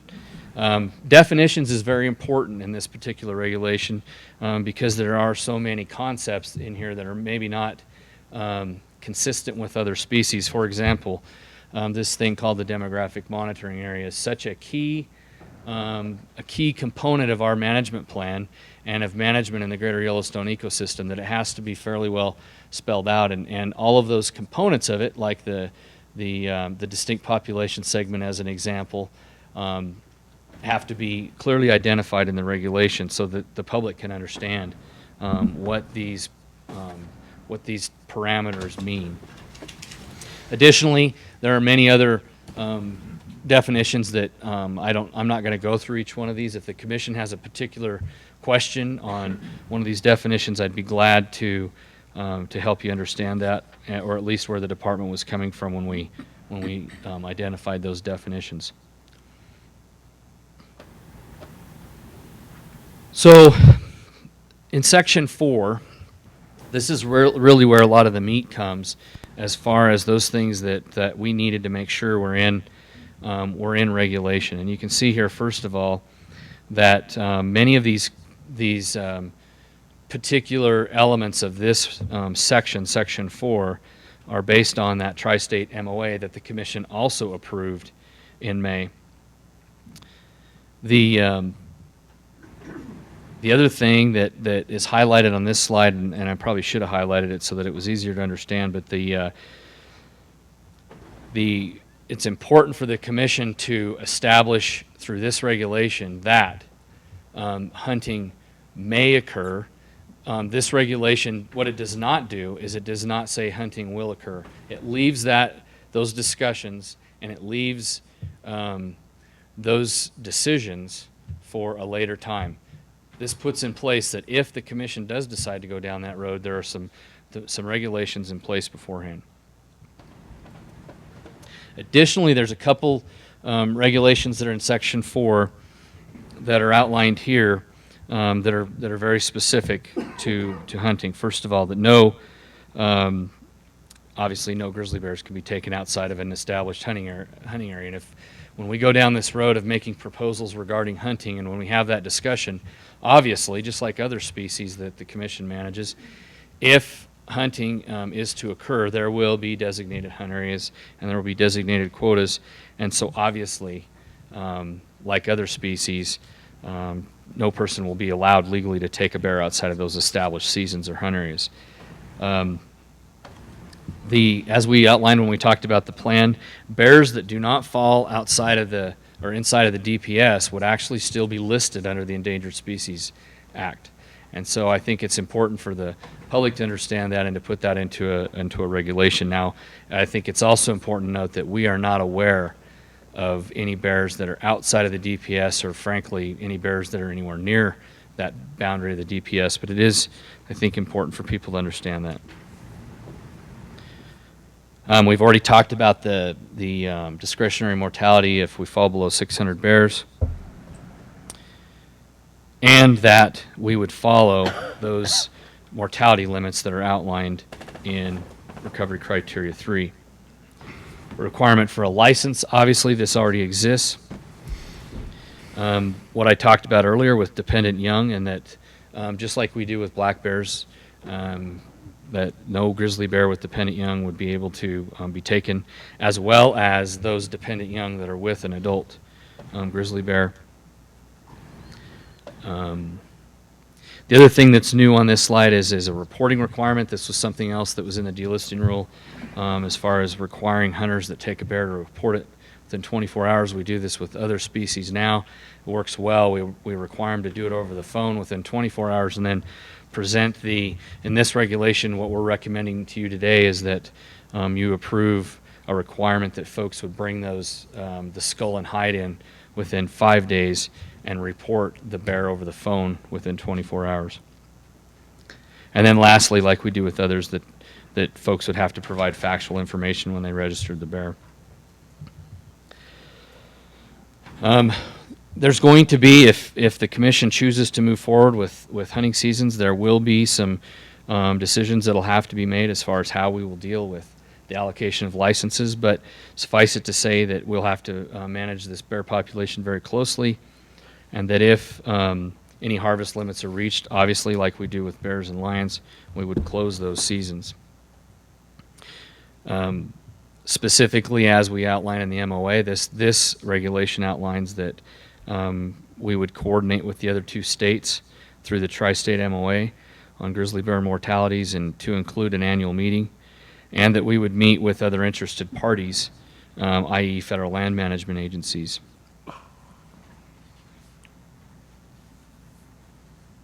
Okay, so that's the gist of what's in this regulation. As you've seen, it's fairly short. I wanted to hit the major components, and then I wanted to talk about what we've done with public meetings across the state. This was taken out over this last several weeks, and we held public meetings in these locations.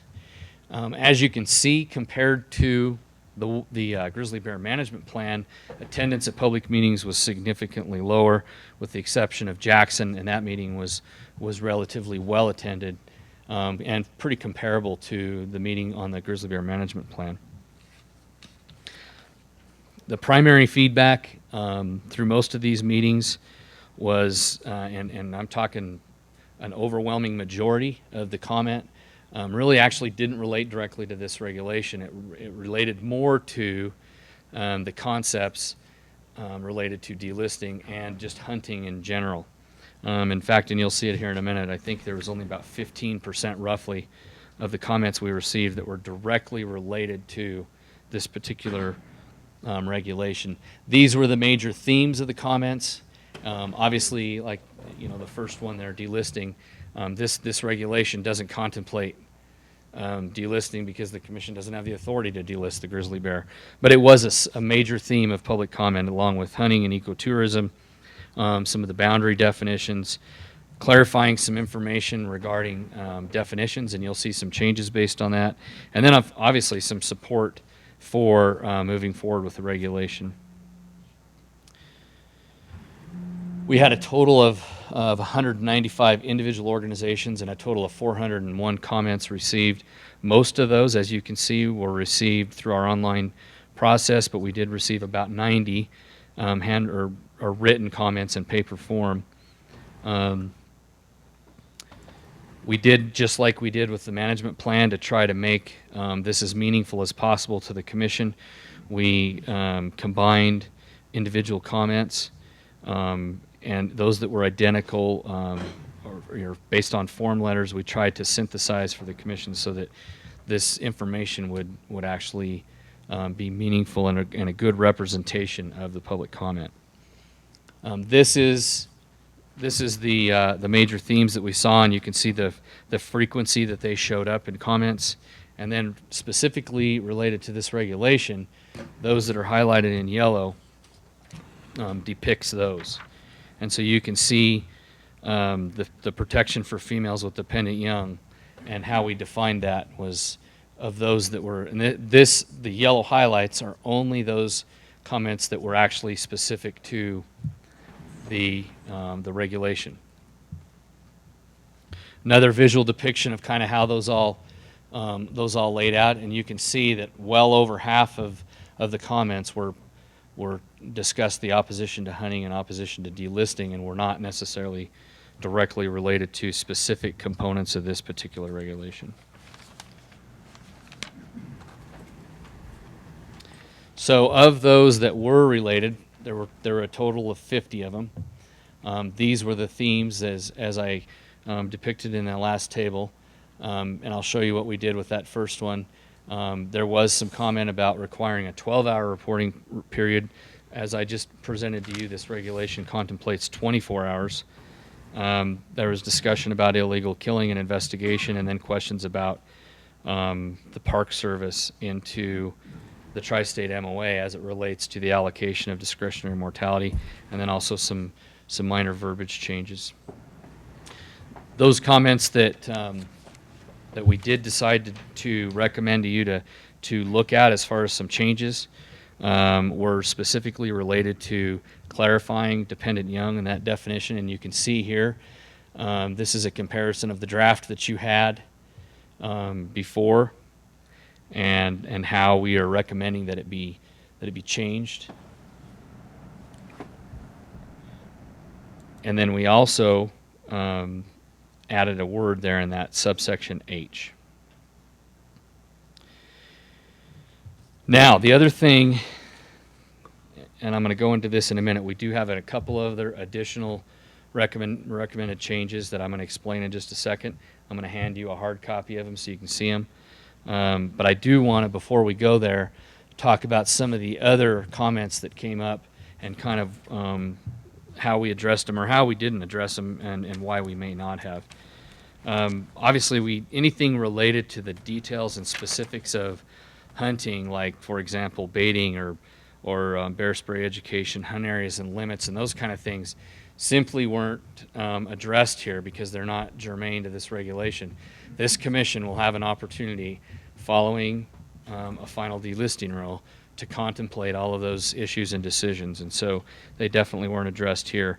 You know, the discussion and the comments about illegal killing and the concern with how the department investigates those, we've made a firm commitment to enforcing laws related to grizzly bear management, just like we do any other any other species, and we do have a strong track record for doing that in a very professional, thorough, and prudent manner. The specifics of the tri-state MOA within this document are also the ones that are germane are in the Grizzly Bear Management Plan and don't necessarily need to be put into this regulation in order to become, they don't need to be enforceable is my point. And then lastly, we believe strongly that especially for the areas where if the commission decides to have hunting or hunting might occur are areas where reporting may be fairly difficult for a hunter because these are remote areas. And we feel pretty strongly that 24 hours worked very well when we had management authority for wolves. And we feel like that's an appropriate and reasonable ask of hunters, 24 hours is. And it is also reasonable for us to be able to track mortality with a 24-hour reporting requirement. Now, when I ask you to approve this, I'm going to be asking you to approve it with a couple other changes I'm going to hand to the commission right now. You'll see on this, in this hard copy that I'm going to hand out, you'll see in red those changes that I just pointed out on the slides, as well as a couple others. I'm going to hand them out now and explain the others.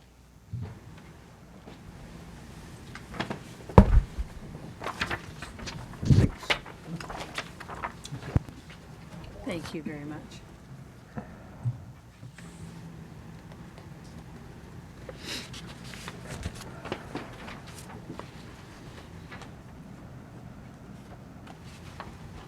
So if you move through on the first page there, those changes are changes you've already seen on the slide up here.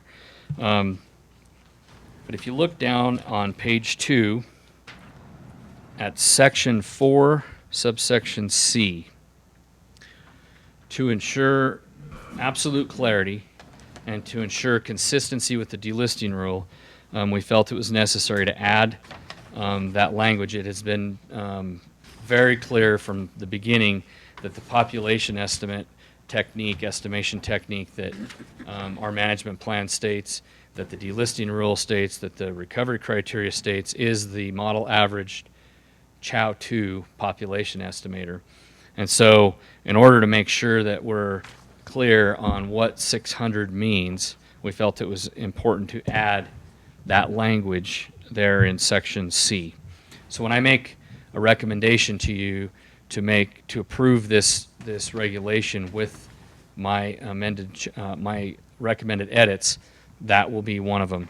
The other recommended edits are very minor and just really a capitalization issue that we think is probably important to make sure that we're consistent and we capitalize management plan throughout the regulation. And so there are actually 2 locations where we need to capitalize the M and the P in management plan. One is in section 4D, and the other is in section 4K. It's on page 3 at the top there.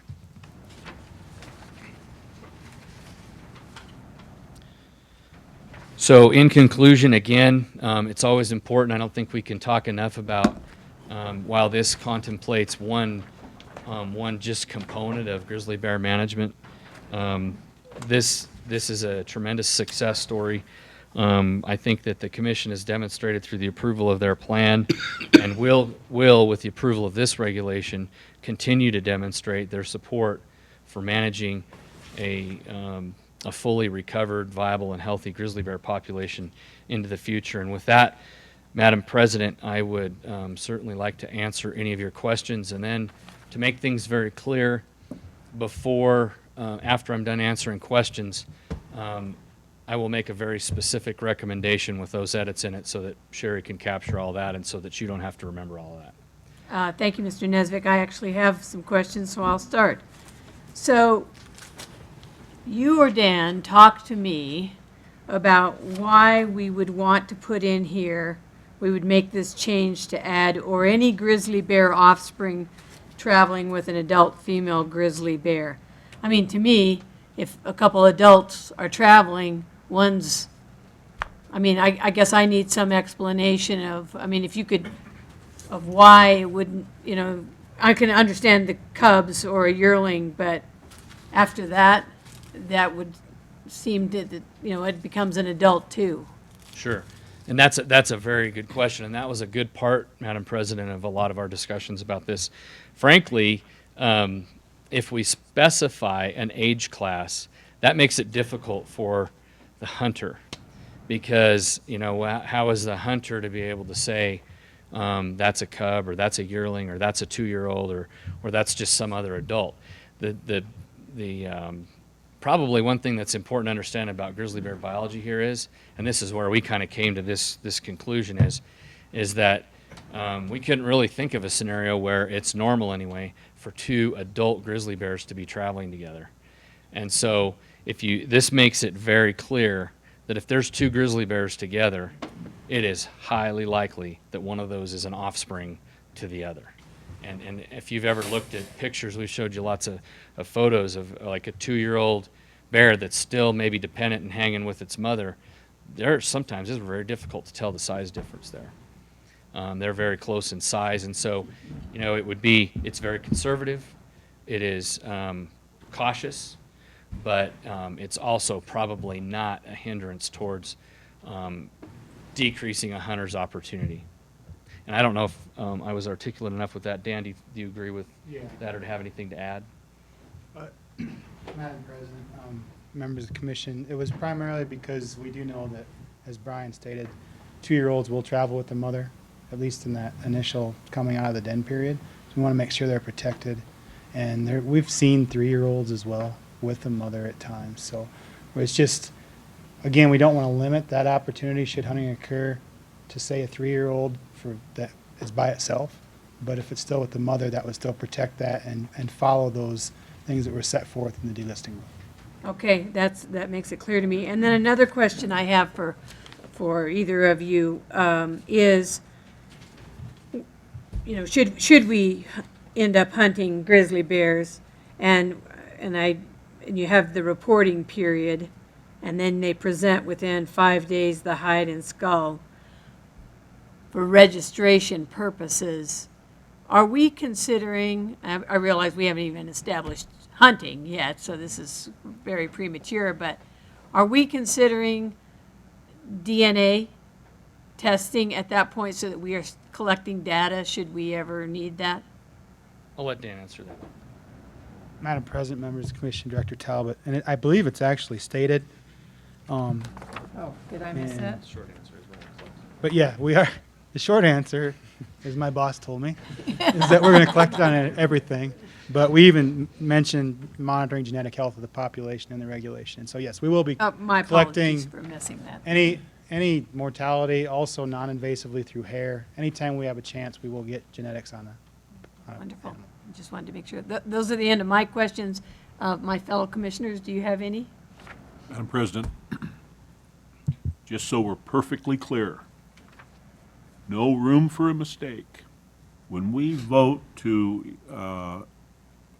do whatever we're going to do with this plan, to approve it, we are not voting to go out and hunt bears. We're not establishing any seasons. We're not establishing hunt areas or anything like that. The component of hunting is in the plan, as it should be, should at some point, if they're delisted, a future commission can consider those things. Is that right?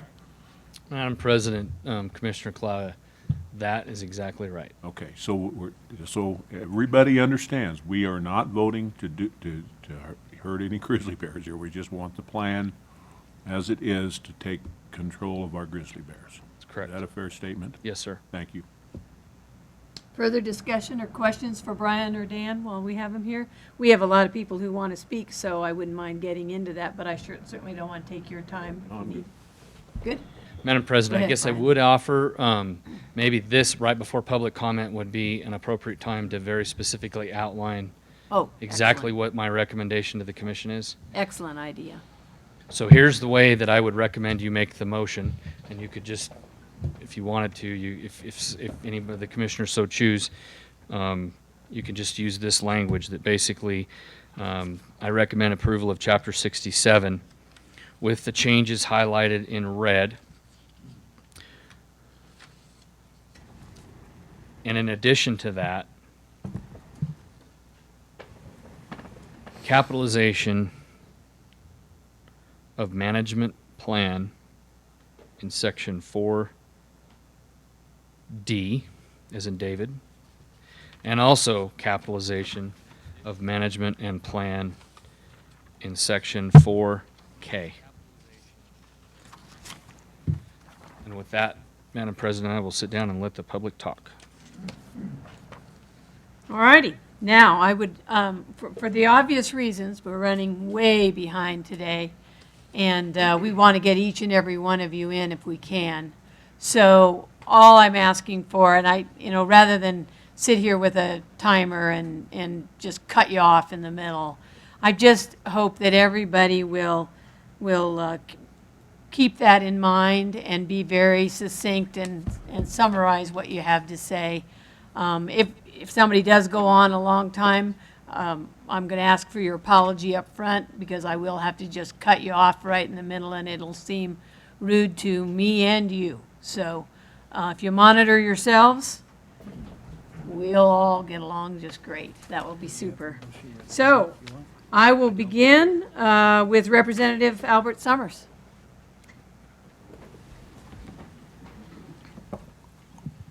Madam President, fellow commissioners, first of all, as with my legislative hat, I would like to thank all of you for coming to Pinedale, and we appreciate you coming here and enjoying our great county. And now I'm gonna kind of put back on my rancher hat and speak to this as issue as president of the Upper Green River Cattle Association. I think there's members of my community here that may speak on this issue as well, so they can speak for themselves. As you all know, we've had a long history of large conflict with grizzly bears in the Upper Green, and we certainly support delisting, and we certainly support the department moving forward with regulations that will see that happens. I do have concerns regarding discretionary take and what the definition of that is as it relates to livestock, removal of bears as it relates to livestock issues. There's language in here, I believe, that it talks about discretionary take as it relates to, after you reach a certain limit, the threshold, then you no longer can do discretionary take. I don't know, that was on the slide, so I'm assuming that's right. And unless unless there's human safety concerns, I don't know if how that human safety concern will relate to livestock depredations, and whether those bears that depredate livestock will be assumed to have some human safety concerns related to it. There's other triggers you could use. There's other triggers like if you reach a certain number, there will be no more female discretionary take. So I have concerns about that. Maybe I don't know enough about it. I never did understand that from the time it was in the management plan. Maybe that's been cleaned up better. And so that's probably the one concern I have. And certainly our association supports language that would allow you to look at future hunting seasons. So thank you. Any questions for Mr. Representative Summers? I would just say thank you once again for hosting the Landowner of the Year banquet, and we had a wonderful time on your lovely ranch. Thank you. I have, and my apologies, because unfortunately I can't read the writing real well, but it looks like Taylor Eugene, or Ingham. Oh, Ingham. Okay, I get it. Thank you. From Wyoming Outfitters and Guides Association. Madam President, members of the Commission, the Wyoming Outfitters and Guides Association supports the proposed regulation and the state management of grizzly bears. Any questions? Nope. You're a rock star. Now, Daryl Hunter from the Greater Yellowstone Resource Guide. Hi, thanks for having us here. I'm also a wildlife safari operator and publish the Greater Yellowstone Resource Guide. I am urging you guys to never have a hunting area inside the primary conservation area, because that's where our revenue bears live that would for the ecotourism business. And if you would add a similar perimeter around Yellowstone, for the wolf thing, those wolves that got killed would not have made you guys lose your ability to regulate hunting them. So I think that it would be pragmatic for you guys to at least have that 5.9 million acres off limits to hunting. Thank you. Thank you, Mr. Hunter. Were there any questions for him? Okay, thank you, Mr. Hunter. Lloyd Dorsey from the Sierra Club Wyoming chapter. Thank you, President Little, and members of the commission for this opportunity to comment. I will truncate my comments in the interest of time, and I will send the commission a letter of our comments in full. But I will go through less than half of my comments right now, and I will be as brief as I possibly can be. I am the Conservation Director for the Wyoming chapter of the Sierra Club, and also an avid elk and deer hunter. I offer my comments on behalf of more than 3,000 Sierra Club members and supporters in Wyoming, and 2.4 million members and supporters nationwide who care deeply about the future of grizzly bears in the greater Yellowstone region and Wyoming. Our members believe that grizzly bears should not be killed back to arbitrary boundaries or reduced in numbers, but should be allowed to live and thrive in biologically suitable habitats. Any grizzly killed by a hunter or by agency personnel is not a solution to a problem, but rather a lost opportunity for our ecosystem and our economy. The bottom line, getting to the economy, is that wildlife watchers by the millions come to Wyoming every year, and they bring billions of dollars that provide jobs and taxes. 21st century Wyoming can figure out how to better capitalize on those revenues. Clearly, the grizzly bear is the most valuable animal in our state in terms of actual and potential economics. And it will serve us much better now and serve future generations, not to kill grizzly bears, but to show how we can conserve and coexist with grizzly bears. Grizzlies are far more valuable to Wyoming alive than dead. Thank you. Thank you, Mr. Dorsey. Any questions for Mr. Dorsey? Thank you very much. Appreciate. One comment. Oh, certainly. Please. Commissioner Rael. Nobody said anything about killing grizzlies, first of all, okay? So, this isn't about hunting grizzlies. This is about delisting grizzlies and the proper management of grizzlies. So, that being said, that's something I wanted to comment on. Thank you, Commissioner. Thank you. Thank you, Mr. Dorsey. Roger Hayden from the Wyoming Wildlife Advocates. Good afternoon, Commissioners. Thanks you for allowing us the opportunity to comment. Grizzly bears are facing some pretty tough challenges today. They've lost 2 of their 4 primary food sources, and climate change likely will compromise others. The population has been essentially flat since 2007. It's grown very little, but mortalities continue to rise. Today, even without hunting grizzly bears are dying in record numbers as conflicts with people increase. In 2015, a record 62 grizzlies were known to have died. More unknown deaths occurred as well. Given these circumstances and uncertainty, it seems foolhardy to add trophy hunting to the mix. There is no scientific basis for hunting grizzly bears. Hunting grizzlies would benefit only a few and potentially do serious damage to our tourism economy, as Lloyd just mentioned. With our energy sector in sharp decline, it behooves us to protect the growing tourism economy we enjoy. After 40 years of hard work and millions of dollars, we should carefully consider whether hunting grizzly bears is a good idea. More than 80% of grizzly deaths are caused by conflicts with people. Most of the bears with people, most when bears prey on cattle or are shot in encounters with hunters. We can and should do better with prevention. of conflicts. Thank you. Thank you, Mr. Hayden. Questions? Thank you so Thanks. much.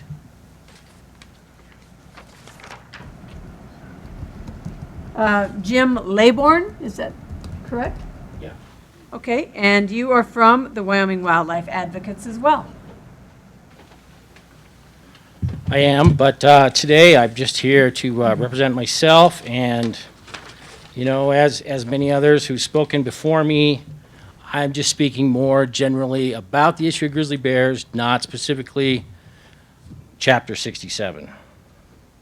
So first, I want to make it absolutely clear that I'm a Wyoming native and I'm an avid hunter.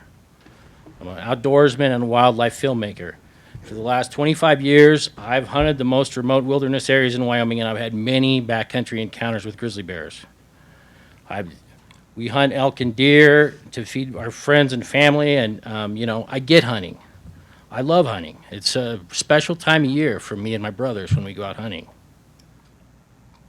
I'm also very passionate about grizzly bears. And when I first heard the term socially acceptable at a game and fish meeting a decade or so ago, I was puzzled by the term, but now I think I get it. And what I think it really should mean is acceptance of grizzly bear occupancy outside of wilderness based upon economic compatibility. Being a Wyoming native, I know ranching families and rural lifestyles of Wyoming. So I can understand why some people here in Sublette County or in Park County might not have a lot of love for grizzly bears, given the problems that ranchers can have with grizzlies, and so it's fair to say that they can be economically incompatible with some elements of the agricultural economy. I'm also well aware of the economic problems that face Wyoming now and some of its citizens, and we are indeed facing changing times, both as a state and individuals. Now, there's been much talk by the Wyoming Game and Fish officials, including Rennie McKay, about the $40 million that Wyoming has spent on grizzly bear management and what an investment it is. Now, I would agree, but I would complete that statement by saying that it is an investment that has paid off handsomely, with a return of hundreds of millions of dollars in grizzly bear viewing tourism. And this is not my opinion. This is a documented fact published in a scientific report titled The Economics of Roadside Bears, published in the 2014 Journal of Wildlife Management. And if you haven't read it yet, you really should.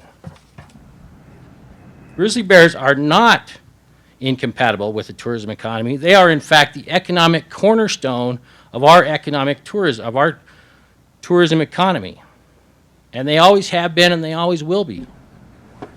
So when Rennie McKay says, whenever the grizzly comes off the endangered species list, it means that the management of bears is led by people who live closest to wildlife and by people impacted by wildlife, that cannot only mean the people who fear and hate grizzly bears and want to kill them. It has to mean all the stakeholders. And I tell you, I am one. I not only work and recreate in prime grizzly habitat, I live in prime habitat in Buffalo Valley, and I've seen grizzly bears only a few hundred yards from my home. I also work as a wildlife tour guide, and I can tell you that to a person, everyone that I have ever taken out has hoped to see a grizzly bear, usually far more than any other animal. And if you can find one for them, it's one of the highlights of their visit. Now, according to the economics of roadside bears, 99% of the visitors to Wyoming's national parks expect to see a bear. That's why people come here. This year, I met an elderly woman from Cape Cod. Her and her husband have been coming here every year for 20 years to see grizzlies. They stay here for weeks at a time. And over the years, they've contributed hundreds of thousands of dollars to our economy. And there are many, many people like her and her husband. Now, your grizzly bear management plan is fatally flawed because it makes no acknowledgement of the immense economic importance of grizzly bears to the tourism economy. I'm here to tell you that not just my friends and neighbors in Teton County support grizzly bear protection, but also Grand Teton and Yellowstone National Park. And we're trying to make it perfectly clear to you that grizzly bear trophy hunting is socially unacceptable and economically incompatible with our tourism economy.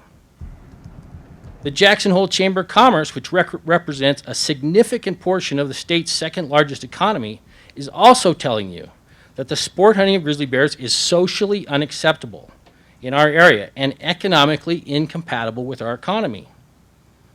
According to a recent poll in the Jackson Hole News and Guide, 85% of our community is totally opposed to any grizzly bear trophy hunting, or at the very least, they want to see a buffer zone around our national parks.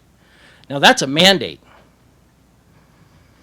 We have a mandate to continue to protect our grizzly bears, at least in the Teton County area and surrounding our national parks, by the local public. These are the very people that Rennie McKay says should have a say, and they've spoken. This is a greater mandate than is going to elect the next president of the United States. So when you come to Jackson and tell us you haven't decided to have a hunt, but that the hunter has to bring the grizzly bear's hide and skull to town, we say no. No one is ever going to bring grizzly 399's hide and skull to town. We're not going to allow it. Or any other national park roadside bear for that matter. That bear and the roadside bears like her are the most valuable living assets in Jackson Hole. And that's why there's a giant bronze grizzly bear in front of our visitor center. That's why people come here. They come from halfway around the world to see our bears. So just recently there was a photo essay of Grizzly 399 in a major London newspaper.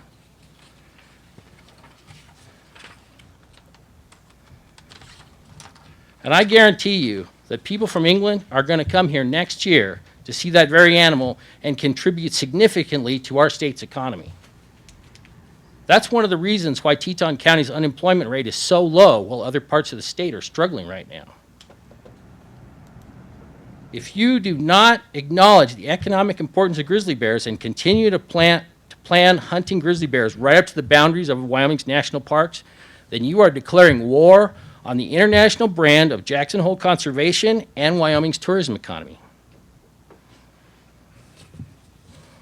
Thank you. All right. Thank you, Mr. Laybourne. Questions? Thank you very much. Thank you. The next is Sandra Knopfsinger, and Sandra has provided us, you weren't going to read all of this, but you wanted me to provide this out. I'm not. Awesome. Yes, You're a because rock I star was- too. Thank you. Yes, and I was going to say that a copy has been given, so I don't need to read the whole thing. But I'm here today to make a statement on behalf of the Humane Society of the United States. So, as a resident of Wyoming and on behalf of the Humane Society of the United States and its supporters, I thank you for this opportunity to be heard. Greater Wyoming ecosystem grizzly bears face jeopardy even without a trophy hunting season because the best available science indicates that the population is not recovered and may actually be in decline. The U.S. Fish and Wildlife Service's proposal to remove Endangered Species Act protections for GYE grizzly bears is premature. But even if the Fish and Wildlife Service proceeds with the proposed delisting, Wyoming must still account for the vulnerability of the population and its management regulations. Unfortunately, the regulation proposed here fails to do that. So I'll let you just read the rest, and in ending, I would say because Wyoming is home to the majority of GYE grizzly bears, the HSUS and I gravely concerned about these deficiencies and respectfully urges the Department and Commission to reject the regulation as presently proposed and revise it following robust public comment and consideration of the best available science before adopting any further regulations. Thank you, Ms. Knopfsinger. Any questions, Commission? We'll read the rest of your text. We appreciate your brevity and your you, preparation. Madam Thank you. Chair. Thank you very much. Terry, is it Poland or Pollard? Pollard. Thank you, Madam President. I should have known that, how that was. Right. Because Members of the we- commission, I'm sorry. So, no, never mind. I was drifting. All right. And you are representing the Sublette County Yeah, outfitters and guides. Outfitters and Guides. Right. Okay, thank you. Yeah, I'm presently president of the Sublette County Outfitters and Guides. I've been an outfitter here, a guide outfitter here in Pinedale for over 40 years. And I'm totally in favor, and I've been involved with the Wyoming Outfitters for many, many, many years. I'm totally in favor of management going to the state. You guys are the folks that are the ones that should be managing these bears. If hunting season is warranted, which I think it will be, it should be, that should be taken under consideration. But I do believe strongly that the management belongs where it should be. You folks are the ones that know how to manage the critters in this state and should be doing that. So I'd like to see that done. One thing that does concern me, I take a lot of summer pack trips, and my hunting operation is in the Bridger Wilderness. There is a great number of people that use that Bridger Wilderness that are totally unaware of any kind of bear problems, any kind of, the Forest Service has got game food storage orders and whatnot in effect up there, but the majority of them, I pack in a lot of people every summer. The majority of them don't have a clue, not a clue about grizzly bears. There's a big human safety factor there. If we continue to get more and more grizzlies, which we are, we're getting more and more grizzlies in this area, whether they're spreading out. So anyway, I would just further recommend that you adopt Regulation 67, and down the road, instate and bring hunting back also if warranted in the areas. So thank you very much. Appreciate it. Questions for Mr. Pollard? Thank you so much. Well, that is the end of the blue slips I have. Am I missing any? Anybody who wanted to speak? If not, Mr. Nesvik has provided us with the wording for a motion that would support the department's recommendation, and I would entertain a motion. I'm prepared to make a motion. Commissioner Crank, please. I would move that the commission adopt Chapter 67 as amended and recommended by the department with the edits Mr. Nesvik has provided us in red line form on the hard copy provided to the commission, and we also capitalize the words management plan in sections 4D and section 4K. Madam President, I second Commissioner that motion. Rael. So Sherry, we have a motion made according to the proposal from the department by Commissioner Crank, and a second by Commissioner Rael. Further discussion or questions? If not, all those in favor, please say aye. Aye. All those opposed, please say nay.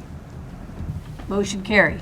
Thank you, Madam Thanks to President. everyone. Appreciate your brevity, really do, and your time to come here. All right, moving back to our agenda, we would now be on agenda item 14. Meredith?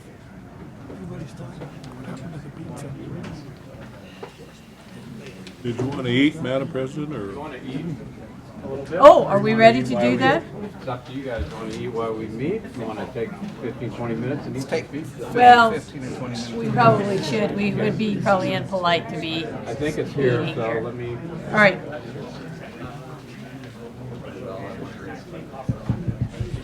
Yeah, somebody tie him up. Oh, there he is. Talking about him in the third person. All right, so just an FYI, for those of you who might not have heard, we still got about 15 minutes. So. oh, we will move forward then. Okay. Meredith, I want to know how many times today I've made you stand up and get ready and sit back down. It's no worry. Thank you. President Little, Commissioners. Hold it. Could we, we're gonna, sorry for the confusion, it's our fault, I'm sure. We thought we were gonna take a brief break for lunch, but it isn't quite here, so I would just ask for, that we let you know we are still in the meeting and we'll need quiet while Meredith presents. But our apologies, we probably put you in that position. Okay, I'm sorry, Meredith. No problem. President Little, Commissioners, Director Talbot, Meredith Wood, CFO, here for agenda item number 14. We'll be requesting the Commission provide final approval of the FY17 Commission budget.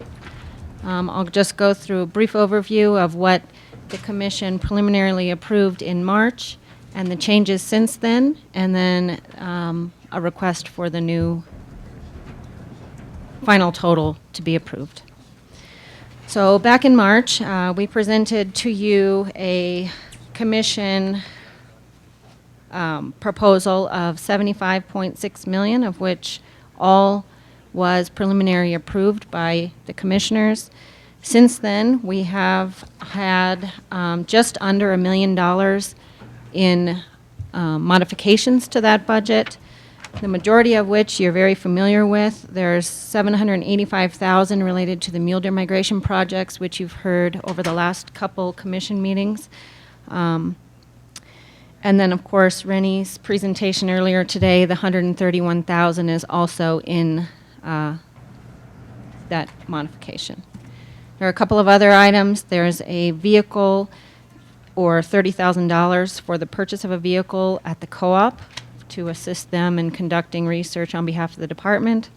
We also have a $25,000 line item in there for the support of shooting ranges as they may be requested by the department. How much, Madam President, how much was that again, Meredith? I'm sorry. President Little, Commissioner Clouda, that's $25,000. Oh, okay, right, thanks. So with that, and there's one $10,000 grant to DU to help match a proposal that we have submitted. So I'll stand for any questions. Bottom line, the FY17 Commission budget that we are requesting final approval for is $76.7 million. Commissioners, questions for Meredith?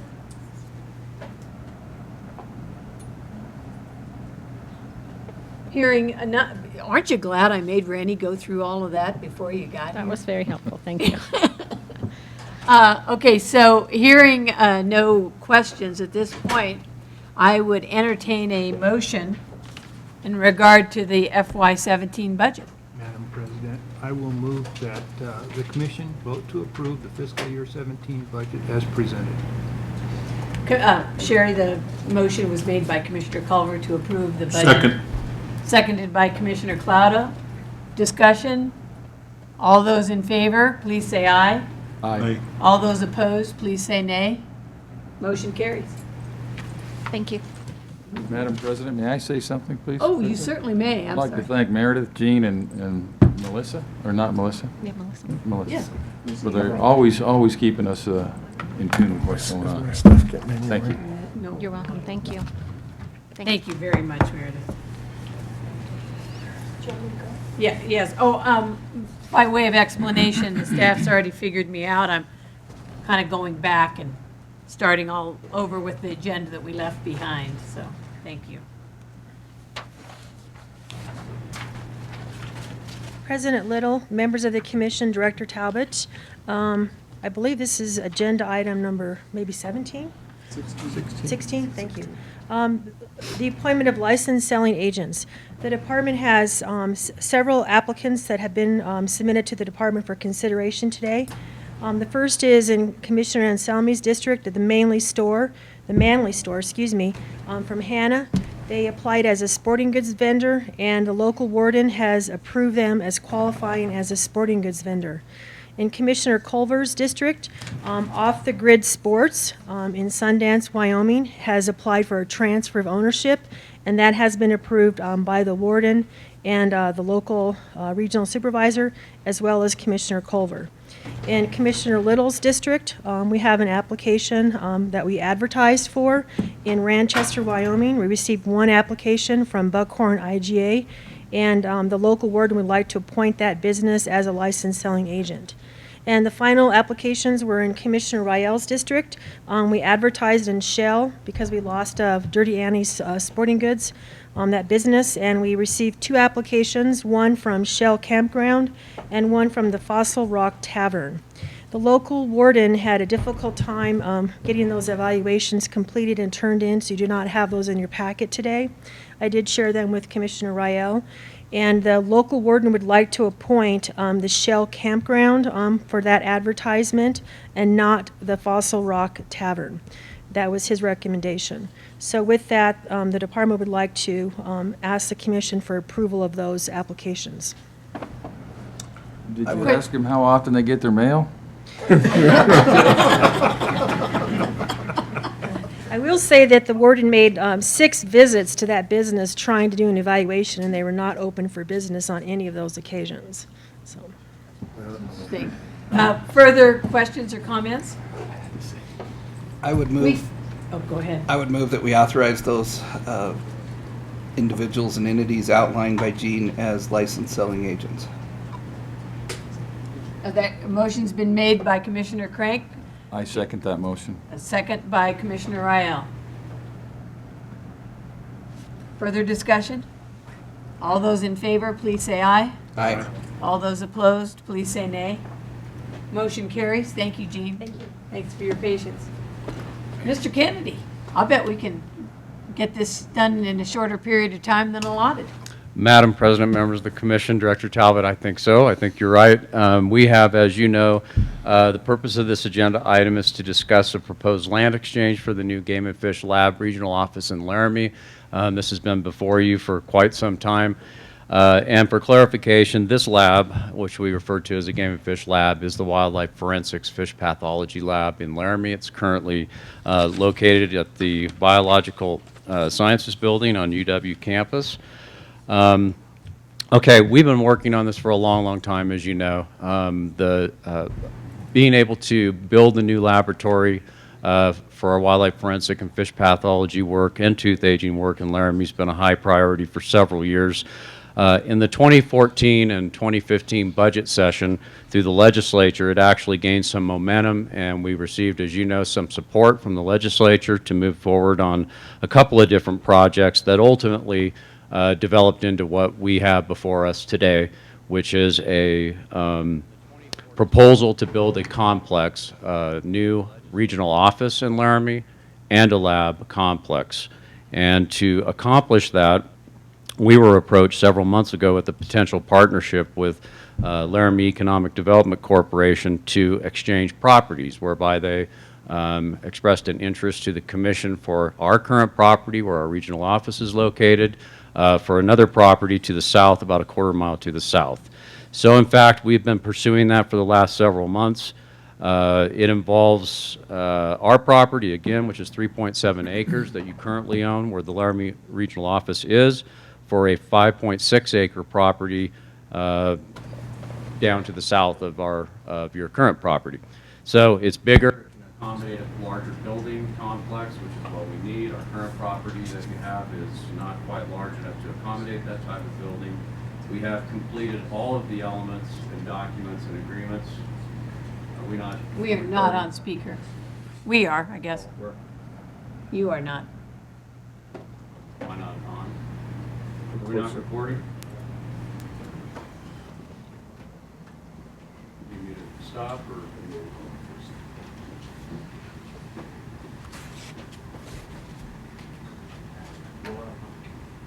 Battery issue. That sounded pretty loud. Am I yelling? It always sounds loud when you're the one talking. Use your inside voice, John. Now, it might be difficult. We could hear you up here, but it might be difficult for people who might possibly be on the phone or something, so.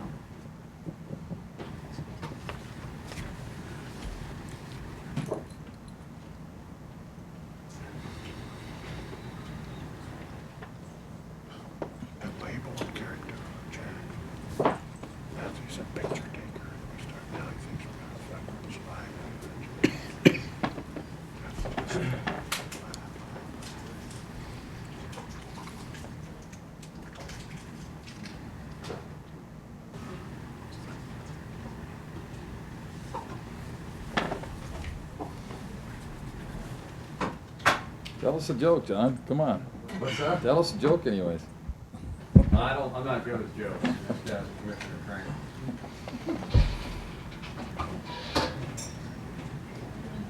Okay, tell us a story about Scott. He's not good at that, let me tell you. I am pretty good at that. Thank you, sir. Thank you, Samuel. Okay. Thank you for your patience. Sorry about that.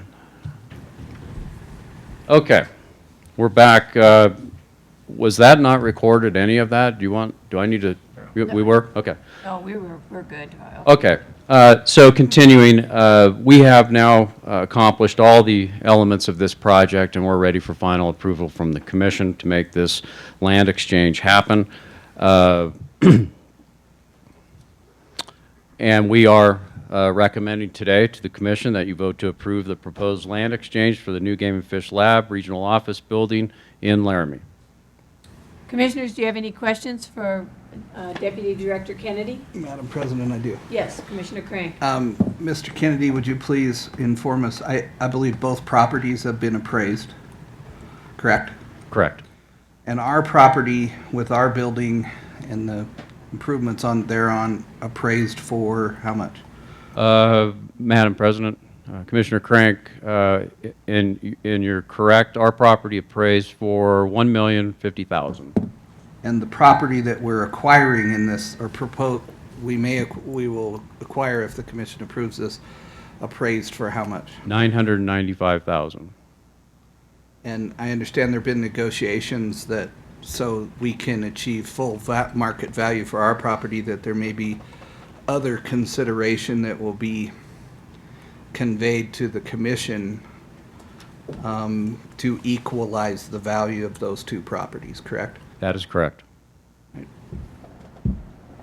And have we done testing and work on the land that we will acquire to ensure that it is suitable for the regional forensics, the regional office and forensic lab, which we will build on that property? Madam President, Commissioner Crank, we have. Thank you, Madam President. Further questions? If not, I would entertain a motion on Deputy Director Kennedy's proposal for the land exchange. I would move that we move forward with the land exchange as presented by Deputy Director Kennedy. That motion was made by Commissioner Clauda. Do I have a second? I will second that motion. Motion has been seconded by Commissioner Rael to accept the proposal by the department for the land exchange for the new Game and Fish Lab Regional Office Building in Laramie.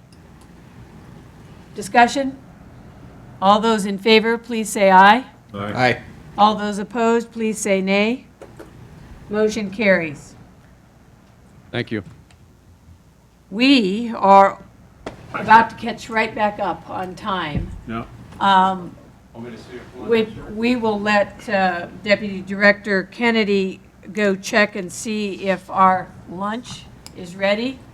Mr. Choma, you will be up in front of us for a while. And you might as well get started. Until we get the high sign from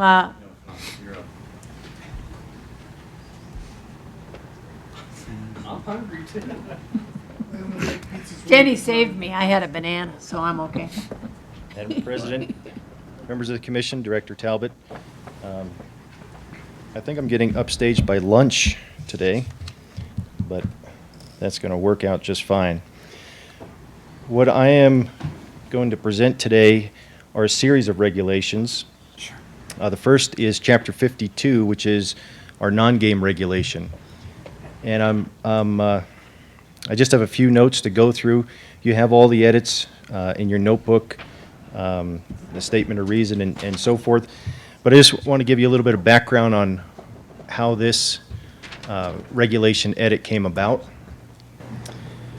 Well over a year ago, the department had a small coordination team of both Wildlife Division, Fish Division personnel, excuse me, also some of our personnel from the non-game section. And we started by looking at the current non-game regulation, which if you'll notice on the last page, the last time that it was edited was back in 1998. And it's served us well up until this point, but we needed to breathe some new life into it and make some adjustments. So we took this opportunity to also run that regulation through the regulation reduction process, try to shorten it up as best we could, make it more concise. And so that's what you have in front of you. Some of the major changes with Chapter 52 are in the organizational layout of the regulation itself. And in your notebooks, you'll see that there are numerous pages that had individual species listed that are completely deleted anymore. And we did that for a couple different reasons. One of the reasons is some of those species names, the taxonomic names, they change over time with new discoveries, with new changes in the science. So those names were, those scientific names were often out of date. And so we're going to try to get away from having to constantly update in those scientific taxonomic names. Also, what we did was, with the reorganization of that regulation, we try to make it more user-friendly for both the public and for our own personnel. We found it rather cumbersome the way that it had been laid out in the past. We came up with some new ideas as to how to show that same information to make it more more user-friendly, so that people that needed to reference that non-game regulation could find that information as quickly as possible. So what we did is, you'll notice that there's going to be several new categories of non-game wildlife, such as reptiles and amphibians is one category. We have another category of birds, another is mollusks and crustaceans, and finally we have fish and then mammals. And so it makes it a lot simpler for an individual to go to that regulation, look up the type of non-game wildlife that they have questions about, and then look at the specifics that are listed under that category. The new regulation identifies some general protections for non-game species. And then what we did was we chose to only identify those few non-game species that were going to be outside of the general protections within the new regulation. And we have listed those. So you will see a few individual species that are still listed by taxonomic reference. We've identified, or made it a little simpler so that the public can find areas that pertain to take without a permit, because we often have a lot of questions as to whether or not the public can take and or possess various sorts of non-game wildlife. We also have sections in there that identify non-game wildlife that can be taken for scientific and educational purposes. In the end of this whole process, which again took well over a year for us to take our time and go through it methodically, we reduced the regulation roughly in half of its overall length, just simply by taking out all those taxonomic names and scientific names. We also reduced the number of sections that were in that regulation as a result of the governor's initiative on regulation reduction, which we're nearing the end in that entire process, I'm happy to say. And finally, we're pleased with the final product and in its layout. We think that it's going to provide a better ready reference for both the department and for the public to use to identify what they can and cannot do with non-game species around the state.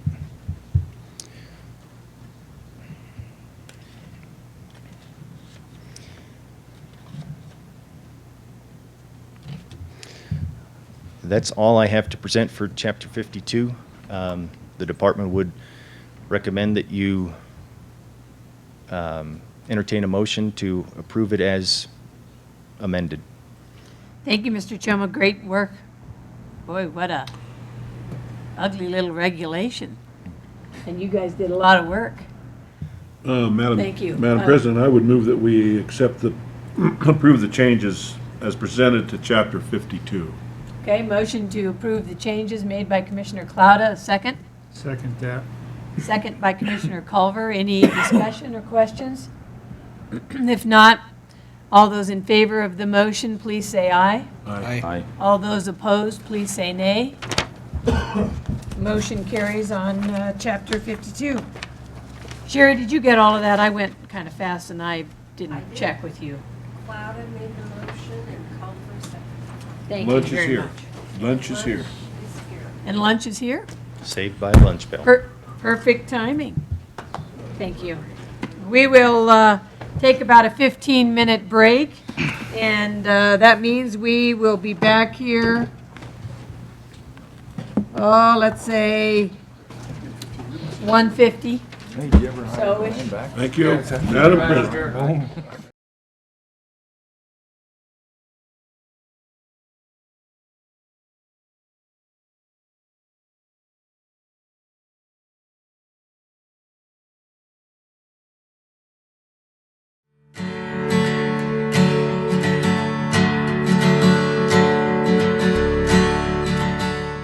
The black-footed ferret is unique in that it is the only ferret species in North America.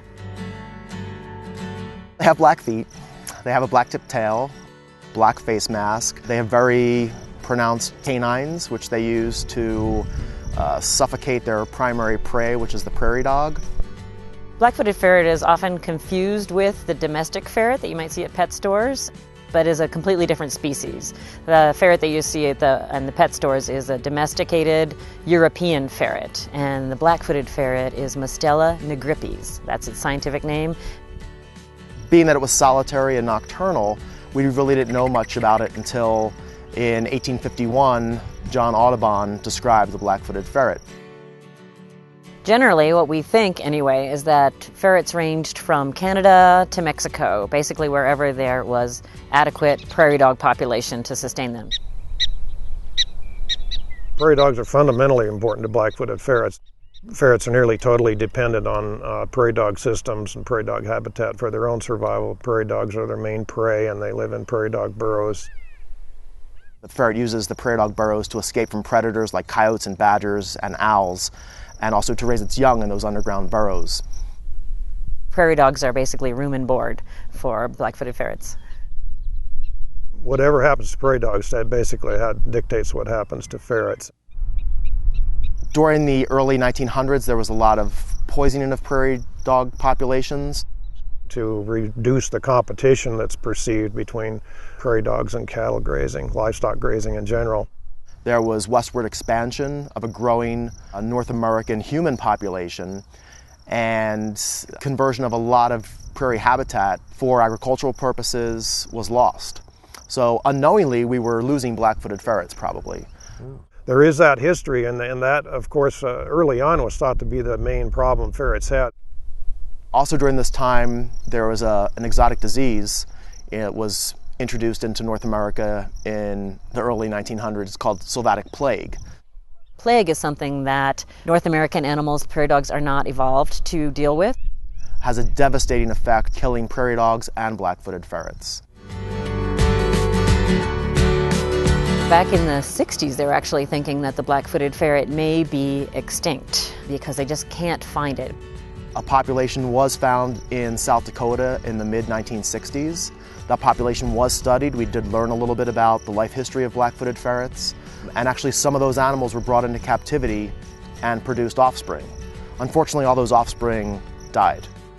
In 1972, a black-footed ferret was found dead in a stock tank near Leo, Wyoming, which is outside of the Shirley Basin area. And that was the last known animal that anybody had seen, any specimen or any evidence that possibly they still existed. By the time the Endangered Species Act came along in 1973, they were already recognized. They were one of the first ones listed, but before that there was recognition that they were rare. less than 2% of prairie dogs exist now than did historically. So you can see why black-footed ferrets would become endangered. The late 70s in Wyoming, there was a lot of coal, what they called strip mining. And before the big shovels could go in and get to the coal, they had to ensure that they weren't disturbing any endangered species. So our job with the Fish and Wildlife Service then was to go out, survey those areas for black-footed ferrets, and then either give them the green light to go ahead and proceed with mining or not. And up to that point, we had not discovered any black-footed ferrets on those coal lease areas. We think that the last wild animal from that population in South Dakota died in 1974, and the last captive animal died in 1979. And they hadn't been seen in the wild or verified in the wild for several years. We thought the ferret was extinct again.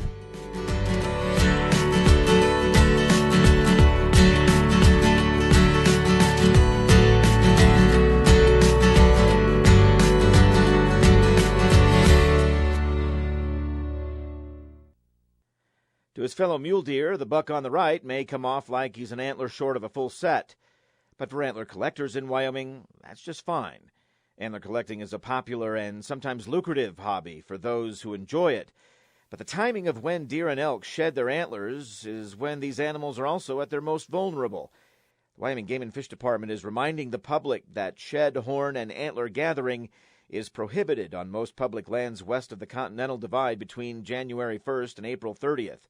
Pinedale Game Warden Jordan Kraft patrols one of Wyoming's more popular antler collecting areas, the Wyoming Range. He says a lot of folks try to test that ban.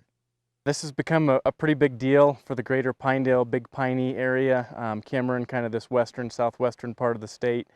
And a lot of folks care about wildlife and want to do right on the regulation. And so a lot of these folks are providing information on potential violation, folks that are out on the winter ranges, and we respond to a couple of calls weekly from about the middle of March until it opens up May 1st, and do document several folks that are violating the antler regulation every year, but sure do appreciate the public keeping an eye out for us and helping us to detect some of these violators. The regulation has been in place since 2009. In 2012, some state lands were also added. One exception is public lands in the Great Divide Basin. Public lands are defined as federal lands and lands owned or administered by the Wyoming Game and Fish Commission. These regulations help minimize harassment and disturbance of big game animals on winter and spring ranges during times when cold and wet weather make big game animals already low on fat reserves more vulnerable to stress, and to avoid pushing animals like deer and elk to less productive habitats. In addition, there are winter closures to vehicles and humans on designated federal lands in Teton, Sublette, and Lincoln counties. State lands usually are marked in blue on land status maps. While this year's winter has been relatively mild, winter-like weather will likely remain into April. Some animals will struggle to make it until then, so by giving these guys a break for another month, you'll help preserve the resource for others. This is Ray Hageman with the Wyoming Game and Fish Department.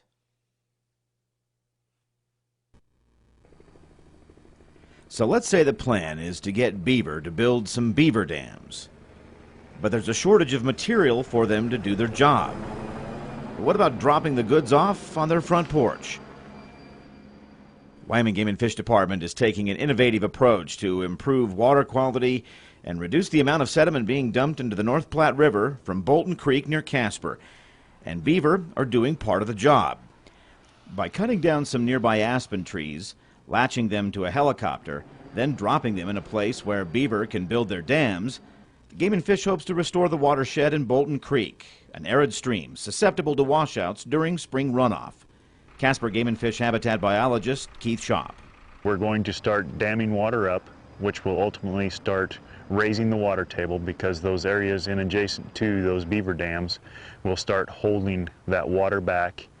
And then in the drier time of the year, which is typically in that August-September time frame, we'll have that slow water release back into the stream. The immediate area where the project is occurring lacks the prime material that beaver need to do their job.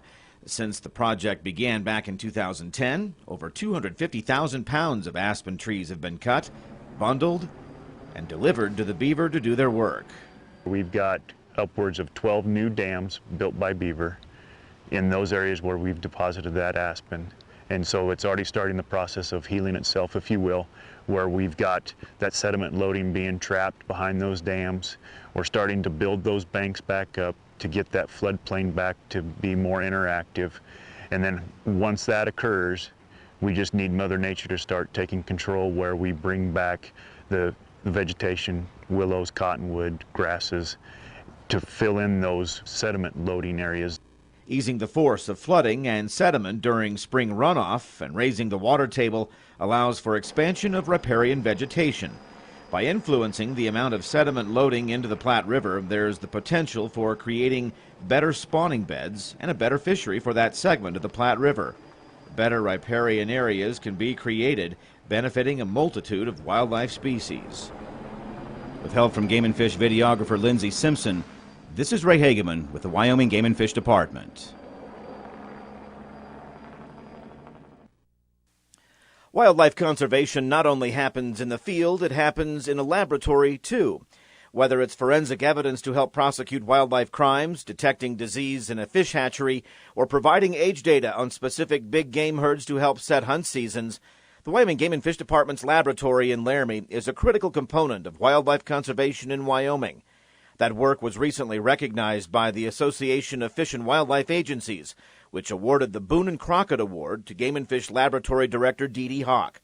The award is given to the individual considered to be a prime mover in the promotion and encouragement of outdoor ethics. It was quite the honor to actually be selected for this award. And the thing that's really cool about the Boone and Crockett Award is that they believe in a lot of the same things that the Wyoming Game and Fish does, that that hunting should be preserved, that the resource is very important, and that the game belongs to the public, and that we should preserve it, and we should work towards preserving the resource as well as the wild places that they occupy. The Game and Fish Lab not only solves wildlife crimes in Wyoming, it takes on cases from 5 other states. The lab also divides its work into 2 other areas, fish health and tooth aging. The fish health program inspects and diagnoses fish raised in the state's aquaculture system and 7 other privately owned facilities.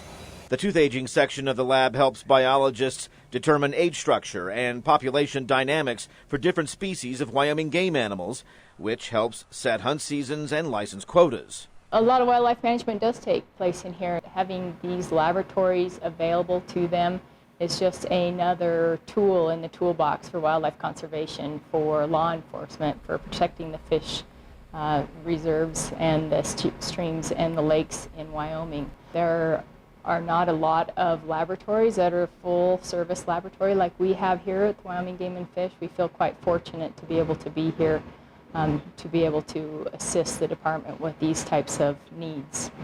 Hawk was also recognized for her work in training law enforcement personnel in Wyoming and other western states in areas such as sample submission, analysis, and crime scene investigations. She has provided training to people interested in starting their own state wildlife forensic programs. In addition to being director of the Wyoming Forensic and Fish Health Laboratory, Hawk is also president of the Society for Wildlife Forensic Science. This is Ray Hageman with the Wyoming Game and Fish Department.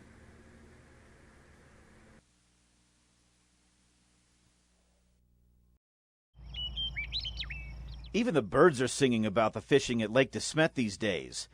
Located perfectly between Buffalo and Sheridan, just off of Interstate 90, Lake DeSmet is pretty popular with anglers in the area, and it's no wonder. It's due to the healthy rainbow and cutthroat trout populations. Each year, the Wyoming Game and Fish Department conducts gillnet sampling of the lake to get a good look at how the fish populations are doing there from year to year, and how well annual fish stocking is working. The lake also is becoming known for its walleye. Game and Fish Sheridan Region Fisheries Supervisor Paul Mavrakis says it wasn't always that way. Historically, it was just mainly, almost exclusively a trout fishery, rainbows and some cutthroats. And back in the late 80s, some walleye got illegally introduced, and by the mid-90s to 2000, they really became prevalent. They really got a strong hold on the fishery. So we've had to go from stocking a lot of smaller fish to fewer bigger fish. So right now our program's 100,000 rainbows and 50,000 cutthroats on an annual basis, and they're about 8 to 10 inch fish. So how is that working? Stocking larger fish is more expensive. The walleye would make quick work of the trout if smaller fish were stocked. But the 8 to 10-inch fish have a much better chance at getting bigger and ending up in an angler's creel. We've switched from Eagle Lake rainbows to fall rainbows, which are rainbows that spawn in the fall. And those fish then spend about a year in our hatchery system till they come out, and they're good-looking fish. They're all pretty fairly uniform. Our 1-year-old fish right now here in the spring are running 13, 14 inches. Our 2-year-old fish are 17, 18 inches. So they really look like good fish. They're fishing well. We're running some spot creels at the same time out here, and people are catching fish and overall pretty happy. Rainbows and cutthroat are still the main fish species found in the lake, but anglers can also expect to find, in addition to the walleye, brown trout, yellow perch, rock bass, and an occasional lake trout that makes its way down from the mountains. The future of De Smet looks good, too. Last year, the Game and Fish Commission signed a 99-year agreement with Johnson County that will lease about a third of the storage capacity at the lake, ensuring boating and public access to the water for the next 99 years. Late spring rains seem to be winding down, and fishing is about to hit fourth gear in Wyoming. If you're headed up north this summer, take your fishing pole, take a few hours, and take a few fish home. This is Ray Hageman with the Wyoming Game and Fish Department.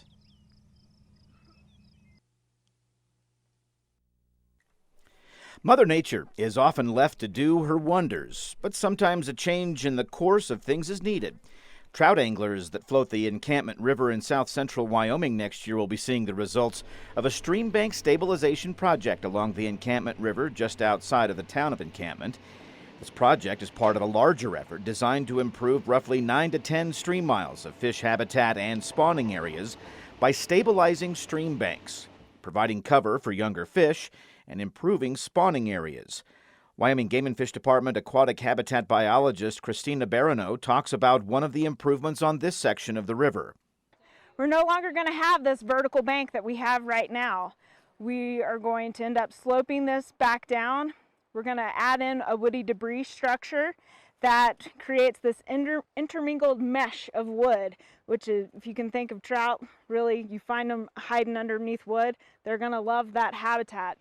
And then we'll also have a much deeper pool than we have here right now. The Encampment River has seen its share of use over the years. Back in the early 1900s, loggers used to float railroad ties down it to the North Platte River, and a dam was constructed upstream that supplied power to a copper smelter that used to operate in Encampment around that time as well. This project should provide some stability to a river popular with anglers. The public can use the river during float season. This project is expected to stabilize the stream banks for up to 20 years, perhaps even longer, and provide refuge habitat for trout in months when water flows are down. These types of projects don't happen without help from others. On this project, the Game and Fish partnered with private landowners, the Saratoga Encampment Rollins Conservation District, Wyoming Wildlife Natural Resource Trust, the Wyoming Landscape Conservation Initiative, the U.S. Fish and Wildlife Service, and Trout Unlimited, as well as other partners. This is Ray Hageman with the Wyoming Game and Fish Department. It's a success story on two fronts. A once struggling herd of bighorn sheep now produces enough sheep for transplant elsewhere in Wyoming. Last month, the Wyoming Game and Fish Department captured 24 bighorn sheep in the Devil's Canyon area near Lovell and released them about 250 miles away in the Ferris Mountains of central Wyoming. In 2004, the Devil's Canyon herd was lagging, prompting the department to transplant bighorns from Oregon and Montana in an effort to jumpstart the herd, but also one day create a source herd to jumpstart other sheep herds in Wyoming. Those efforts are paying off. The current population objective for the Devil's Canyon herd is 175 animals, and a recent estimate puts their numbers right at that level. Grable Game and Fish biologist Leslie Schreiber. Our original idea for this herd when we created the Devil's Canyon herd was to have it as a source stock for transplants to other parts of Wyoming. So this herd is adapted to low elevation kind of canyon areas. So we're using it as a source to stock these sheep into other similar type habitats in Wyoming. It's done so well, Game & Fish will be offering 6 bighorn sheep hunting licenses for Hunt Area 12, which means 1 will be offered via random draw. After capture, the sheep were fitted with radio collars, tested for potential bacterial respiratory pathogens and other infections, and if the ewes were pregnant. Then a trailer ride to the Ferris Mountains near Rollins, where ongoing efforts in that region to boost the herd have shown positive signs as well. Sinclair wildlife biologist Greg Hyatt says this is the 4th such release in the region and, like the Devil's Canyon project, is an effort to expand the Ferris Seminole bighorn sheep herd. I think the first one was in December of '09, and now we figure the herds on the Seminole side's up between probably 100 to 110 sheep. So that part of the herd's been growing well, and now we decided it's time to start expanding it over onto the west side of the herd unit into the Ferris Mountains. These projects aren't cheap, and licensed dollars from sportsmen are a big reason they happen. The goal is to have around 150 sheep each in the Seminole and Ferris Mountain ranges. They'll get a good start. Each of the ewes transplanted turned out to be pregnant, and habitat in the region has been improved thanks to some prescribed burns and recent good moisture years. Right now, only 1 license a year is allocated in this area, Hunt Area 17, but the hope is to get license numbers back to the 4 to 8 licenses seen in the 1980s. This is Ray Hageman with the Wyoming Game & Fish Department. A battle against Bromus tectorum sounds like something out of a science fiction novel, but taking on an invasive species such as cheatgrass is in reality a difficult, expensive, but necessary task to ensure that prime deer and elk habitat, in this instance Squaw Mountain west of Wheatland, stays that way. A fire in August 2011 burned about 15,000 acres, prompting concerns the invasive plant would set in and begin taking over native plant species important to big game. Game & Fish habitat extension biologist Ryan Amundsen says the importance of this area to elk and mule deer and its potential for other species necessitated a chemical treatment to push back against the spread of cheatgrass.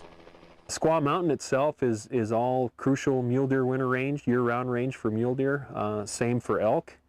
We have a bighorn sheep herd that is very close to this mountain range, and after the fire, removing a bunch of the conifers that are here, we think that this mountain range has potential to be bighorn sheep habitat as well. Cheatgrass is an extremely invasive annual plant with mostly non-existent forage quality, whose root systems drain moisture from other, more palatable plant species for wildlife and livestock. Imazapic is a soil-activated herbicide that gets into the soil, preventing cheatgrass seed from germinating in the fall. The application lasts for 2 full growing seasons, after which it's believed the native perennial plants can outcompete the cheatgrass. This herbicide is showing promise. Our results have been a little bit hit or miss. But we can't give up the fight. It's invading some really critical habitats that we need to try and keep intact the best that we can.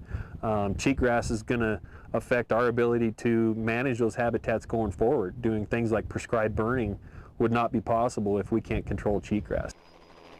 Such treatments are expensive, about $30 an acre, but a necessary tool to improve critical habitats and provide sportsmen a quality hunting experience. If cheatgrass is a prevalent plant on these crucial winter ranges, we're going to support fewer deer, fewer elk, and that's going to result in less opportunity for sportsmen of Wyoming. So it's important that we maintain these habitats so that they're fully functional and support big game herds. The $150,000 project is also being paid for through partnerships with the Natural Resources Trust Account, the Wyoming Wild Sheep Foundation, the Wyoming Governor's Big Game License Coalition, and the Bureau of Land Management. This is Ray Hageman with the Wyoming Game & Fish Department. Golden trout are perhaps the most sought-after fish species for anglers willing to hike up into remote areas of Wyoming's backcountry. But lately, raising these goldens is a success story for a range of anglers. Last week, Wyoming Game & Fish hatchery personnel at the department's Story Fish Hatchery wrapped up their annual spawning of golden trout, collecting eggs for incubation before they are shipped out to other department facilities for rearing and stocking. What makes this story special is that these fish are the only captive broodstock in the U.S. The program to bring more of these fish into anglers' creels began 6 years ago. Prior to that, Producing enough stockable Goldens to meet angler demand relied heavily on wild brood stocks that were difficult to reach, involving high expense and with inconsistent results. Story Hatchery Superintendent Steve Diekema. Well, back when we first started the program, we weren't sure what we were going to get. And so the first couple years, we were lucky enough to get just enough eggs for us to use in the state of Wyoming. And throughout the years here, the success has run fairly high, and we've increased the size of this population, so we're able to provide these eggs to other states once we have the state of Wyoming commitments are met. Golden trout are tough to catch, not only due to the remote areas where they are stocked, but because they're also simply tough to catch. But today, an added benefit of the program's success now has anglers in some Wyoming communities getting a chance at one. Some of our extra brood fish that you've seen today, we will stock into other places such as Mavracus Pond in Sheridan or Sloan's down in Cheyenne. And we put these in some of the lower lakes to give people the opportunity to catch one of these unique fish if they're unable to get to one of our wilderness lakes. 440 Goldens were spawned this year compared to just 150 when the broodstock program began. In about a year's time, these eggs will grow to 3-inch stockables to be stocked in wilderness lakes by helicopter. But as the broodstock program continues its success, who knows? Maybe you might get lucky and catch one closer to home. This is Ray Hageman with the Wyoming Game and Fish Department. Mountain goat research continues for the 4th straight year in western Wyoming. Local game and fish personnel, along with researchers from Montana State University, captured and collared mountain goats in the Snake River Canyon near Alpine. The research was initiated back in 2013 with 4 goats collared in December of that year, and a total of 16 goats captured and collared in the area so far. The goal is to learn more about the health of the herd, their seasonal movements, and survival. The local effort is also part of a larger research project called the Greater Yellowstone Mountain Ungulate Project. It's being led by Montana State University in conjunction with wildlife managers of Wyoming, Idaho, and Montana. Mountain goats were first introduced in the Snake River Range by the Idaho Fish and Game Department over a 3-year period from 1969 through 1971. Since that time, the goats have slowly but steadily expanded their range into Wyoming. An aerial survey completed in 1996 noted 24 goats in Wyoming.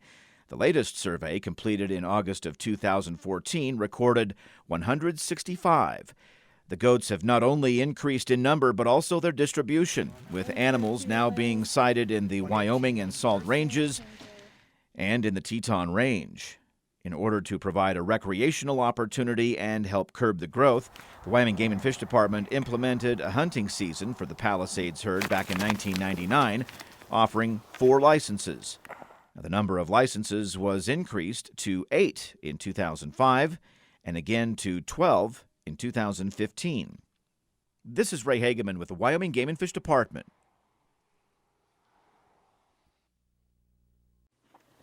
Pampering prairie dogs? Well, in a sense, yeah. This prairie dog getting its hair brushed is part of a study involving the Wyoming Game and Fish Department and 24 other states, federal agencies, tribes, and non-governmental organizations that are testing a potential sylvatic plague vaccine. Testing has been going at 29 sites in 7 states over the past few years.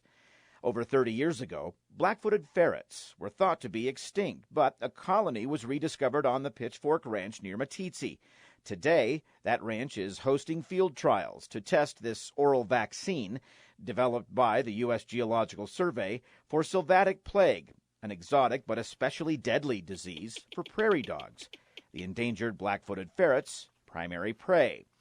After giving the prairie dog a bit of anesthesia and giving him a few seconds to slip away into dreamland, Game and Fish non-game biologist Jesse Bolaris, who is heading up the study in Wyoming, walks us through the process. All right, so the first thing we're going to do is comb the animal for fleas. And these fleas get sent to the lab to verify species and determine whether or not the fleas were carrying the plague bacteria as well. And we're going to give him a pit tag. We're trying to uniquely mark each of these animals, so this pit tag is inserted under the skin. and we're able to later read the pit tag, and every animal has a unique 9-digit number. So when Lee reads the pit tag with the reader, it gives him that 9-digit number. And we're going to give each animal 2 ear tags, because sometimes these... Step on the big boy. Mr. Choma, you are... Oh, I'm sorry. Up. Madam President, Oh, and FYI, Commissioner Rael will be out for a little bit. So that's why we had to wait to make sure we had a quorum. I'm sorry. Madam President, members of the Commission, Director Talbot, the next item that I will be presenting is on Chapter 35, the Disabled Hunter Regulation. And just a short while ago, Commissioner Crank asked if I would go through that line by line since it has so many extensive changes. He wanted to make sure that he got them all squared away. Well, I'm going to overrule him. That's happened a lot today. Well, I don't know if it's been successful, but... I appreciate your overruling. I'm gonna condense this down in the essence of time. What we're looking at, or what you're looking at in front of you with the new draft Chapter 35 is a lot of time, a lot of effort, a lot of work by department personnel and cooperation, coordination with many NGOs, organizations that assist hunters with disabilities in various ways. And you're also looking at a combining of 3 regulations into one. We have previously had a commission regulation that dealt with disabled hunters, which was Chapter 35. We had another regulation that dealt with specific provisions to be able to shoot from a vehicle, and that was Chapter 38. And then we had a third regulation, Chapter 64, that dealt with those persons that had central visual acuity disabilities, and it gave those disabled folks another opportunity to be able to use projected light from a scope excuse me, onto a hunting target.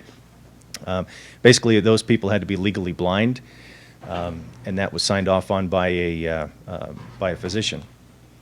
So what we did is we took this opportunity to combine all of those 3 disabled hunter regulations into one. But at the same time, we didn't make any changes to the provisions that allow for the central visual acuity disability permits. We didn't make any change to the shooting from a vehicle permit for disabled hunters. And we also kept identical the requirements for someone to be able to qualify as a disabled hunter and have a companion signed up with them. And I'll go through a few of the changes that we did make, because we made a huge change in the provision that allowed for a hunting season extension for disabled hunters. Excuse me. I've had individual conversations with several commissioners in the past year, and many department personnel, many members of the public, and the concern has been that 5-day season extension that was afforded to disabled hunters was being abused. And so the department tried to take a step back and look to see exactly what was going on, and it's an awkward, very awkward position for the department to be in when a physician signs off on an application and the department issues a permit, and then that person is able to go maybe horseback into the backcountry. They miraculously no longer have that condition that the physician said they had. And so they were really abusing that system, and it made it really difficult for us to enforce it, because on one hand we had to find them in the field. We would often get reports of these abuses after the fact, and it's a really difficult case to make after the fact, when we don't have that person in the field to see exactly what they're doing and you know, what kind of disability they claim to have to begin with.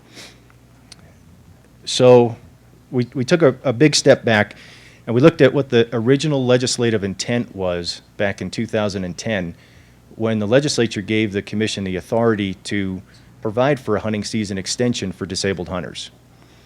And back at that time, the initial legislative intent was for those hunters that had the most severe disabilities, folks that had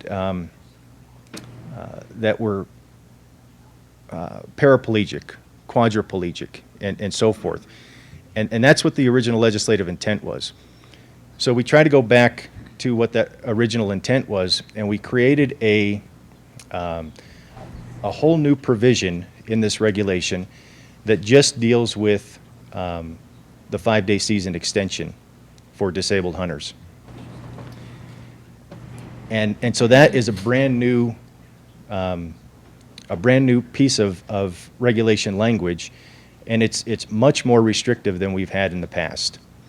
So what we did was we took out a draft of that language, that new language, out to all the different NGOs that have previously had some kind of contact with our agency, and we were aware that they provided some kind of assistance to disabled hunters.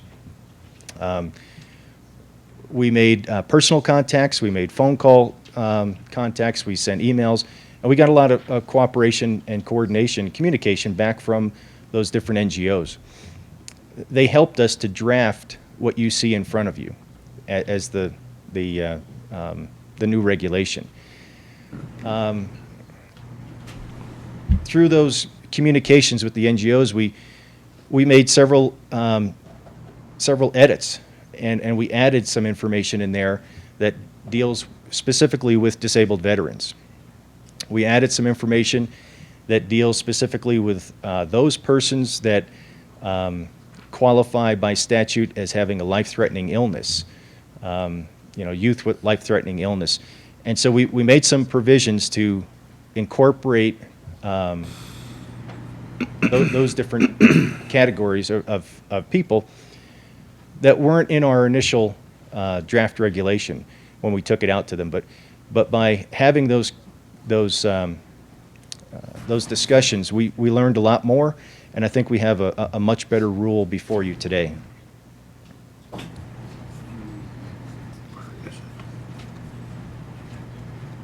The combining of this regulation is also going to facilitate the department in that we can create a single application form instead of having now 4 different applications for the different provisions. And it's going to, I think it's going to make it a lot more efficient. It's going to make it a lot more user-friendly for the person that's trying to fill out the application, has to have it signed by a physician in the first place. They'll only have to have that done once.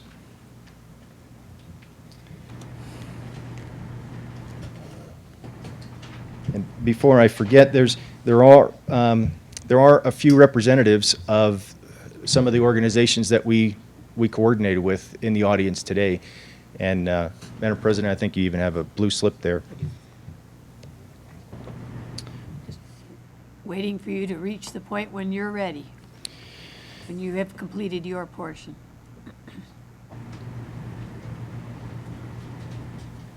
I think I'm going to wrap it up.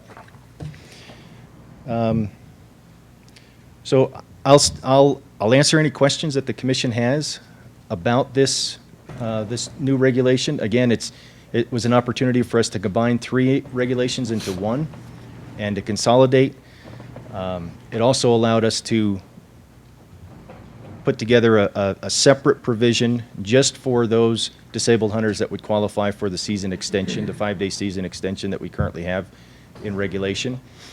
Are there any questions? Commissioners, Commissioner Clouda. Madam President, what is the number of that regulation that would that we would use to qualify to use the extended season? Would you give me that number in the regulation number? Yeah. It's written in. You want to know where it is? Yeah. So that you can 35 read that. what? So it is 35.6. That where it's at? I just. And it is right. It begins right at the top, Commissioner Okay. Clouda. Okay, got it.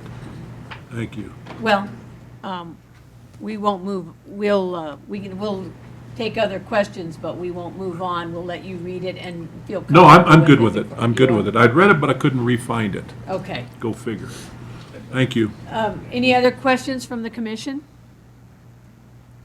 If not, Mr. Choma, we will take some response from the public before we move forward. So I have a blue slip from Ashley Lundvall. Welcome, Ashley. From Wyoming Disabled Hunters. Good afternoon. My name is Ashley Lundvall. I am a hunter with a disability as well as a founding board member of Wyoming Disabled Hunters out of Cody. And I'm here today in very strong support of the changes to the Chapter 35 regulations concerning hunters with disabilities. While we were very thankful for the original regulations, unfortunately, when people abuse the system, it does affect everyone. There is nothing worse in our book than those who take advantage of regulations that are designed to help those who truly need assistance. And I appreciate the hard work and thought that's gone into restructuring the disability hunter regulations in an effort to remedy this problem.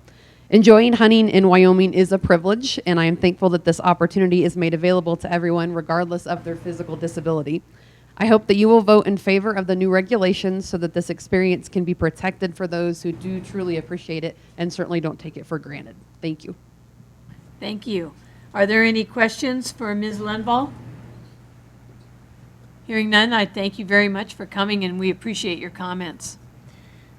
So, Mr. Choma, if I, and while I'm not in any way suggesting that this all be in one motion, just for clarification, if it's needed at all, you'll be proposing that we accept your changes to Chapter 35.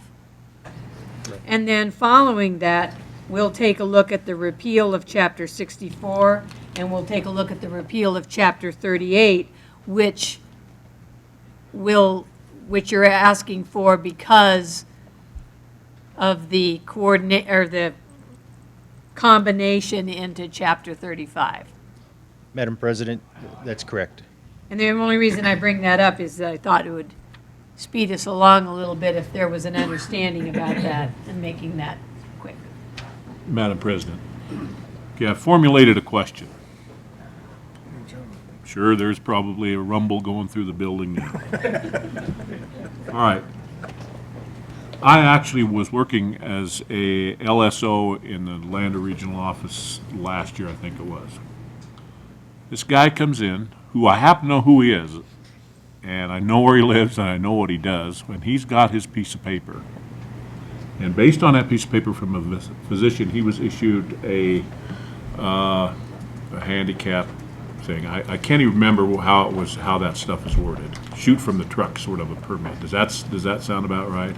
Madam President, Commissioner Clouder, that could be. There would have been a disabled hunter permit or a shoot from the vehicle permit. Yeah.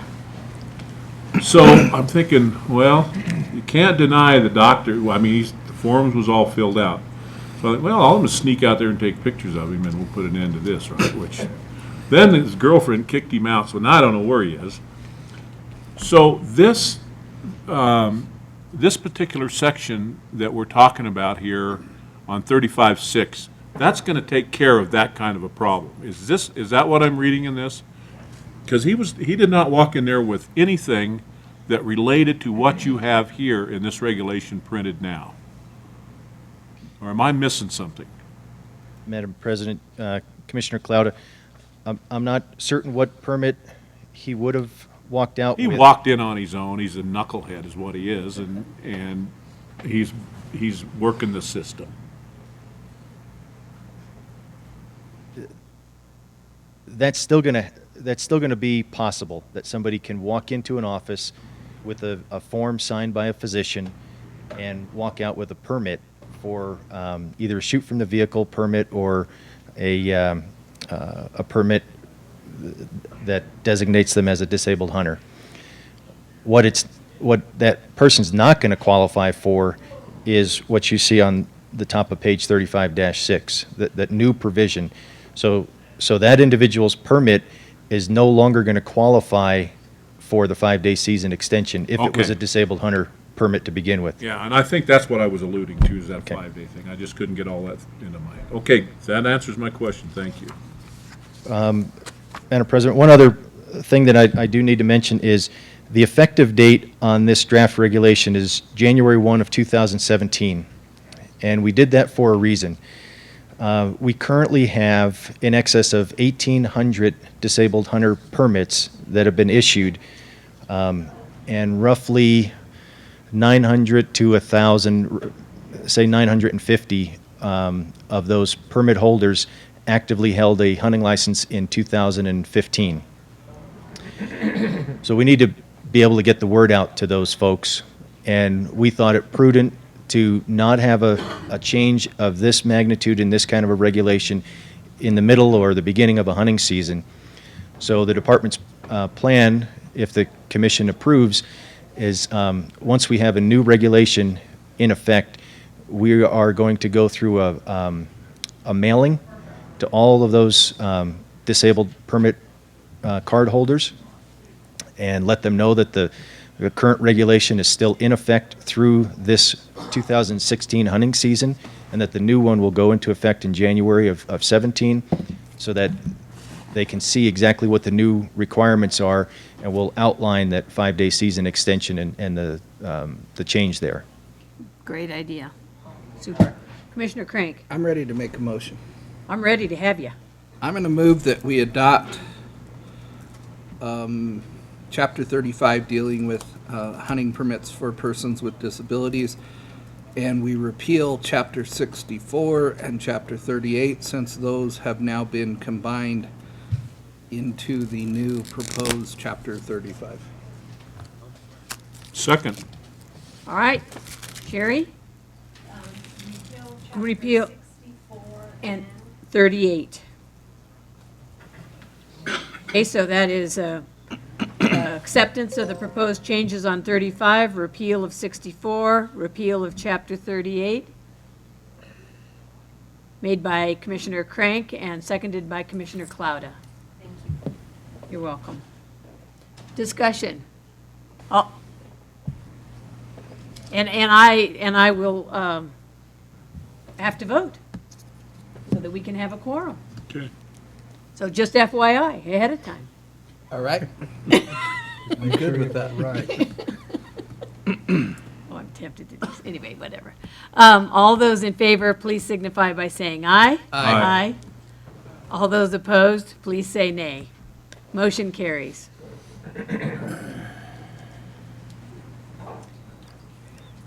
Mr. Choma. Madam President, I have one more regulation to present to you. Since Commissioner Crank stole my thunder on two others, combined them on me. He's playing the speed up rule today. The final regulation that I have to present to you today is Chapter 22, our Watercraft regulation. This regulation also will be effective January 1 of 2017. That's the time period that we ordinarily use for the Watercraft regulation. It gives the department the opportunity to have the regulation, any new regulation language printed into our publications and brochures that go out with Watercraft registrations, and that will all take place in the month of October, I believe, October and November of this year. And so the new regulation that the commission approves will be identified in those publications. There's not a lot of changes in Chapter 22, and I'll just highlight a few of the notable ones. We clarified some language in Section 5 that says that a wearable personal flotation device shall be used in accordance with any U.S. Coast Guard approved label requirements. The reasoning for that is that the Coast Guard, the U.S. Coast Guard has changed the way that they have identified on personal flotation device labels. They've just used a little different language in how they're approving some of these items, so we just wanted to allow for that. We also added some language to clarify that all persons riding in the wake of a watercraft shall wear a U.S. Coast Guard approved wearable personal flotation device of a suitable size while engaged in such activity. What we have seen here is a little bit of a national trend. Things happen here a little bit after the fact, and we're okay with that. We let it start somewhere else, and then we can address it by the time it gets here. For a while, what was called teak surfing, where somebody would hold on to the back transom of a boat, and as the boat was going, and they would just kind of actually be physically holding on to the boat, was popular. And now there's a new activity, I guess, where somebody can take a kind of a wakeboard and get right into that that wave, that well right behind a watercraft, and oftentimes they're within about 3 or 4 feet of the motor. So at the very least, we wanted to assure that they were going to have a personal flotation device on while they were doing that activity. It's just something new all the time. After their legs chopped off. We're also making some edits that propose to the list of waters where motorized watercraft and the use of internal combustion engines in motorized watercraft are permissible, and where the use of any type of watercraft are prohibited during parts of the year. Just some minor changes there. Other than that, there was just some grammatical and formatting changes that took place with Chapter 22. And with that, I would stand for any questions. Questions by the commission for Mr. Choma? I don't have any comments on this particular one from the public, so I would entertain a motion on Chapter 22. I would move we adopt the proposed regulation with regard to Chapter 22 watercraft. Second. Sherry, that was a motion made by Commissioner Crank to accept the proposed changes to Chapter 22, and a second by Commissioner Clauda. And again, I will be voting on this issue as well. So, all those in favor, please say aye. Aye. Aye. All those opposed, nay. Motion carries. Thank you very much.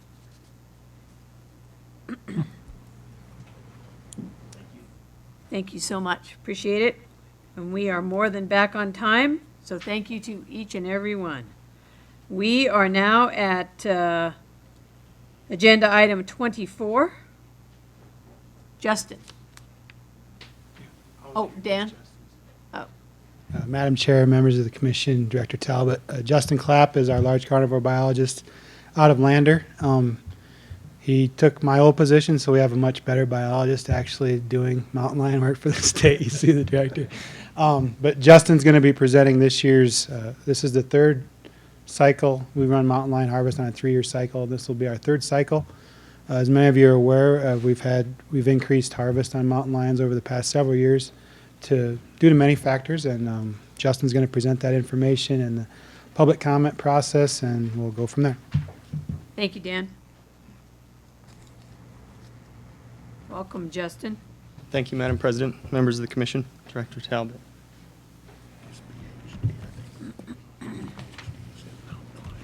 So I have my PowerPoint presentation up here. Over the last 3 years, we're in now what will be the 4th management cycle for mountain lions under our management plan that was enacted in 2007, approved in 2006. And in the last 3 years, there's been a lot of public input, a lot of conversation from a public level, our sportsman level, even our legislative level. And so I'm excited to be here and talk about the direction of mountain lion management for the next management cycle. If this works. Switch on the side. Gotcha. So kind of to outline what we're going to talk about today, we're going to briefly discuss Wyoming's mountain lion management plan, the intent and what it does. And then we're going to talk about statewide harvest trends and objectives, some of the challenges and some of the objectives that have been met. We're going to talk about the Game and Fish proposed regulation changes for this next management cycle, and then finish out talking about the public comment process and some of the comments that we got from the constituents regarding mountain lion management. So the management plan was actually approved in 2006 and implemented in 2007, and the goal is to sustain mountain lion populations in core habitat at varying densities depending on the management objectives. And it's really designed to provide some umbrella guidelines to the specific regions so that they can manage mountain lions as they see fit in their respective regions of the state. And so it is an adaptive harvest approach with the ability to increase mortality limits or decrease those mortality limits as the department sees fit. Hunt areas are managed towards source, stable, or sink, and different variations thereof at the hunt area level. And we'll talk about that a little bit more. But the overall objective is to attempt a mix of stable, source, and sink management across the state for long-term viability mountain lion populations. So when we have areas that have a source population or provide a surplus of mountain lions, they typically will disperse and immigrate into other areas. We can also have areas where we want to put more pressure on mountain lion populations and reduce those densities, but when we maintain kind of source, stable, and sink, that's how we attempt to manage these populations. So here's a map of our current mountain lion hunt areas and management units. MLMU stands for Mountain Lion Management Units, and those are kind of in the bolded areas. And they represent large expanses of contiguous habitat, more population, landscape population level metrics. The smallest units which are numbered are indeed all of our hunt areas, and so that's where we would really apply management strategies at the hunt area level. So when animals are harvested or we document mortalities, we gather a bunch of information, including the sex and the estimated age. We pull teeth and get annual aging from these animals. We gather information on the lactation status, location of the harvest, whether hunters were selective or not. Selectivity is obviously hunters have the option to release perhaps a younger aged animal in lieu of trying to find a more trophy quality animal or an older age class animal. So we get information on that. The method that they use, overwhelmingly use hounds in the state of Wyoming to harvest mountain lions, whether they used an outfitter, and a little bit of information on hunter efforts, the number of days hunted. And we take this information and we compile it over 3 years. And one of the reasons that we do that is when we make management recommendations, we want to give enough time so that we can actually develop a trend and see if those source, stable, or sink management implications actually work. It also takes out a little bit of the variability year to year. So if you had perhaps a year where we had really low snowfall and poor tracking conditions that might influence the actual harvest, it takes out a little bit of that variability. And so doing the 3-year management cycle has worked pretty well for us in the past, and we're continuing that. So our management plan has 3 major parameters that we use to assess kind of the status of a hunt area. And the first one is the mortality density, and we have a statewide map that shows through research conducted in Wyoming what is high quality or good mountain lion habitat. And the mortality density is how many mountain lions were harvested, or the overall mortality per unit area of good habitat. And so this is a really strong metric that will let us know basically how many animals we're harvesting and what's that likely to do to the local population. Now the second 2 parameters are based on the adult female portion of the population being the reproductive portion. The first is the percentage of adult females in the harvest, and as we increase the amount of adult females that we harvest, that obviously limits the amount of reproduction. Also, the average age of adult females in the harvest is also important, because as the average age decreases, we know that those animals have spent less time being reproductive. So if somebody harvests an 8-year-old cat, it's likely that that animal's been reproducing for some time, as opposed to, say, a 2 or 3-year-old cat that maybe only had an opportunity to have one litter of kittens before it was harvested. And so we use these primary parameters and any other information that the Game and Fish can gather about these areas to determine kind of the status of the hunt area. So we classify these hunt areas again into source, stable, and sink. They're not necessarily set in stone. There is kind of a continuum, so we can have indications of stable management, but maybe with a little bit higher proportion of adult female, maybe indicate towards sink. So it's certainly not just set in stone as source, stable, sink, but it's kind of a spectrum. The source management is intended to maintain or augment lion populations, and they have little human-caused impacts. Stable is to provide stability and long-term hunting opportunity, and sink management is in an attempt to reduce local mountain lion populations. And it's generally associated with being in close proximity to human habituation and livelihood. It's important that I note that source and sink populations don't necessarily mean that those are the densities associated with them. For example, we can have areas that function as a source area but have lower densities of animals. It's simply more to provide that these areas function as providing more mountain lions. Also, on the other hand, in sink populations, you can have relatively high densities of mountain lions, but put enough harvest pressure on them that they're functioning towards sink, but it doesn't necessarily mean that the actual volume of mountain lions is decreased unless we continue that hunting pressure, and eventually we do expect that to occur. So I'm going to provide an example of, at our public meetings, kind of the information that we show the public, and this is simply an example of one hunt area 32 and how we describe the metrics that we use, and in this situation where the department had an objective to reduce local densities. And so this first slide has to do with mortality. You can see on the top figure here the actual total harvest there in blue and the mortality limit in red. And so we created hunt area 32 in 2012. We had the harvest limit reached in 2012, 2013, 2014, and then it actually dropped off in 2015. And so the graph below is the first criteria that we use, the mortality density. And given the amount of mountain lion habitat that we have for that area, we have mortality densities that put this particular hunt area into the red, which I've indicated as sink. Blue would be indicative of stable, and green would be indicative of source population level for the amount of mountain lions harvested per unit area.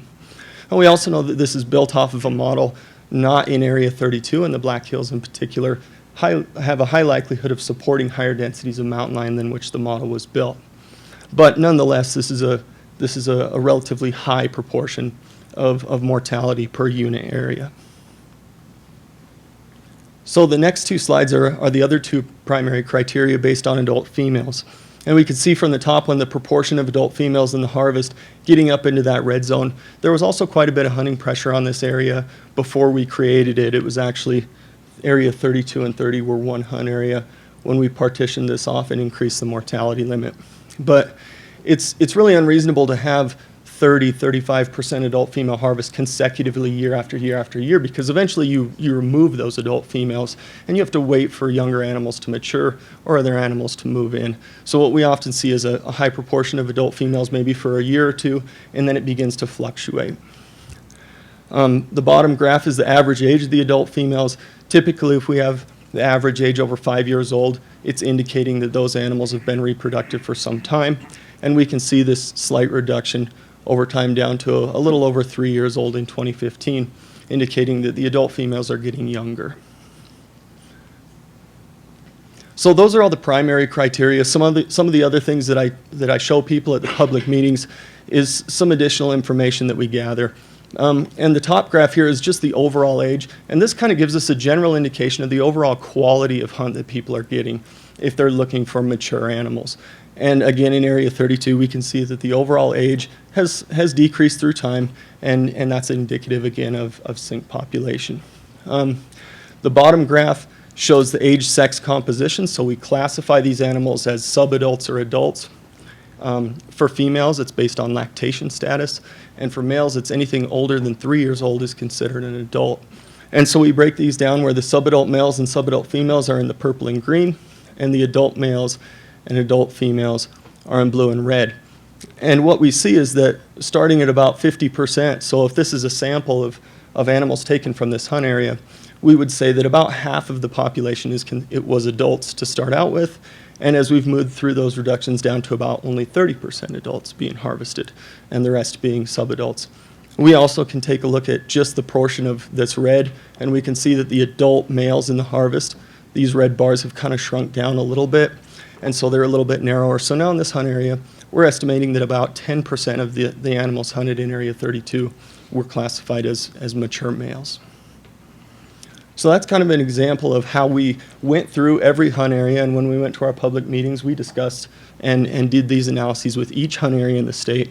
And then we classify it out in the statewide summary of how our state is functioning. And you can see that there's a variety of both sink, stable, and source populations across the state. Very quickly, the southern bighorns has some areas that were targeted for a reduction that we've seen some success. Also in the northeast, the Black Hills has exhibited sink populations. In central Wyoming, we see a lot of stability in 22, 16, and Area 8. But in and around the Sierra Madres, the Snowy Range, and the Platte Valley, we see reductions, as well as along the Wyoming Range. Hunt Area 18 and 28, Wind River Indian Reservation, show strong source populations there. So we have a good variety of the way that each of these hunt areas is managed and how they're turning out. But what we do see is that the success in the reductions, so the objectives of the department were to make these reductions. And so we've seen overwhelming success in when we look at the data and see the classifications of these hunt areas. And what we find is eventually, kind of as that age structure shifts, the last thing to happen is typically that hunting success tends to decrease, which makes sense because as you reduce densities, then the ability for people to go out and find tracks becomes less. Perhaps hunter interest starts to wane, and we generally have lower densities.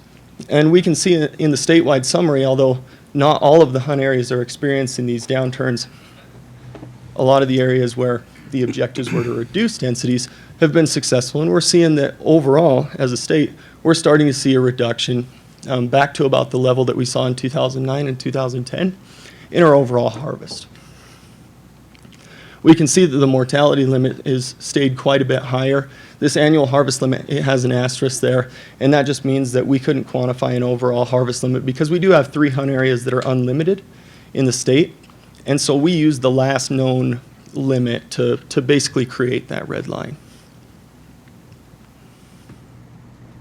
If we look at the overall state, this age-sex breakdown, we can see that back in 2007, overall, we were harvesting about 60% adults, and that's kind of tapered down a little bit to where now we're harvesting about 40% adults on a statewide level. And this is built off of a much larger sample size, and so you can see it's quite a bit smoother, and there's not very much really wide variability, but we can see those adults starting to drop down.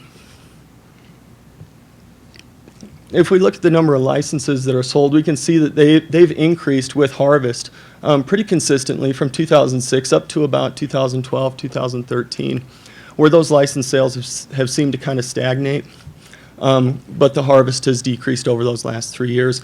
And so basically what that means is for the number of licenses sold and the number of harvest, if we divide that out kind of as an indication of hunter success, it's dropped off a little bit over the last management cycle. Now, certainly not all of these hunters are actually actively hunting. A lot of people buy licenses and just keep them while they're deer hunting. But if that proportion of people is consistent, it would give us an indication that less mountain lions are being harvested per license sold. So overall, what we see is that the department and commission objectives to reduce mountain lion densities in specified hunt areas has been pretty successful. But the reduction should not be considered uniform across Wyoming. And what I mean is that we still have a lot of hunt areas that have good hunting opportunity, but when we do have reductions in those specified areas, that information is starting to kind of translate through our statewide harvest. For this management cycle, the department received an increased amount of comments. from sportsmen desiring improved hunting quality and opportunity. And the sportsmen of our state are the ones who actually go out and harvest and are the management tool for mountain lion management. And with some of these reductions that have occurred, we are starting to hear more from the sportsmen of the state that they want a little bit of a boost in hunting opportunity. This included multiple houndsman meetings that we had in Wheatland, both in 2013 and again in 2015. The creation of the Wyoming Houndsman Association in the spring of 2014. Also Wyoming Houndsman Federation, more focused on the eastern side of the state. And we also had multiple sportsmen and houndsman meetings, including in Lander and in Cody, where people are really getting interested and getting involved in mountain lion management. So that's a good thing. So now I'm going to move into the proposed changes. I'm going to start with some of the changes that were just verbiage in the Chapter 42 regulations, and then we'll move into some of the more specific hunt area changes that the department has recommended. The first proposed change is to change the term kitten to dependent young throughout the regulation and to clarify that definition. Now, dependent young would mean any mountain lion with visible spots other than those occurring on the inside of its front legs, or any mountain lion still traveling with an adult female mountain lion. Similar to the information that you heard of the grizzly bear regulation stuff, kitten is really hard to define. 1 year is really hard to define whether an animal is 11 months old or 14 months old. And so changing that to dependent young, we know that mountain lions typically travel with the female anywhere from 12 to 18 months.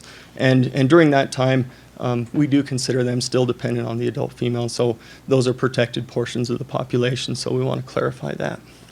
A slight change to the definition of mortality, meaning any illegal mountain lion harvest or illegal caused mountain lion death. Now, sections 3, 7, and 8 in Chapter 42 are proposed to be removed, and this is just to basically reduce regulation length and complexity. These are repetitive. They're already established in the general hunting regulations, and so to have them duplicated again in the Chapter 42 regulations did seem redundant, and so we're proposing to remove those 3 sections. And so what would be the old Section 4? Again, redundancy. The open hours for taking mountain lions, they shall only be taken 1/2 hour before sunrise and after sunset. Those, again, are already established in our general hunting regulations. This does not mean that there's any change in how you can take mountain lions or using artificial light or anything like that. There is no actual changes made. It's just that these regulations were duplicated, and so that's why they were removed. Finally, a few more: the use of dogs to be used to pursue mountain lions, not to take mountain lions. And in the registering of kills, lactation status is something that we already do collect, but we wanted to ensure that it was in the regulation to make sure that it had that we had it written in the regulation, that that's something that the department wants to check when we register kills, because again, that adult female portion is pretty important to our management. And so now, the specific hunt area changes, we have 8 hunt areas that we have specific changes proposed, and 4 of those hunt areas are going to be mostly impacted by boundary changes, and 4 of the hunt areas by mortality limit changes. And we're going to go through all of these now. So starting out in Area 19 and Area 20, up in the Cody region on the Absaroka front, the objective here is to change the hunt area boundary to include more habitat on the Absaroka front into Hunt Area 19 to preserve the hunting quality in Hunt Area 19, and to move more of the Bighorn Basin and the Owl Creeks into Area 20, where we would actually allow a little bit more liberal harvest in an extended season. And so I don't think we got any comment on the contrary to this change. It had widespread support from the sportsmen, the people in Cody, and the managers. So we think that this is going to be a really good change. So with those boundaries, basically what we're going to do is it's going to include more suitable habitat in Area 19, but we're going to maintain the same mortality limit and season change, or in season structure. Area 20 is going to have a pretty significant reduction in the amount of suitable habitat, but it is going to include more of the Bighorn Basin in areas where there might be conflict, and we want to allow people to have that opportunity to run cats, and it will also allow those people to harvest cats year-round, so it will extend the hunting season. However, it will reduce that mortality limit from 20 to 18. But considering the amount of habitat that was pulled out of that hunt area, we think that that's an appropriate change. So Hunt Area 2 and Hunt Area 3 we're going to talk about together. Hunt Area 2, south of Yellowstone, the Jackson area. We know that there is low mountain lion densities in that area. In cooperation with Panthera and the Teton Cougar Project. They've been doing research there for about the last 15 years, and they shared information with us, and it's pretty common for folks in the department to understand that the Area 2 has a relatively low mountain lion density in general. We've made a reduction there in the past, and we're proposing a slight reduction again in Hunt Area 2. That we brought the little asterisk on the mortality limit at 3 is that the region proposed reducing that mortality limit from 5 to 4, and after we went through the public comment process, we amended that again down by one additional animal for a mortality limit of 3. Now, in conjunction to that, on the Pinedale area, the area that we're currently standing in, Area 3, to try and promote a little bit more stability in that population and a little bit more maturity in the animals, we have recommended that we move that mortality limit from 12 to 8. And because those hunt areas are adjacent to each other, we're trying to also promote movement of these animals in and among Area 3 and Area 2.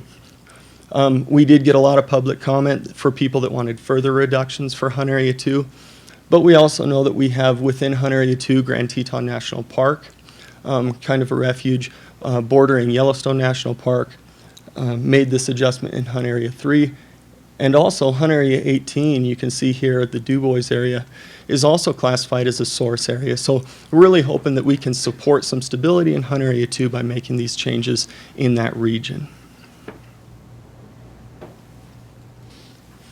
Now Hunt Area 33 and Hunt Area 11 are unique hunt areas in that there's not a whole lot of suitable habitat that we quantify in those areas.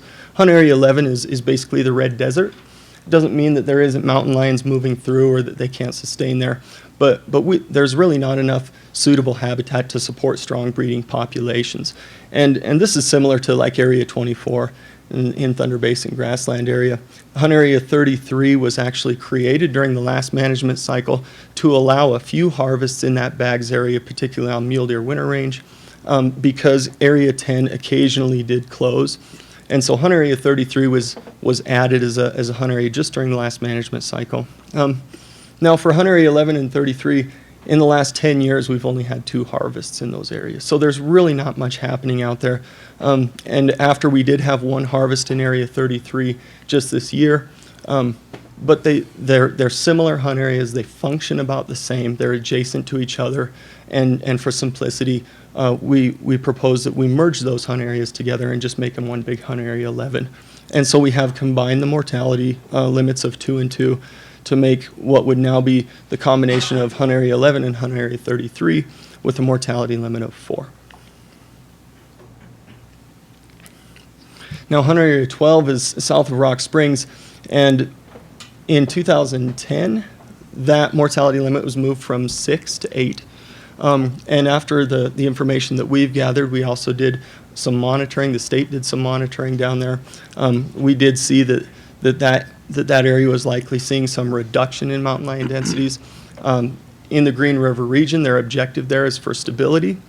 And so with our biological data that we gathered, plus some of the field work and monitoring that we did, we determined that it would probably be best to move that mortality limit back somewhere in that neighborhood. We actually proposed a limit of 5. And then again, the asterisk here indicating that we did get some public comment back and decided to move that mortality limit back to where it was in 2010, back to 6. Almost done. So the last hunt area we want to talk about has had an overwhelming amount of public input from our sportsmen, and this is in Hunt Area 6 in the Laramie Range. Let me look here.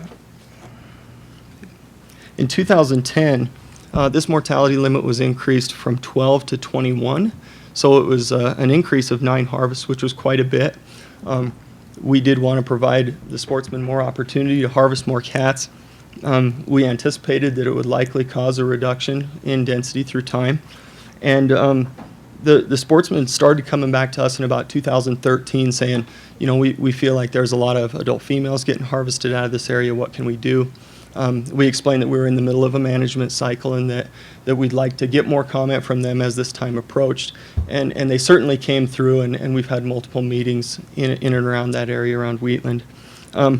And so we've proposed to move that mortality limit back from 21 to 15 and to remove an additional license that's valid there. Most of the comments that we got were from sportsmen saying that they were having a harder time finding tracks, and they were certainly having a harder time finding mature toms. And that's really what they wanted to support is their hunting opportunity and ability to recreate there. Now, a lot of the public comment that we got from a lot of the sportsmen in particular was pretty drastic. I mean, some people wanted as low as a mortality limit of 8 with an additional female subquota. So, I mean, we understand that a lot of these sportsmen are really willing to sacrifice mortality limits getting filled and their hunting season closed in an effort to actually support those populations and bring them up. But after, you know, a long discussion with the regions and with the large carnivore section, we have determined that probably 15 is an appropriate recommendation to bring to the commission. I will note that in 2013, they did reach that 21 mortality limit. In 2014, that dropped to 15, and this year they harvested 11. And so it's one of those instances where we do see likely some reductions happening and actual lower in hunting success. So those are all the changes that we have proposed. We're going to go through the public comments similar to how the grizzly bear ones were done. We had public meetings. We had 11 public meetings, and we had more attendance and more public comment this time around than we ever had with mountain lions since the plan was implemented in 2006.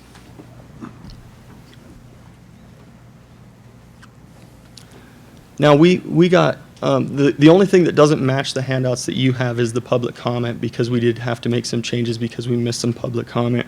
So they might not exactly match your pie charts that you have. We got public comments from 135 individuals or organizations.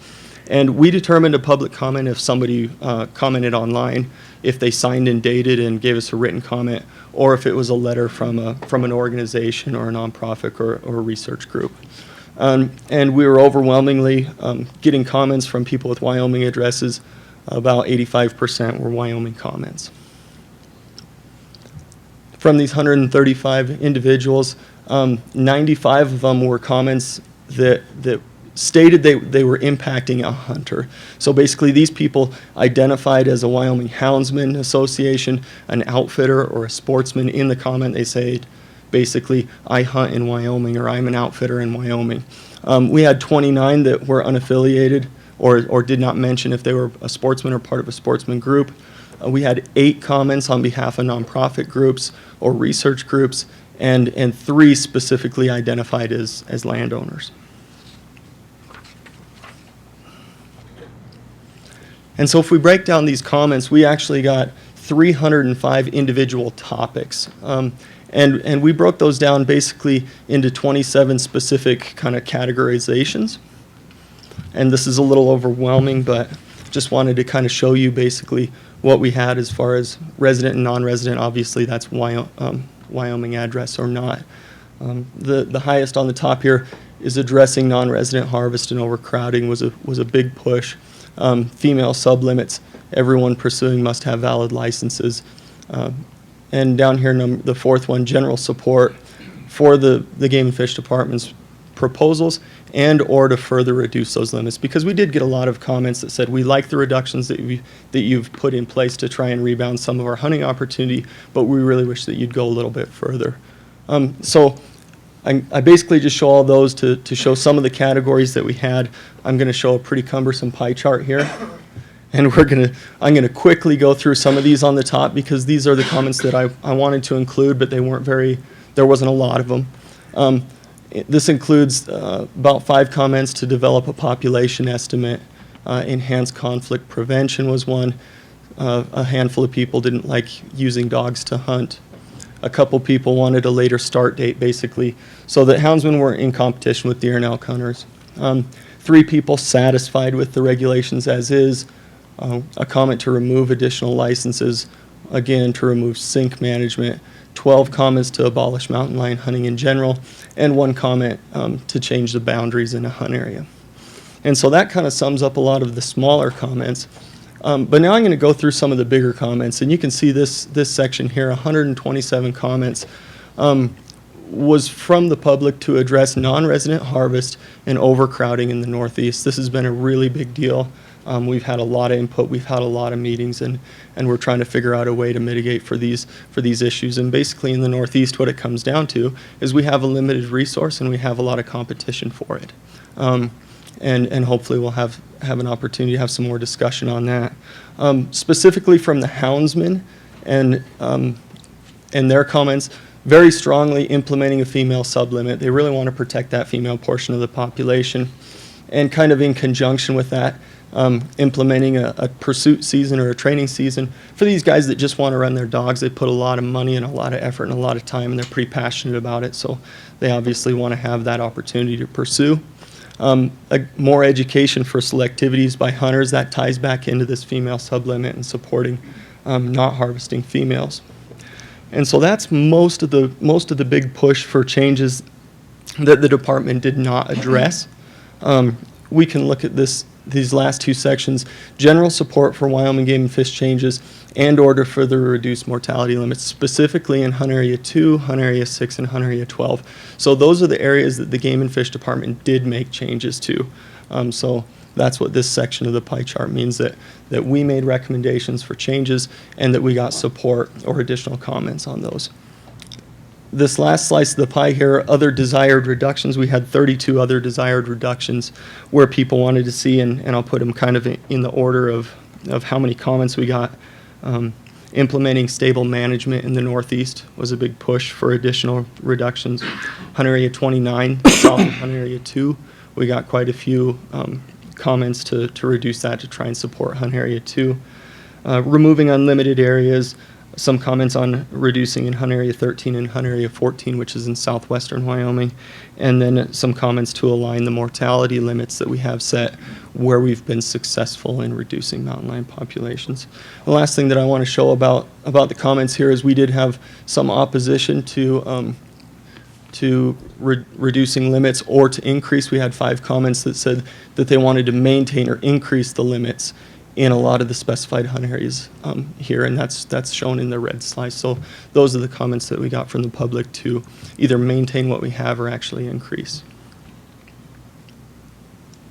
And so I guess in conclusion, things are changing a lot with mountain lion management. Sportsman opportunity is turning into a big portion of what we're hearing from the public. Conflict resolution is always paramount for us to make sure that we maintain conflict resolution and do it in a timely and effective manner.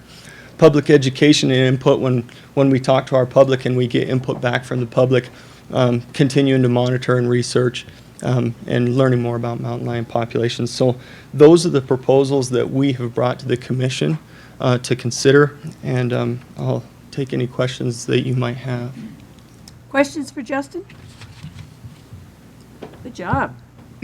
Thank you. We do have some public comment, so Absolutely. if the commissioners don't have any questions, but we might get back to you yet. Sure. Thank you. Thank you so much. All right, I have some blue slips. So Tex Adams from the Wyoming Federation of Houndsmen.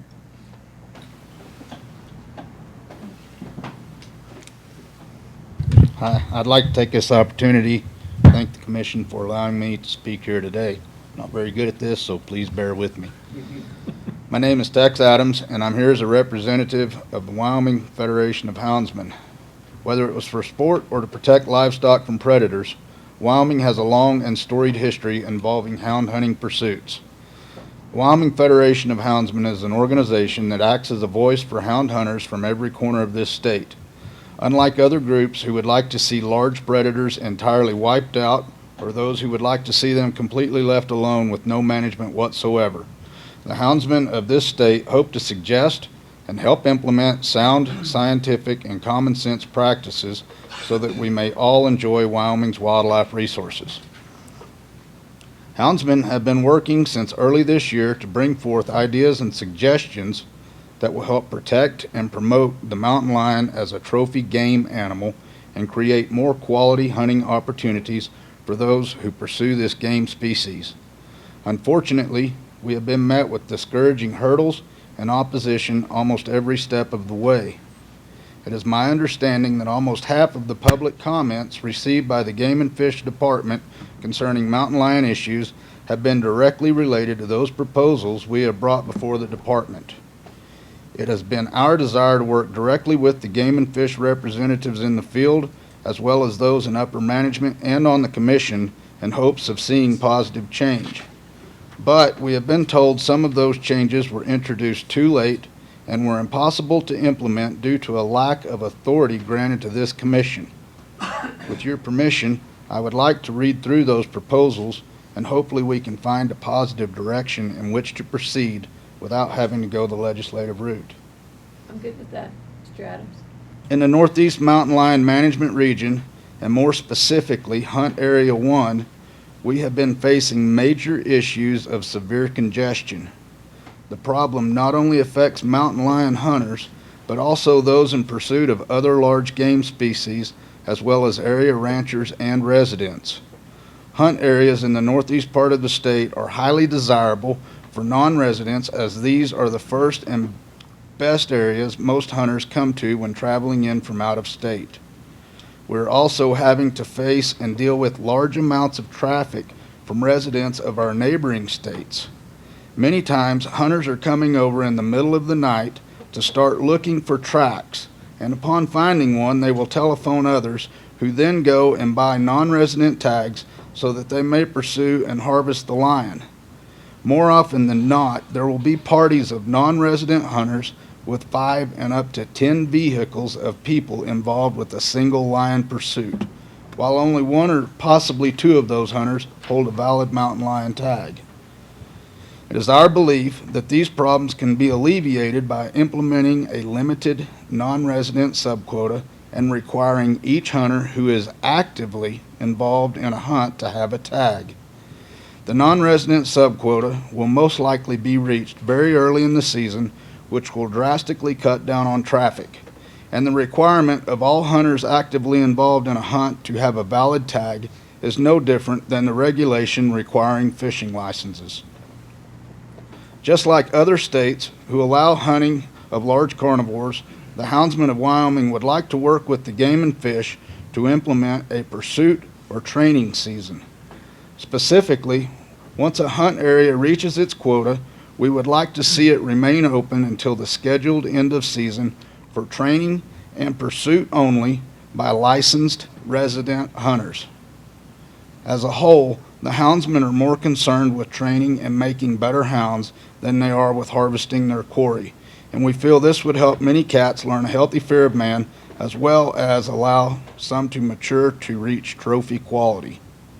And last, but probably the most important of all, we would like to have implemented a requirement for prospective licensed purchasers to pass a short online course and a test in order to learn how to properly determine the sex of lions.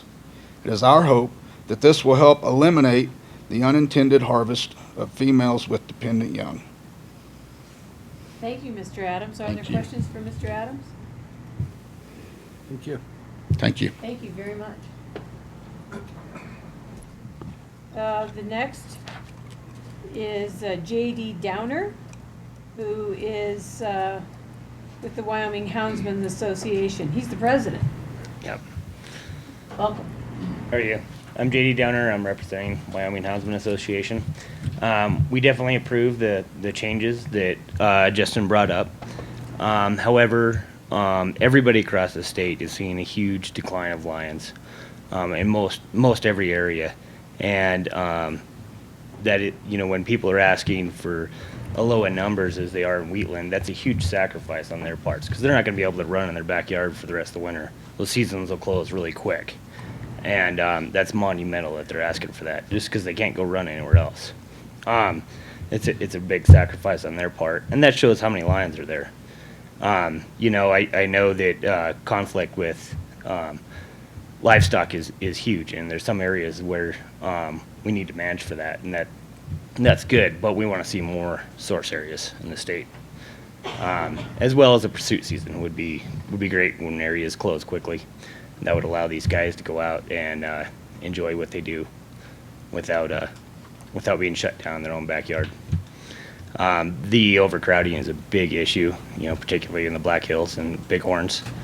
65% of the cats killed are killed by out-of-staters. That would just create more opportunity throughout the season for residents to hunt longer, find the cat they want, and kill it that way. And it just create a lot more opportunity for residents to hunt the areas that they hunt. And but we do support all the changes that are being made by Fish and Game. Just lower quotas across the state are most areas that aren't even proposed for quota reduction. People are asking for it, and we're not even coming close to meeting the quotas that are set there. So if we brought them down more in the same lines as harvest, that would be good. Otherwise, quotas really don't do anything when we never meet them. There's only 4 quotas filled in the entire state this year. So that's it. Thank you. Thank you, Mr. Downer. Are there questions for Mr. Downer? Thank you so much. Thanks. Appreciate you being here. Yep. Penny Maldonado from the Cougar Fund. Welcome, Penny. That's it. Well, thank you very much for letting me talk, Madam Chairman and Commissioners and Director Talbot. I only get to talk about lions once every 3 years because that's how often you do it. So I'll start off with the good things. Thank you very, very much for the added protection of females and kittens. That's very forward-thinking, very progressive. We appreciate that very much. To go with that, thank you also for the communication that has developed between the Cougar Fund as an NGO and the department and the staff. We appreciate that too. I always like to think of disagreement as the start of communication, and you've pretty much proved that's right. So obviously, as an organization that sees the hunting of cougars as a choice and something that the Board of Directors has chosen to oppose, it's difficult for us to be positive, but in this case, we are. So thank you very much for the reductions. Thank you very much for the protection of females and kittens, and also the communication that we have among the different stakeholders. So it's great. Thank you. Thank you, Ms. Maldonado. Questions? Nope. Thank you so much. Thanks for coming. That's the end of the blue slips that I have in on this. Oh, thank you. Thanks so much, Justin. Oh, side go. That's all right. We'll let you slip. Out there. President Little, members of the commission, Director Talbot. I hadn't really thought about this very much until this meeting today, but there's a lot of complications with the way we manage mountain lions.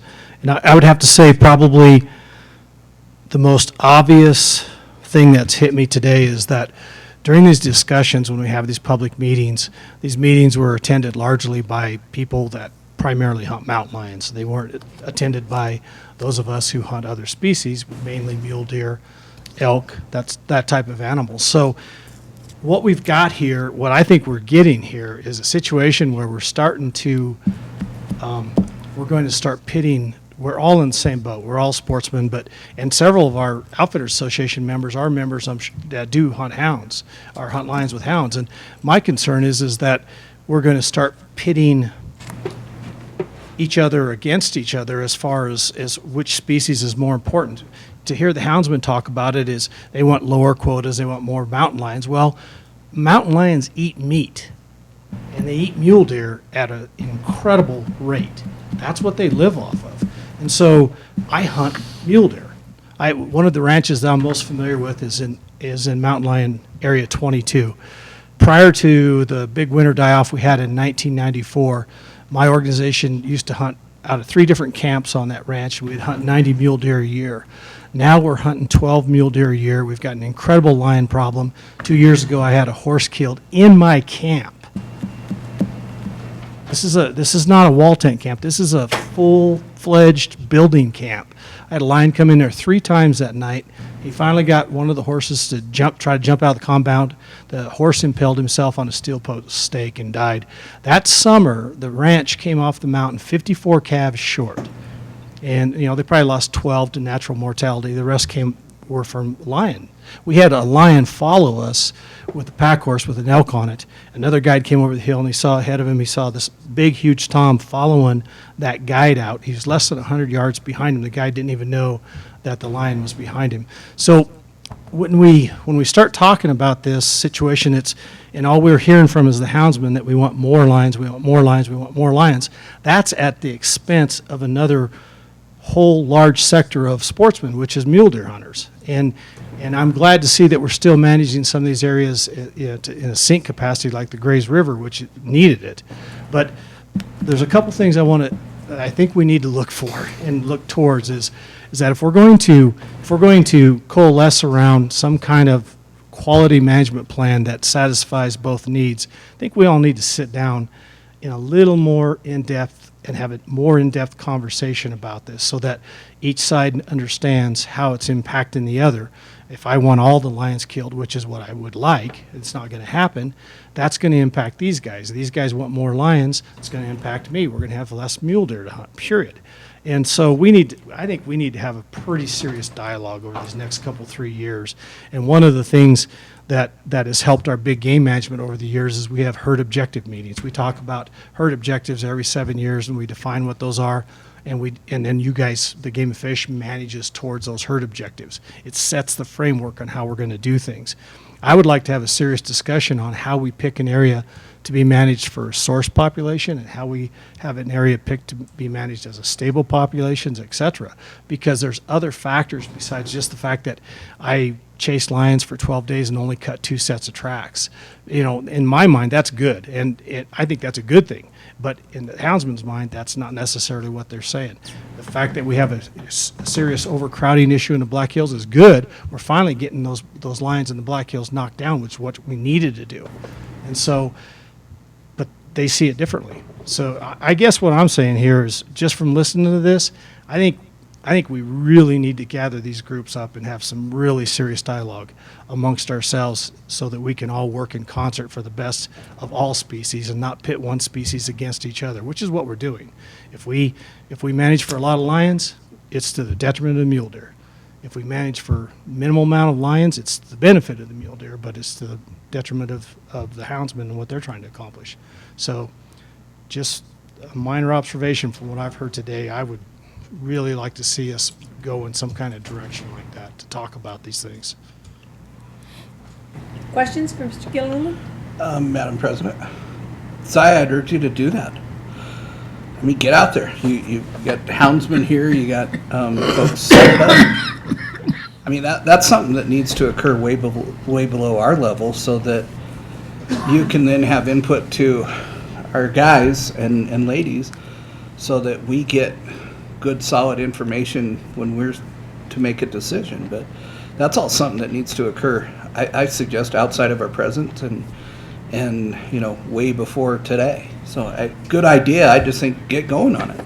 Well, I agree, and I feel remiss that we've kind of dropped the ball on it. But at the Outfitters Association, we've been looking at so many issues so much bigger than this, that the mountain lion, we finally felt like the management had been going the way it is, and it shows from this data that they're showing up there.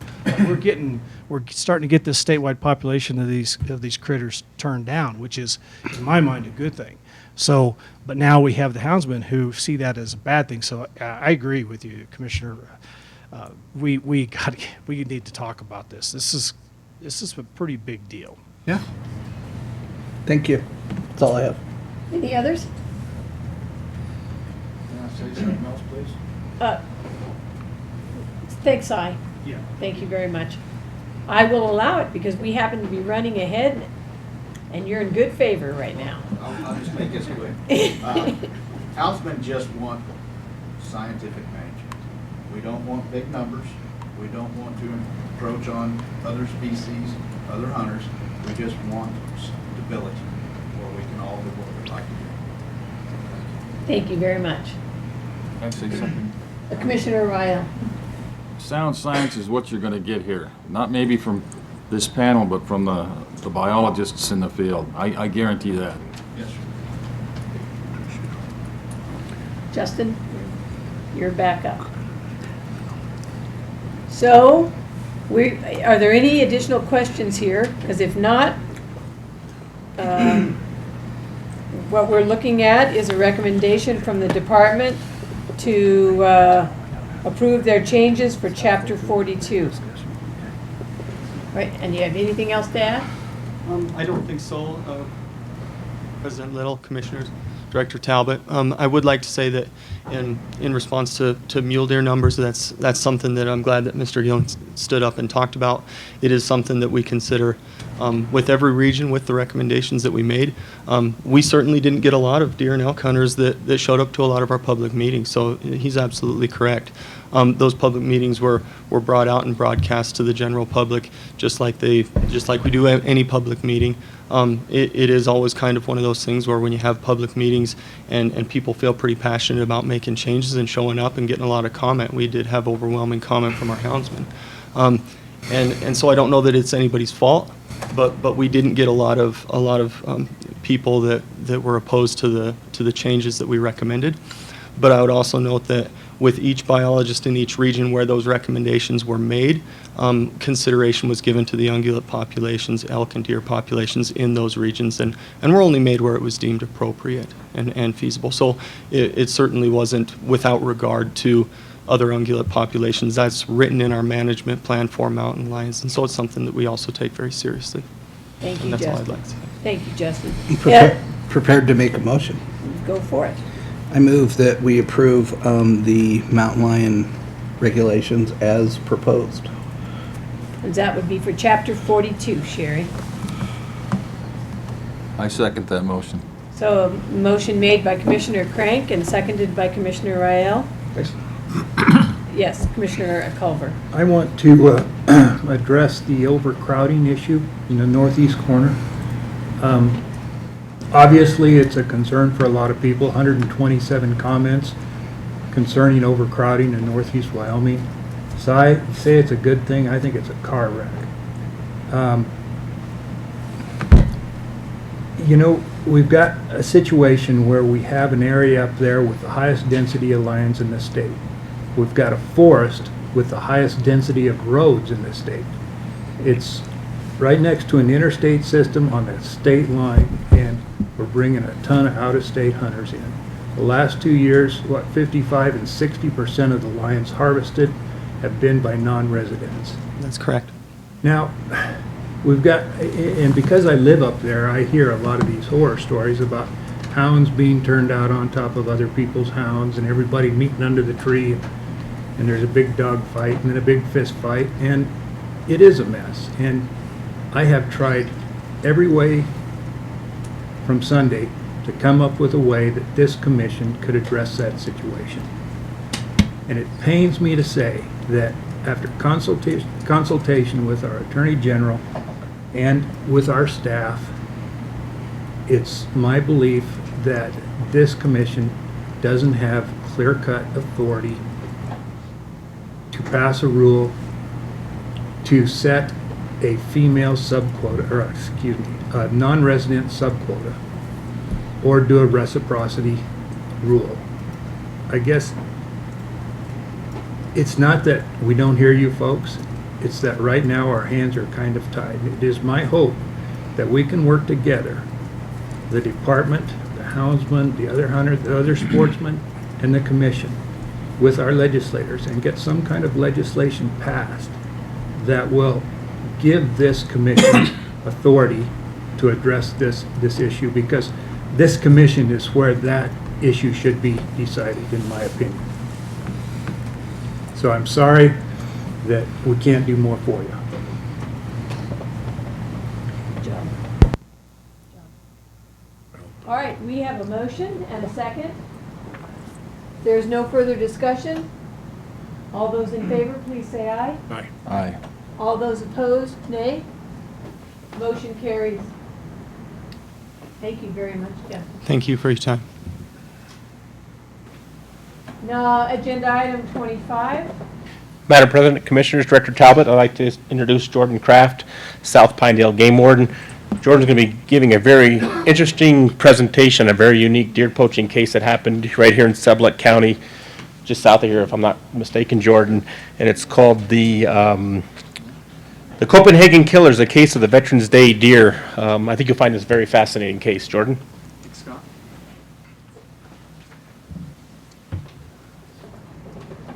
Madam President, members of the Commission, Director Talbot, sincerely appreciate your time here today to let us highlight some of the enforcement efforts that have taken place here in the Pinedale region. And with that, we'll get right into the case investigation here. This is a couple years old. This was back in 2012. And as Scott mentioned, the name of this case, I guess we've coined as the Copenhagen Killers. And in particular, this can of Copenhagen ended up being a pretty key piece of evidence in this particular case. Before I delve in too much into this case specifics, give you a little bit of background here. We have a unique task force that operates every year here in Pinedale. It's the Mule Deer Winter Range Task Force. And I'm sure most of you are aware, but the Sublette and Wyoming Range mule deer herds are very highly sought after hunting destinations and premier mule deer herds in the nation. And there is a mass migration of deer leaving the high country and bottlenecking down into some of these migration corridors, stopover areas, and winter ranges, which result in extremely high densities of vulnerable rutting trophy class deer rutting out in the sagebrush in highly visible and highly accessible areas. And historically, this has led to an alarming number of deer poachings that have occurred in the area and headless deer with cases that have not been resolved. And so the impetus of those violations led to a task force being created to address these poachings. And on an annual basis, we have a Pinedale Winter Range Task Force that occurs from the 1st of November through the middle of December during the mule deer rut.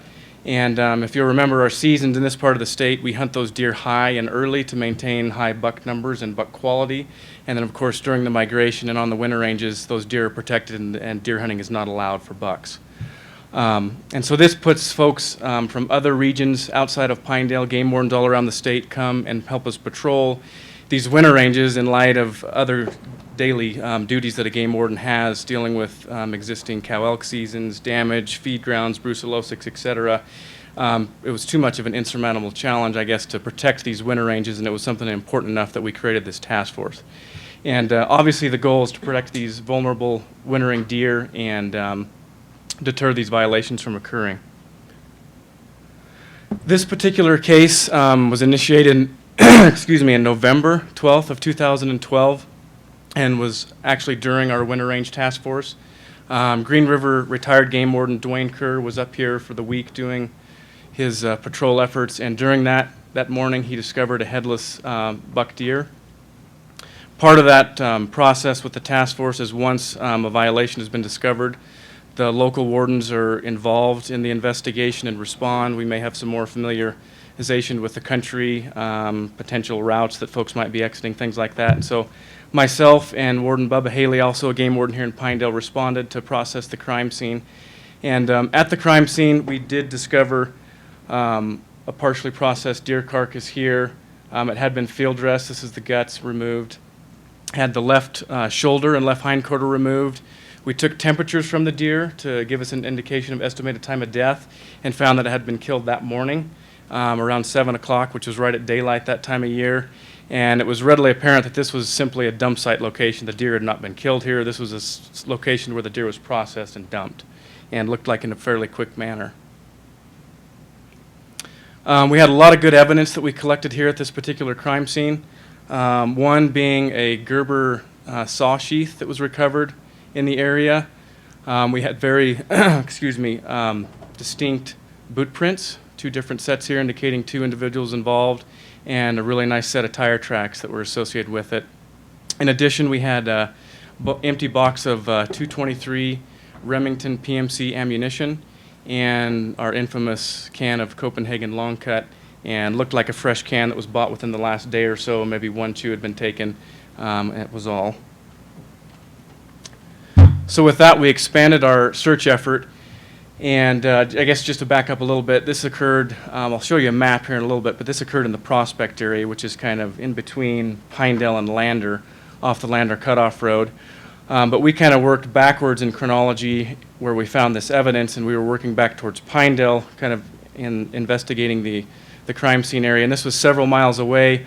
On the county road, we noticed pooled blood in the road and a pretty distinctive blood trail on the road too, which we thought was fairly unusual. Obviously, the vehicle had stopped at that location. We found matching tire tracks at that location, and then actually discovered human vomit on the roadway, which in 14 years of doing this, that was the first time I've had the privilege or opportunity of collecting vomit for a potential human DNA sample, but we let no violator go undetected.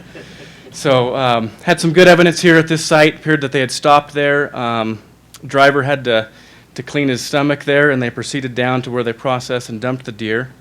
And continuing with investigation in the area, further back on the county road towards Pinedale, we discovered the location of where the deer was shot and drug just off the county road down to the road. Was not processed. Obviously looked like they had shot the animal, retrieved it from the field in a fairly quick manner, and then exited the area. And at this location, we had our matching boot prints from the first crime scene and matching tire tracks from the first crime scene. So could link all these together. Also at this location, we've discovered a .223 spent shell casing from the roadway. And arrow indicates that here. This is the site where the deer was killed. So they shot the deer from the road, drove down here, stopped, quickly went up, grabbed the deer, loaded it in the vehicle, and exited the area. So here's a little bit more detailed description of where this occurred. This is about 45 miles east of Boulder, off the Boulder Highway, which will eventually, if you make a left, turns into the Lander Cutoff Road. And it was pretty close to this intersection here near what we call Buckskin Crossing and kind of the Prospect area. And this is just a extremely critical and important mule deer winter range complex for the sublet herd. We classify literally thousands of deer in this area. Deer down in the low sagebrush, highly visible, highly accessible depending on snow conditions in the year. And this was particularly one of them where the road was open and folks were still traveling through South Pass to access Highway 28. And like I said, we basically were operating in reverse chronology when we were investigating this in relation to what had happened. We were starting at the back end, working forward. So as we were analyzing all this evidence that day, thought comes across our mind, is this premeditated? And yes, obviously it was. There were several indications of where the vehicle had turned around on the roadway and the passenger had been dropped off to go into the field so as not to be detected or appear that somebody was hunting. Just a vehicle traveling up and down the county road, and the passenger was in the field illegally hunting during the closed season. Necropsy of the deer, unfortunately, did not give us our silver bullet. The deer had been shot right behind the right shoulder and the vitals and then went into the neck. Unfortunately, the head had been removed from the carcass, and so our bullet was likely there. But there were gunshot trauma was consistent with a smaller caliber rifle, which lined up with our .223 ammo box that we found in the field, and then also our shell casing that we discovered. One thing I've learned, I guess, from seasoned veterans and years of doing this is to always keep an eye out and never give up, whether it's another piece of evidence that could help you out, or unfortunately in this case, another deer. And 2 days after we investigated this initial report, the wildlife biologist here, Dean Claus, was out patrolling elk hunters in the area, traveling through the Lander Cutoff area, and saw birds down in a ravine, quarter of a mile, half a mile down below the road, walked down to investigate and discovered another buck deer that had been shot, apparently, and left. Game Warden Adam Hymas over in Big Piney was on call that day for the winter range, and due to his, just excellent skills, he was actually able to find a bullet in the ground underneath this carcass with a metal detector, and wouldn't you know, it's a .223. So we were able to link those two deer after that investigation. The next day we returned during daylight hours to comb the roadway a little bit better and found some additional .223 shell casings which matched the previous deer, and we also found an additional item of trash, which ended up being this Monster Rehab energy drink, and collected both of those items as evidence. So, and this is just in relation again to all the crime scenes and where those 2 deer were located, and a deer that we just missed. There weren't birds on it. We didn't catch other boot tracks going out to that location. And that road does get traveled a fair amount, and some of that evidence likely had been contaminated. And to back up just a little bit, on the first day that we had the report on the 12th and discovered the first deer, when Dwayne Kerr was doing the patrol there, he did contact a vehicle of elk hunters that witnessed a vehicle, likely could have been our suspect vehicle, leaving the general area going southeast on the Lander Cutoff Road, and was described as a tan Dodge pickup with 2 young occupants, male occupants, and driver having short brown hair. And we thought that was pretty important information during the investigation.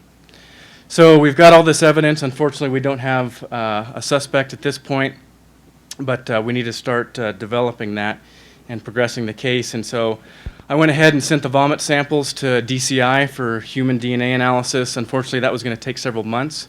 And so we had that kind of cooking on the back burner, but wanted to pursue other avenues. And so the box of shells, the Monster energy drink, and the chew can were all sent into the lab too to hopefully identify latent prints. But again, DCI is busy with a lot of things, and we were going to be a couple months out on identifying latent prints if these guys were in the system and had been previously arrested.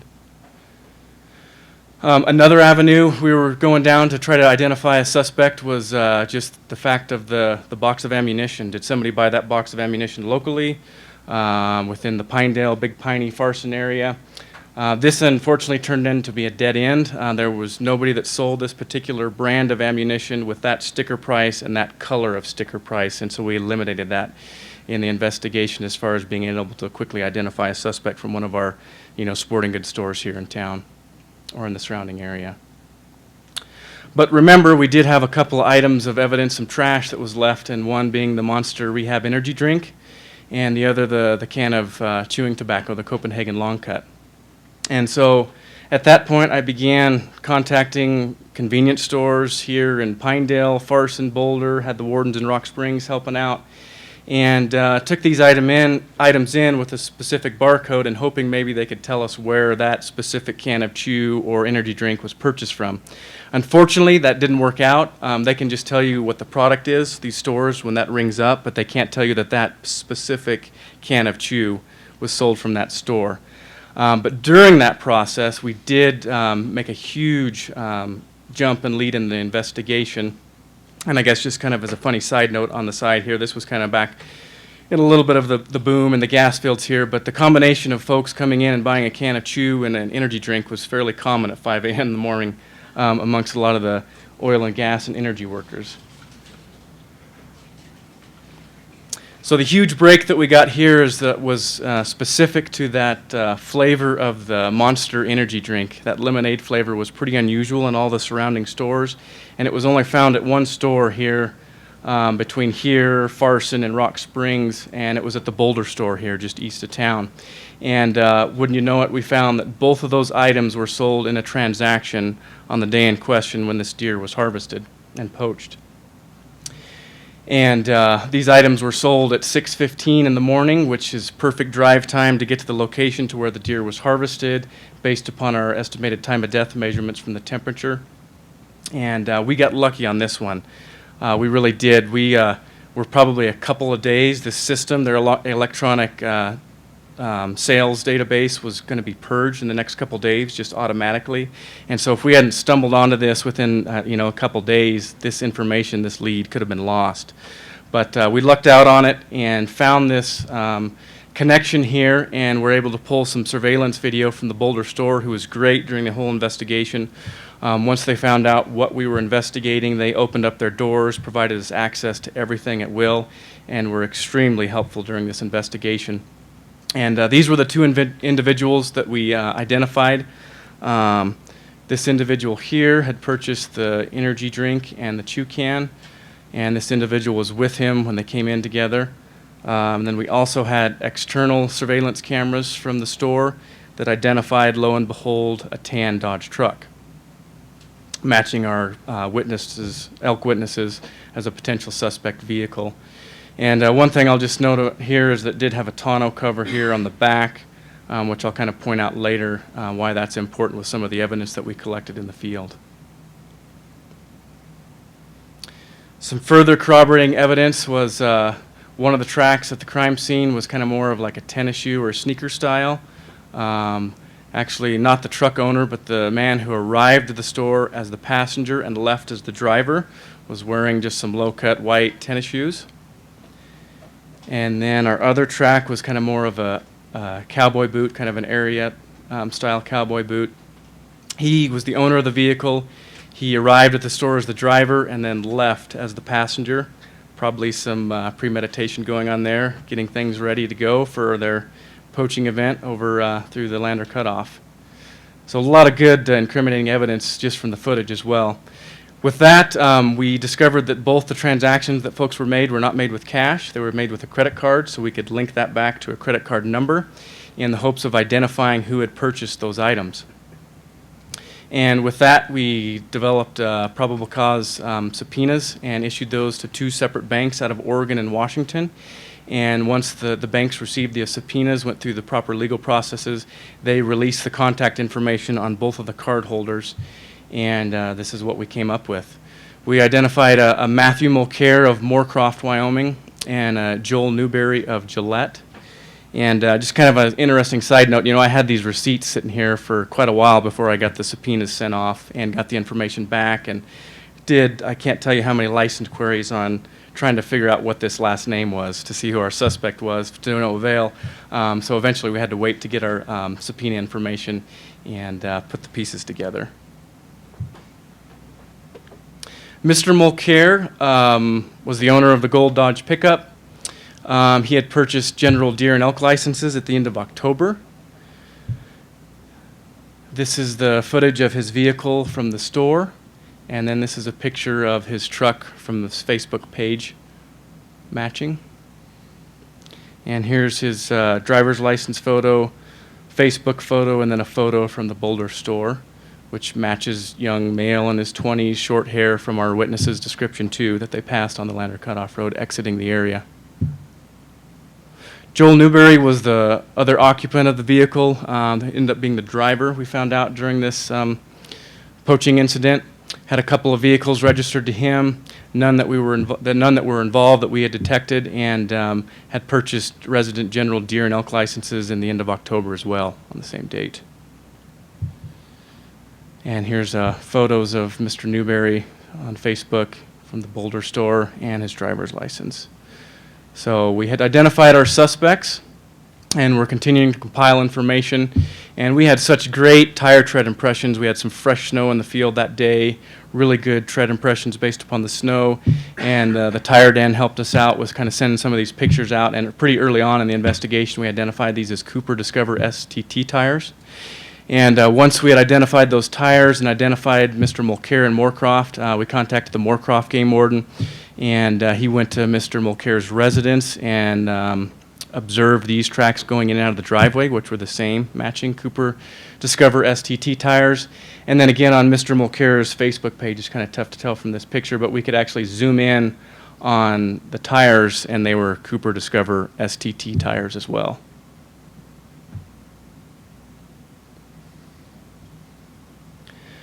So at that point, we had enough probable cause that we were at the stage where we were going to execute multiple search warrants together at the same time in both Moorcroft at Mulcair's residence and then at Newberry's residence in Gillette.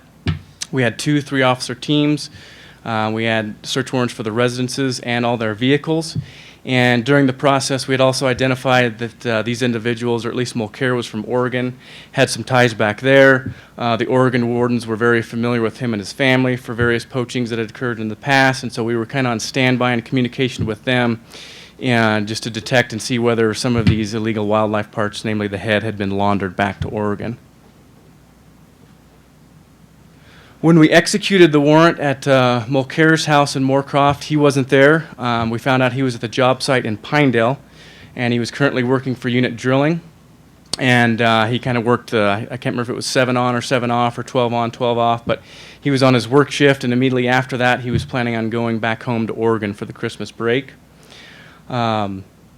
during the execution of the search warrant at Newberry's house in Gillette. His wife was present during that, and she advised that Mr. Newberry was not in town. He was also in Pinedale at the work site for unit drilling, and that both men typically traveled to and from Pinedale in Mulcair's Gold Dodge pickup. And once we found out this information, we hadn't located the suspects before we executed the search warrant, which was a little unnerving as an investigating officer, but we kind of pulled the trigger and took the chance. But once we figured out where these folks were, where they were located, we identified local wardens here in Pinedale and Big Piney to help us to locate and interview Mulcair and Newberry so we could be talking to everybody at once. So nobody was going to be able to change their stories and talk to cover things up during this process. This is some photos from the search warrant at Mulcair's house. We discovered a whole slew of evidence that I can't put up here on pictures, various things, but some of the key information that we did recover was there was a knife that was in the dishwasher that had been run. Dishes were clean, but we were still able, it's kind of tough to see from this picture, but there's some hair, mule deer hair, and there was some tissue that was still stuck back behind that folding portion of the knife. And then we found some spent .223 shell casing cartridges that matched what we had found at the crime scenes. Also at Mulcair's house, outside the trailer house in a Quonset hut, we found a lot of blood, some deer hair and tissue there, and game warden Dustin Kirsch, currently in Gillette, noticed some birds coming from a ravine several hundred yards from the trailer house, and lo and behold, we found our severed deer head and the missing quarters of deer meat, and apparently looked like they'd just been tossed in the ravine to waste. At the execution of the search warrant at Newberry's house back in Gillette, we found a salt bag that was covered in suspected deer blood. And during this process, Newberry's wife confesses that yes, Mulcair had illegally killed a deer near Pinedale with Newberry, that deer was at Mulcair's house in Moorcroft, that in fact the blood that was on the salt bag here was from that poached deer when they used it to transport in Mulcair's truck, and that Mulcair does have a Gold Dodge pickup and a .223 rifle.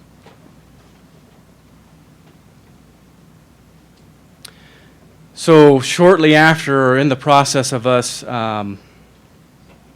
executing the warrants in Gillette and Moorcroft, we were able to locate Mulcair's truck in Big Piney at a man camp with the help of the Sublette County Sheriff's deputies. And immediately we knew we had our man, obviously, with the vehicle, had their matching Cooper Discover STT tires. And then in plain view, there was actually blood that was still dripping. And this is granted, we're talking like a month after the crime had been committed. There was still some blood that was dripping underneath the tailgate into the snow, and magpies were actually like trying to fly underneath there and pick the snow out. In plain view, we saw a rifle in the back seat and some white-top cowboy boots in the cab. And local wardens, Adam Hymas and Bubba Haley, interviewed our suspects, Mulcair and Newberry, here in Pinedale. And during the interview with Mulcair, we were pretty sure he was our shooter, obviously, during the process. And pretty timely during the interview is when we discovered the deer head and the quarters of meat at Mulcair's house. We're able to pass that on to Warden Haley during the interview. He presented Mr. Mulcair with that evidence, and Mulcair readily confessed to shooting at one deer and failing to retrieve it, and then shooting a nice non-typical deer that they had removed from the field and taken back to Moorcroft. He admitted that Newberry was driving and had dropped him off on the field, and had also admitted that they immediately removed the deer from the field, did not process it where it was harvested, and tried to exit the area as quickly as possible. According to Mulcair during the interview, they had moved the deer from the kill location to a quieter location off the main county road. It was actually off the road going up to Big Sandy Openings. And during the process of breaking the deer down into smaller sizes to fit underneath that tonneau cover where it wouldn't be exposed, they heard a vehicle, they thought, on the county road driving by. They got spooked, dropped everything, left evidence for us, and that's when they exited the area to the east towards Lander. According to Mulcair, he did take the 2 quarters of meat back to his house, hung them in the shed for several days, said he got sick, never got a chance to cut them up. They had wasted, so he threw them in the ravine next to his house, and admitted that the deer antlers and rifle were actually in his Dodge pickup there at the man camp, and he was planning on going to Oregon after that shift to get the deer mounted.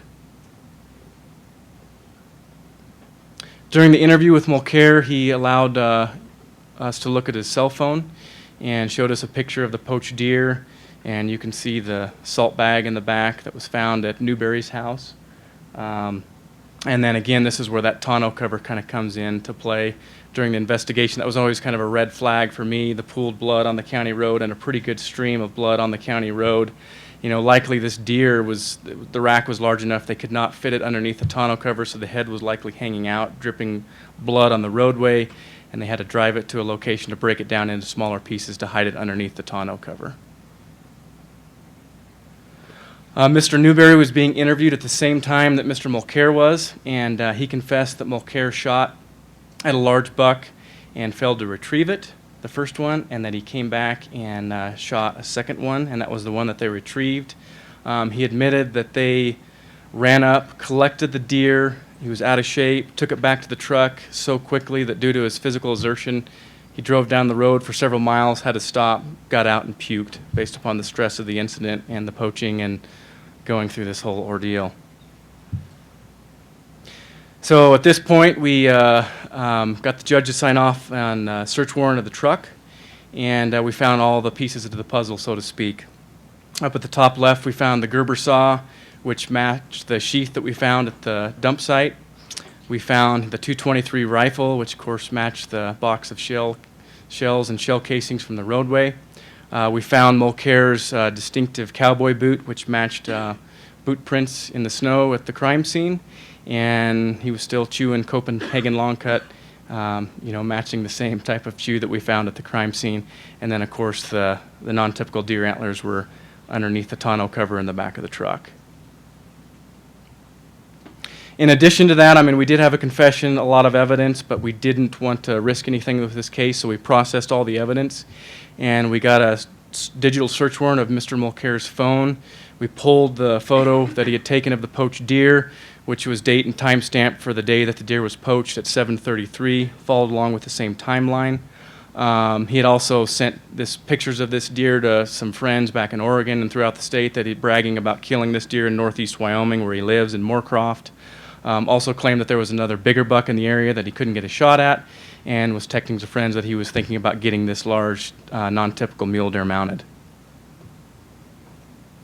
And again, like I said, we continued to process all the evidence through this case, even though we had a confession, and namely the DNA evidence for the deer. And our lab did a fantastic job, and they were able to match, the carcass at the dump site with blood samples in the Quonset hut at Mulcair's house, with the hair samples from the knife, with the deer quarters and head from his house, and the salt bag at Newberry's house. So they all matched up. And then, of course, we sent the shell casing samples and the rifle to DCI for ballistic comparison, and they gave us a confirmation that the shell casings that we collected from the field in fact came from Mulcair's .223 gun that we seized. Interestingly, we did lift a print from the energy drink, and granted we would not have had Mulcair's prints until we arrested him after the confession, but we did get a match on the latent print from the energy drink can was from Mulcair. So in summary, we had two large non-typical mule deer that were poached on the winter range in the middle of November by these two suspects, and Mr. Mulcair was our primary suspect and shooter. We charged him with 2 counts of our winter range statute, 102D, intentionally taking antlered deer out of season, 2 counts of waste of big game, 2 counts of illegal caliber firearm, and then 2 counts of shoot from the roadway, and that was after consultation with the county attorney. Joel Newberry was identified as the accomplice. He was charged with 2 counts of accessory to the winter range statute, and then 2 counts of accessory to waste of a big game animal for the 2 deer that were involved. Once things were finally settled through the legal process, Mr. Mulcair was fined over $5,000, was ordered to pay $6,000 in restitution to the Wyoming Wildlife Protectors Association. He actually ended up serving 20 days in jail for this. He lost his hunting privileges in Wyoming and all of the violator compact states for 6 years, and was ordered to forfeit his .223 rifle to the state. Mr. Newberry was fined over $5,000, 14 days in jail, and lost his hunting privileges for 4 years. So during this process, and as a game warden, you often learn folks that poach and violate do it frequently and likely have done it before and not been caught. During the execution of the digital search warrants of both these men's phones, we found incriminating evidence implicating them in poaching turkeys without a license back in the Moorcroft area that spring. And charges were filed and they were convicted up in Campbell County for those violations. And so kind of the take-home message for me, I guess, as one of the investigating officers here is, pursue everything. It may look like a piece of trash that you would just throw on your floorboard in the truck and maybe not pursue, but every piece of evidence in the field can be used to locate and hopefully prosecute those suspects. And in this case, it was a can of Copenhagen and the energy drink that ultimately led us to Mr. Mulcair and his prosecution. And with that, I would just think there were a lot of different officers all around the state that worked together to put this thing together. It was an insurmountable amount of hours and effort with search warrants and consultation with the county attorney and surveillance with the investigative unit, Oregon wardens to make this happen. And I feel like everybody that kind of touched this case and was involved actually probably helped us progress this case to a successful conviction. And with that, open it up for any questions you might have. Questions for Jordan? Thank you. Those are good tires too. I like those Coopers. I'll never forget them now. 10 flat. Yeah. No, there are no questions. Thank you for your presentations. Thank you very much. Good job. Thank you. Ready? President. Great to be back up here. Going to introduce our next speaker, but I also just wanted to give you a heads up. Casey Dickerson with the National Wild Turkey Federation, who brought that trailer over for Riverton, left. It almost blew away on him while they were trying to use it this morning. There was a couple wind gusts, but anyway, he really, it was great of them to come over and have that trailer here, but he hit the road and wishes you all the best, and I think he's going to try to send some pictures so you can see what their trailer's like. Next up is Sarah Domek. She's the executive director of the National Bighorn Sheep Interpretive Center in Du Bois. She's going to talk a little bit about the center's mission and its priorities to you, and also a big thing to mention with Sarah and the National Bighorn Sheep Center is that they're partners with us on the fundraising efforts for the Whiskey Mountain Conservation Camp. So really appreciate what they do for education and outreach in the state, and specifically what they're doing right now to help us with the future of the camp. So here's Sarah. Thanks, Randy.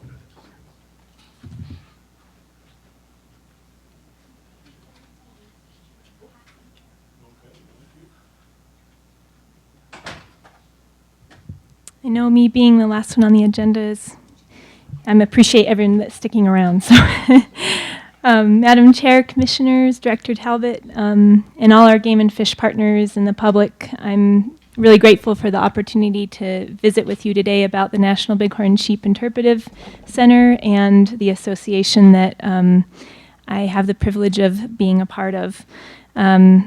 I grew up here in Pinedale, so it's really great to be back home in the homelands, and also been at the center for just over a year and a half over there in Du Bois. So I really see this as a great opportunity and a time for the center to grow and change, and also building upon what the National Bighorn Sheep Interpretive Center has been with its long history and partnership with the Wyoming Game and Fish Department.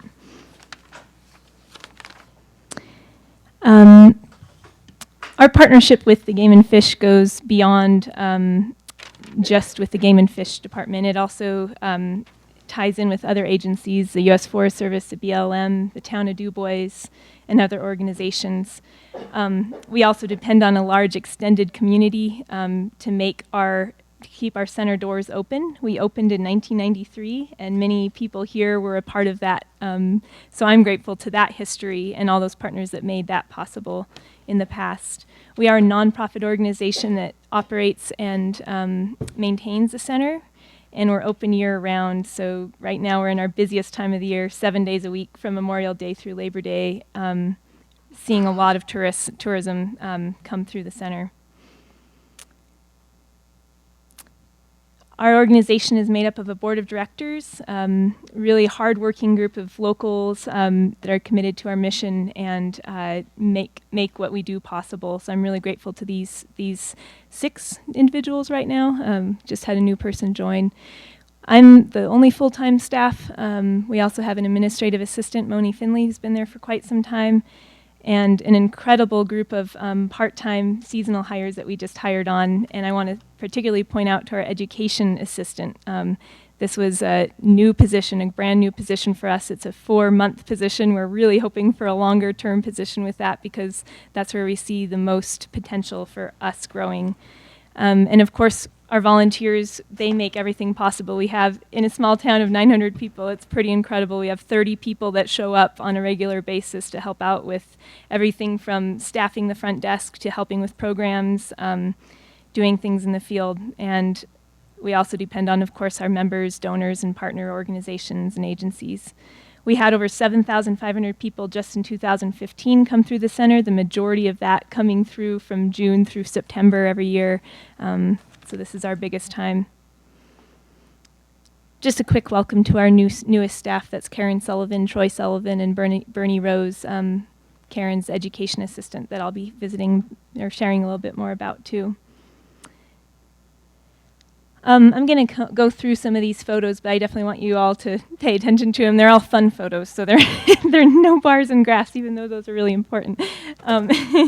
Our mission is to educate the public about Rocky Mountain bighorn sheep and other wildlife and the stewardship of public lands, wildlands, and incredibly diverse lands around DuBois.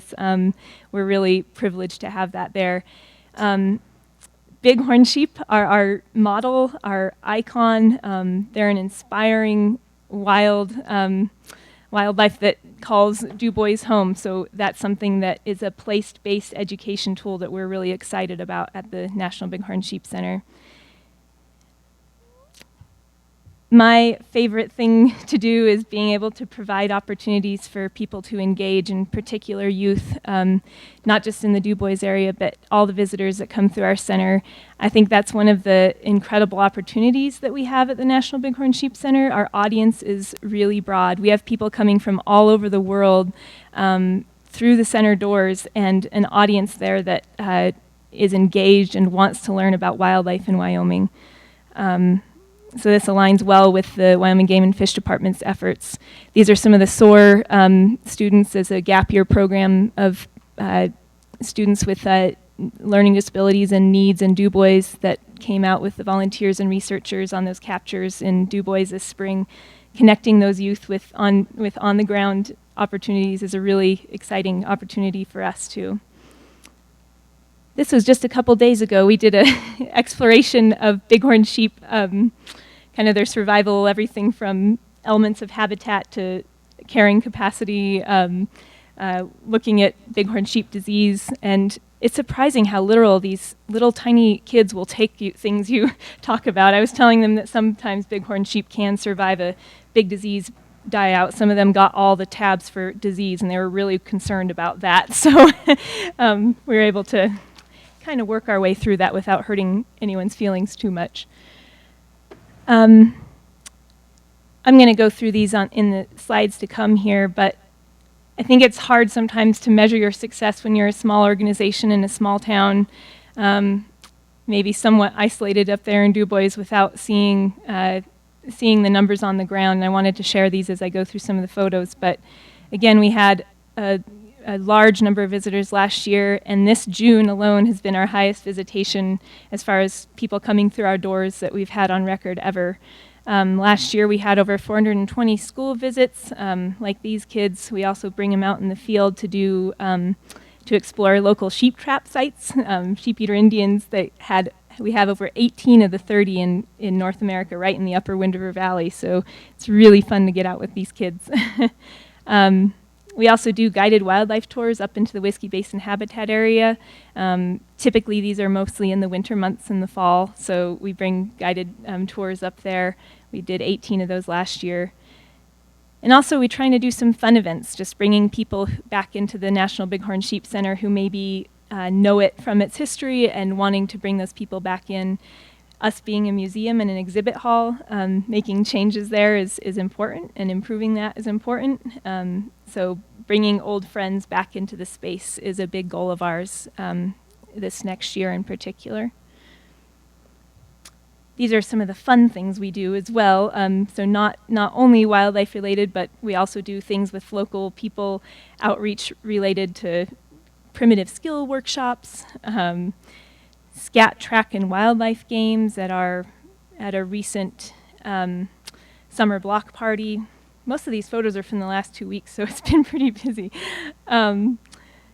We also have an opportunity, and we really focus on this, of enhancing the stories that we tell through the exhibits at the National Bighorn Sheep Center. We have incredible taxidermy work done by a lot of local people from Du Bois and across the state. And many people come in to share their once-in-a-lifetime opportunities that they have hunting bighorn sheep. And we really believe that that's an important tool and mechanism that we want to strengthen as well, telling that once-in-a-lifetime story.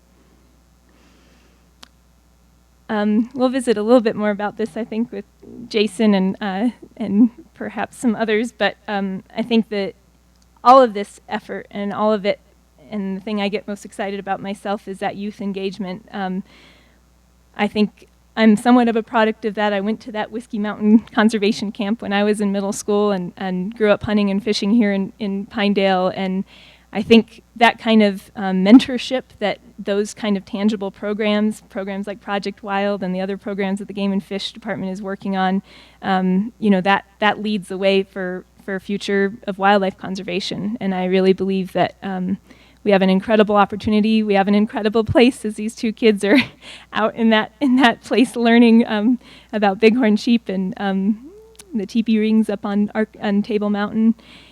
And I also think it's important to engage people and have fun. We celebrate our 23rd birthday just on July 3rd, and we fed over 300 people right in front of the center. So here's an active, engaged audience where we can provide a lot of good input and get a lot of good feedback from.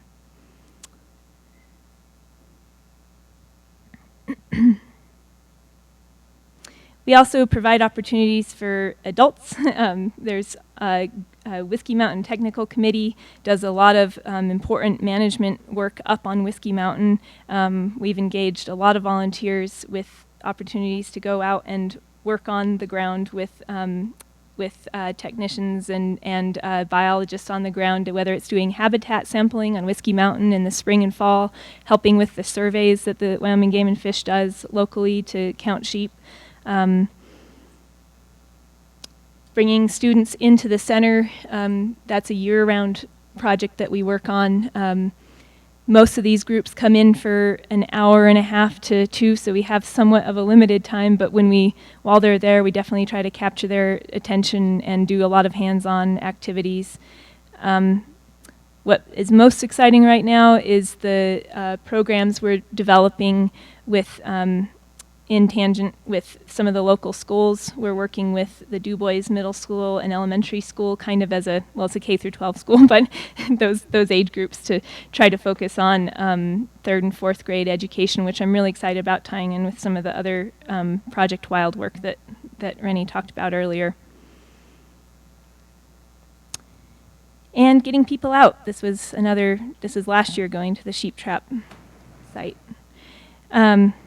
Again, we do like to have fun and repeat looking who's driving at this truck in the 4th of July parade. We have some very talented sheep up there in Du Bois. That vision for the future, I think at the National Bighorn Sheep Center, it's huge. There's tons of ideas, and there's just the only thing that's lacking right now is enough people to get it all done. I think we have an incredible group of people working hard, but we need to sustain that, and that's something that I'm really excited about the opportunity to do. These are just a few of the upcoming events that we have scheduled for the rest of the summer. They are also in all of your newsletters. And I also just want to point out our Bighorn Bash fundraiser, November 5th. You're all, of course, invited, and anyone else in this room as well, and the public. It's our biggest fundraising event every year, and it's a really important one for us to keep these programs going. The final thing I want to visit about, but certainly not the least important, is the Whiskey Mountain Conservation Camp. As many of you know, this is an incredible asset to Du Bois, an incredible asset to Wyoming, and people around the world as well. And this is a particularly exciting opportunity for all of us to invest in the future of that camp. We're serving the role of a fiscal sponsor for this project.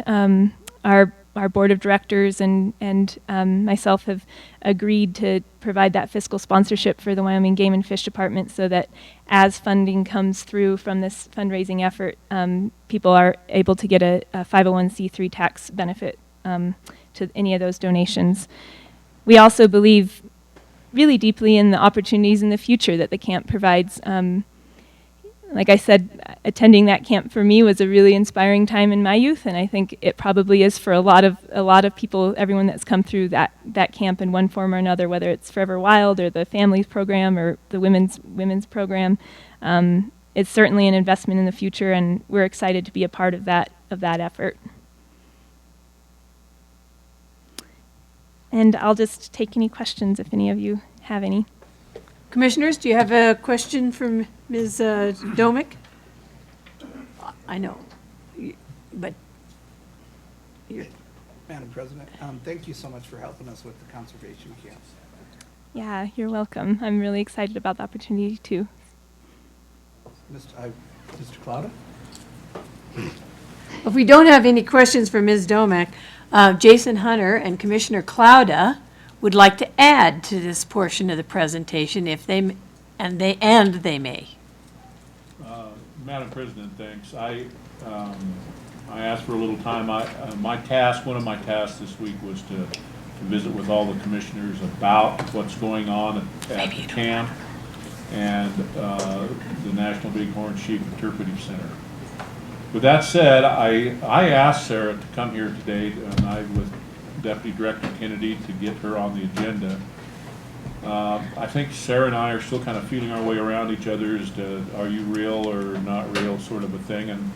And I can tell you the contact that I've had with Sarah in the last few months since we first met, it's very obvious to me that we have somebody now that has a energy level and an interest level in not only the interpretive center but the camp. And if you watch this slide presentation, education, and it's kind of hard to not pick up on the correlation between what Rennie's presentation was as far as their education goals and what looking in the future, and just what the interpretive center does almost on a daily basis. So those things kind of parallel each other. Then when you put the camp in there kind of as part of the whole process, I think it's a huge opportunity for us to grasp that. Now with that said, one of the big components of this, of course, is to get this camp up to where we need it to be, and there's some money involved in that. So it would be me asking all of you, the commissioners, and anybody else in the audience, that we're having a fundraiser dinner on August the 6th, and I've got that information for you with me. We're going to save ourselves a stamp and give it to you today, and would hope that you could make the trip. You're welcome to stay at the camp. I think just call ahead and make sure they've got a cabin for you. It might be a good opportunity to get out for the weekend and bring your family. We have a huge task ahead of us in a very short amount of time. I know the director's heavily involved in this. Him and I are meeting with a group next Tuesday in Lander to see if we can, I don't want to say this, we're going to visit with this group in Lander and see how they're doing, if they have any money. And should any of you know any corporations or people that are interested in this kind of effort that we're going through with this camp, by all means, you can pass that information to me, and I will get it to Jason and Renee and Brian Parker, and see if we can get them invited to this dinner and try to get this thing going. With all that said, I can tell you that we wouldn't be here today talking about this and how far we've gone had it not been for Jason, Renee Shell, and Brian Parker and the efforts that they have done to put all this together in a short amount of time and do the work they've done in a short amount of time.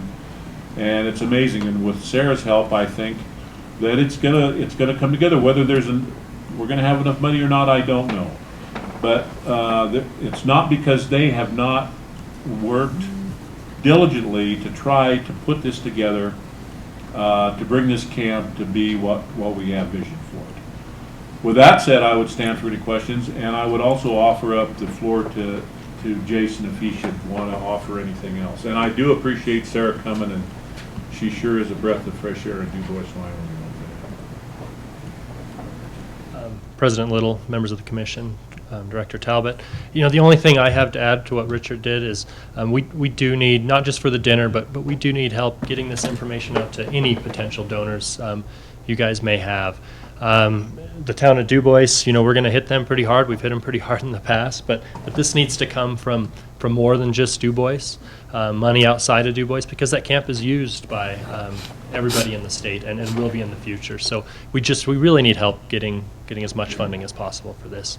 And hopefully, if you do have names or contacts, the information here, I've talked to a couple of you, and Commissioner Crank, if this helps, and it sounds like next week, potentially, we could have some more finalized plans. I don't know when we're going to have pictures of what the camp could look like in the future, but it's all coming as soon as it can. So any help, though, would be appreciated. Thanks. Thanks, Jason. And thank you, Commissioner Cloud, as well. Well, I just we've come to the end of our agenda, and, absolutely, Director Talbot. Madam Chairman, members of the commission, I would just like to remind you and recognize that Steve DeCecco, our regional supervisor in Green River, today is his last day. I know for a fact that he's still in the office right now. After 35 years of dedication and hard work, I would like to recognize his good work, thank him for a job well done, and wish him the very best in his future endeavors. Thank you. Very nice. Thank you, Director. So I would make another call to the public if anyone, you know, I'm out of blue slips, but if anybody had something they wanted to say, you're welcome to. All righty. Well, then I would also like to thank very much my fellow commissioners and the Game and Fish staff today, because we, of course, ran very long this morning. People had to wait on lunch, with the great foresight of the staff, they ordered pizza. Appreciation from people who stayed here all day long to listen to this and had to deal with all of that as well. And in the end, we're going to end 45 minutes ahead of schedule. So thanks to each and every one of you, all of you. Thank you, all of you. So I would entertain a motion to adjourn. So moved. Moved by Commissioner Crank. Seconded by Dave. Seconded by Commissioner Rael. All those in favor? Aye. Aye. All those opposed, please say nay. Motion carries. Thank you all. Thanks, Gary. Thank you. Thanks.